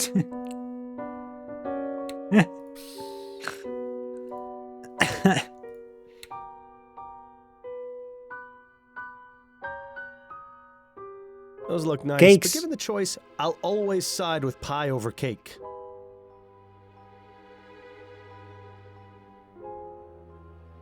A bunch of assorted baking products. Don't waste your time with those, Miles. We've got a murder to solve. But listen, there's all the foods. The stuff in that day-old box doesn't look half bad. More like 3/4 bad. Well, I never had much of a sweet tooth, but even I'd consider buying some of this stuff. You know, if I were still alive.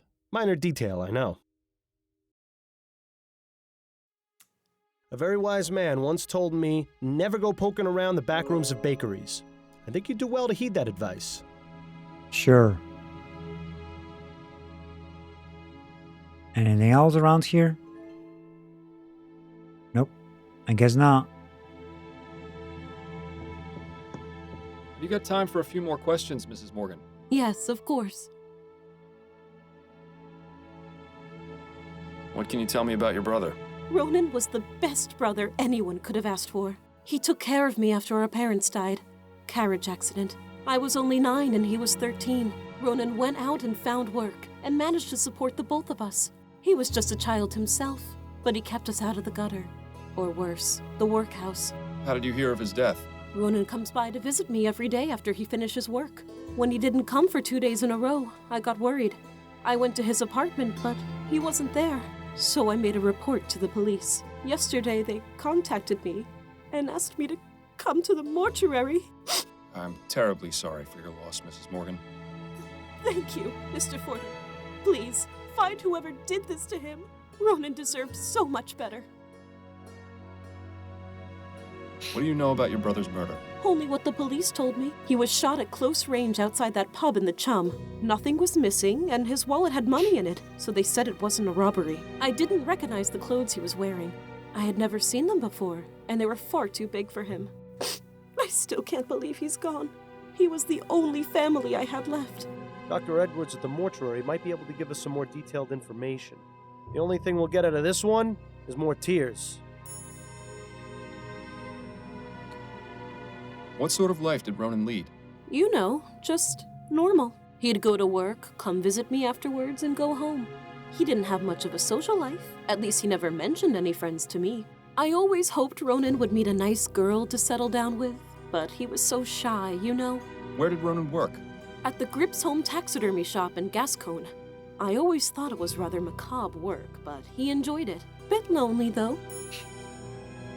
More objectives? Can you give me the address of Ronan's apartment? It's at 1172 Bushmill Street. I have a spare key. That would be most helpful. Thank you. More objectives. So, this is your bakery? My husband Gerald and I have had it for almost 10 years. Is it just the two of you? Do you have any children? Alas, no. Some extra hands would be most welcome in the kitchen, but we haven't yet been blessed. It's such a shame that Ronan never got to be an uncle. What are your thoughts on the outcome of the election? Oh, I haven't given it much thought, to be honest. It hardly seems to matter now. Yes, of course. My apologies for bringing it up. Those are all the questions I have for now. All right, Mr. Fordham. Okay then. So, we got a bunch of new things. Speak to Dr. Edwards about the murder, investigate the Grips Home Taxidermy Shop, and search Ronan's apartment for clues.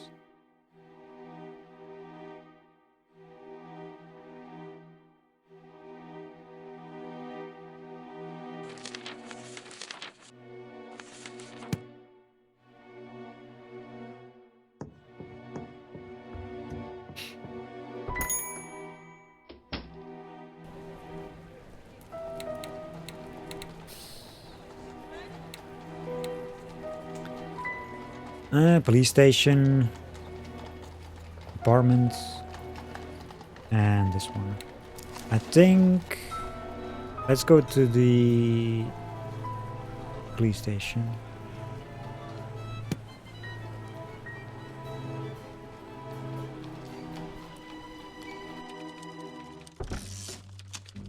Oh, look. I was beginning to wonder when you'd show up. Well, wonder no longer. I'm here and I need to see Dr. Edwards. Oh, I see how it is. He helped you solve a case, and now you don't have time for us lowly front desk clerks. That's just the way it goes, Upton. Maybe next time you should pick a nicer coffee house. Right. You know the way. Snelling isn't in today, so you're all clear. Well, that's a relief. Thanks, Upton.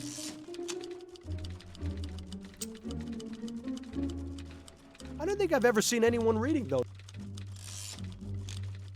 Can we talk for a moment, Upton? Certainly. What's on your mind? You wouldn't happen to know anything about Ronan Lespay, would you? Probably nothing more than you already know. His body is in the mortuary, and the reason for his murder is unknown. I suggest you speak with Dr. Edwards. How are things with you? Better than last week, but plenty of feathers still ruffled around here. What happened? You have to ask. Snelling was not happy with you turning up at the Latham crime scene. It was a right inquisition around here. Snelling going around to interrogate everyone, trying to ferret out a leak. So he suspects. I'm afraid so. I managed to calm him down some and divert suspicion. He thinks someone on the force is speaking to the Gazette, not to you directly. Well, that's some kind of relief. I'm sorry you had to go through that. Oh, don't worry about me. Well, maybe worry about me a little. That was one hell of an election, wasn't it? That it was. I don't know how he managed it, but I'm glad Leroy won. I feel the same. Atwood seemed convinced he had it in the bag. I think he just grossly underestimated how much the Lygia disaster affected everyone. Thought we could go on like nothing happened. Hell, if Prince Harold hadn't been aboard, we would have. Now, isn't that sad? Would you happen to have any information on the opium den in Chumley? I know there is one, but that's about it. The department doesn't have the manpower to bother keeping files on that sort of establishment. So no idea how one might get inside. I'm afraid not. Those places are very hush-hush about their activities. Well, that sucks. They're almost like exclusive high society clubs in their own seedy way. Interesting observation. I think I'll keep that in mind.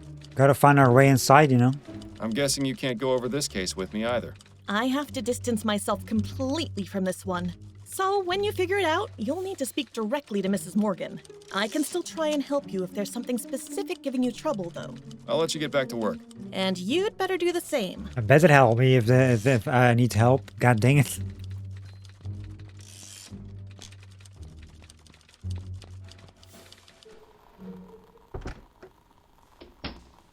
I'm guessing all this stuff is, you know, we don't need to check anymore because we've checked it before.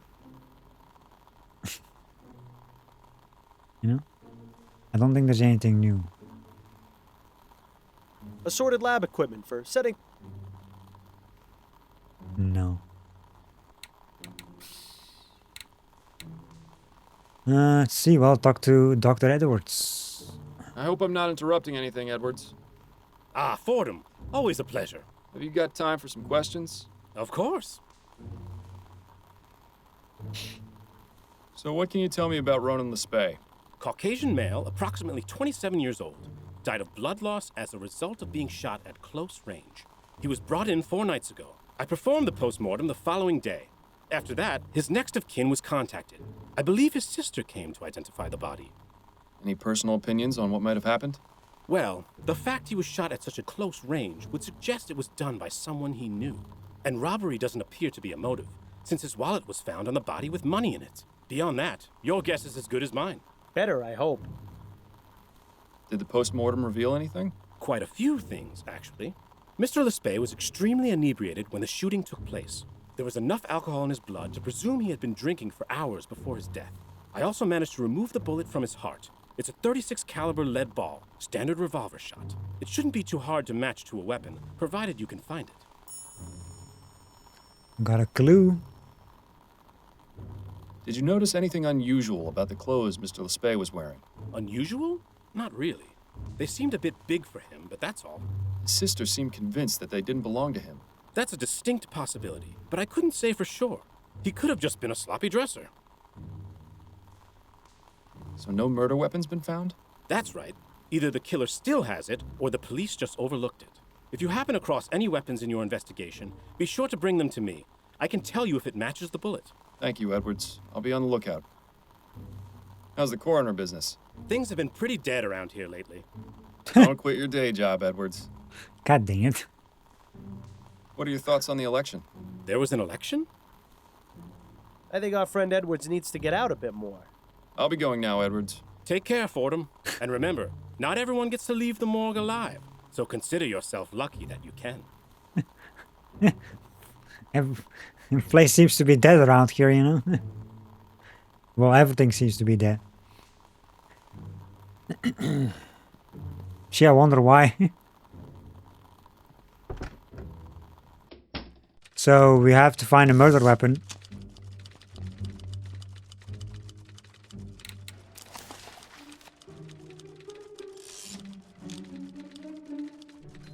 Speak to the actors about the murder, which I just did. I guess, you know, we need to talk about the murder weapon to get this thing on. Taxidermy shop. And the apartments. Okay. I don't think she has anything.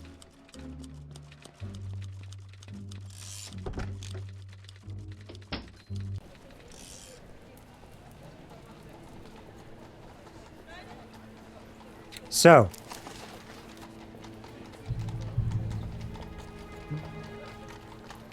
let's check out the shop, I guess.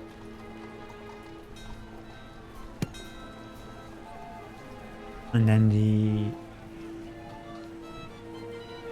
apartment.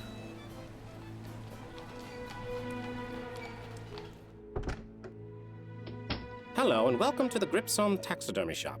Please let me know if I can be of service.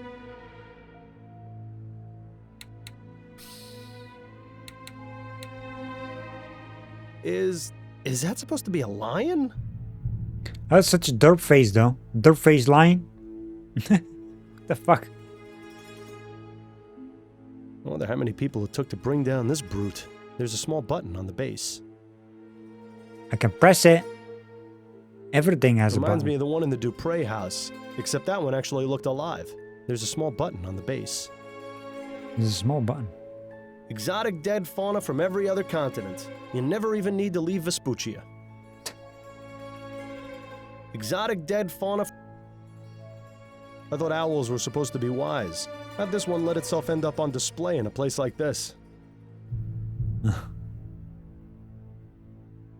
That leads into a room with even more dead things. It's such a shame we haven't the time to stick around and explore. I want to explore, god dang it. I guess there's nothing else other than the buttons and the clerk. Well, let's do a save before I press.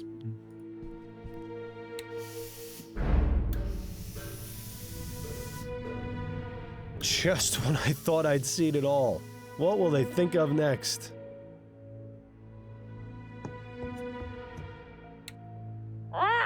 Welcome to the Gripsome Taxidermy Shop. Please enjoy our displays and be sure to consider us for all your taxidermy needs. Just a reminder, we stuff animals only. Okay then. I was wondering if you might answer some questions for me. Of course. What can I help you with? I was told Ronan Lespay works here. Do you know him? Ronan? Yes, of course. That is to say, I know he works here. I haven't had much interaction with him. He mostly keeps to himself. Does he have an office or workspace I might have a look at? Now, wait just a minute. Why would I let some random stranger off the street in to look at an employee's workspace? Because I'm a private investigator and I'm trying to get some information. Well, even if that is the case, I'm afraid you're out of luck. Ronan does have a workspace, but it's completely bare. He doesn't keep anything here. This guy is very pale. Were you aware that Ronan was murdered 4 nights ago? I had no idea. That's awful. What happened? That's what I'm currently trying to find out. Do you know if Ronan had any enemies? Anyone who might want to do him harm? No. As I said, I didn't speak with him much or know much about him. But now that I think about it, I did notice a strange man waiting around outside the shop a few days ago. Tell me about this strange man you saw. At the time, I didn't think much of him, but the more I recall, the more I realized he was being very suspicious. What did he do? He just stood outside across the street, but he seemed to be focusing on the building. It was as though he was waiting for someone. Do you remember what this man looked like? I didn't get a very good look at him, but I do remember some things. He was tall and had a heavy build, like a boxer or a dock worker. He had a beard, I think, or mutton chops at the very least. And as far as I can recall, he was wearing all black. He also had on some kind of cap. I'm sorry I can't give you a better description, but that's all I was able to distinguish. My eyesight isn't very good, I'm afraid. It'll have to do. Thank you for your help. Anything you can tell me about the shop? Plenty! This is New Britannia's most sophisticated taxidermy shop. Unlike other taxidermists, we work with modern technology to get results they could only dream of. What does that mean exactly? Using steam tech, we are able to create the illusion of life in these beasts. Just take a look at our floor samples. The parrot and gorilla are two of our finest works. They really speak for themselves. Well, the parrot does at least. I think it would frighten our customers if the gorilla did too. And once ethericity is harnessed as a viable source of energy, we'll get even better results. This guy is way too excited about bringing dead things back to life. Yes, fascinating. Moving on. So how did you get this job? Oh, it isn't a terribly exciting story, I'm afraid. I just saw an ad in the Gazette for a clerk position. I never expected to learn so much about taxidermy. I'm sure he's amazing conversation at parties. If the gorilla starts speaking, you would have Planet of the Apes all of a sudden. Any thoughts on the recent election? I'd really rather not talk about it. I don't know how the people of this country could put someone like Hart Leroy in charge. It's obviously because he holds the interests of the common man above all else. So, you're just like all the other cowards who think steam tech is dangerous. Well, I hope you like the idea of living in the Dark Ages, because that's where Leroy is going to take us. Perhaps it's best if we drop the subject entirely. Thank you for your help. I'm here to serve.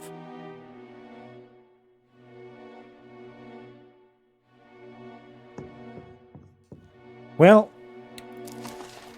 what's the time? I think I'm gonna stop here and continue tomorrow. We'll continue tomorrow and check out the apartments to begin, you know. The first thing.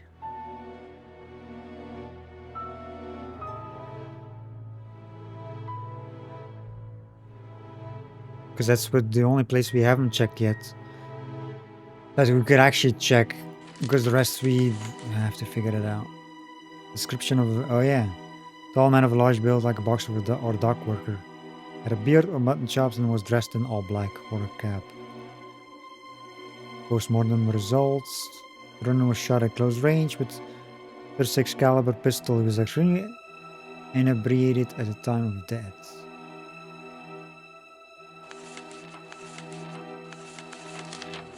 Okay, well, that was fun. Good stuff. The good stuff. You know, this game is fun. I love it.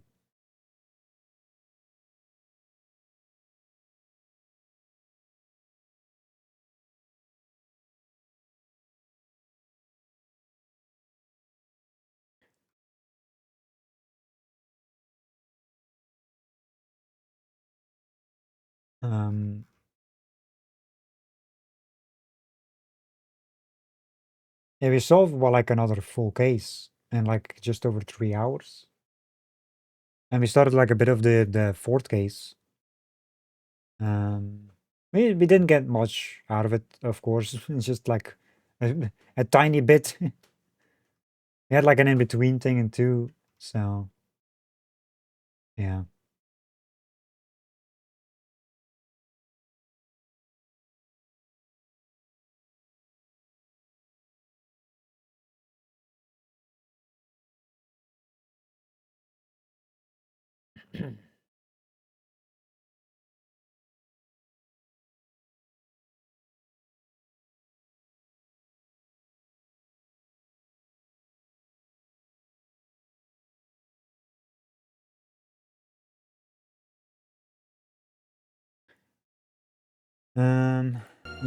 Did I save?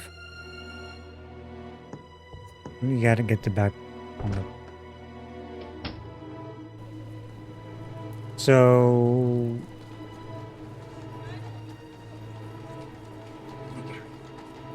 Yeah, the next thing is gonna check out this area because that's the only thing we haven't done yet.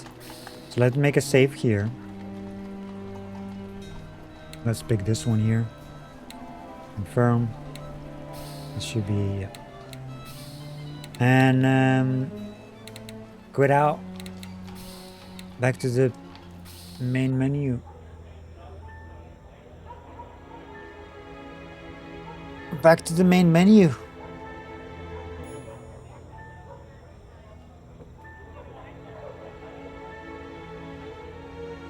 I wonder how much there is left. I mean, I know there's like I looked up how much there is, like chapters wise.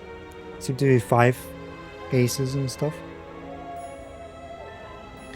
So we're like just the early part, like the first, I don't even know, half hour maybe of the that I've played on this, or just a bit over. On case 4.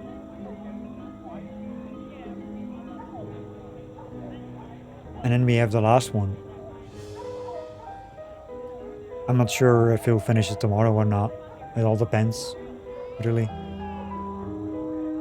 How long we'll take for all this, but I don't think we will. Probably gonna be on Sunday or something.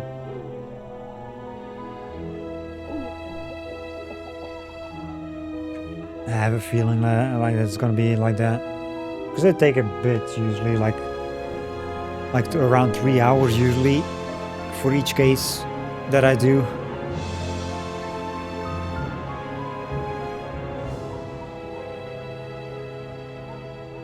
Plus you have like the in-between things too, so they don't take that much time, but you know.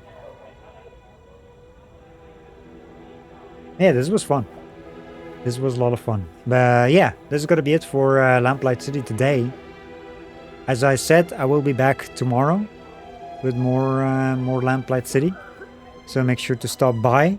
Yeah, thank you so much for watching, and I will see you in the next one.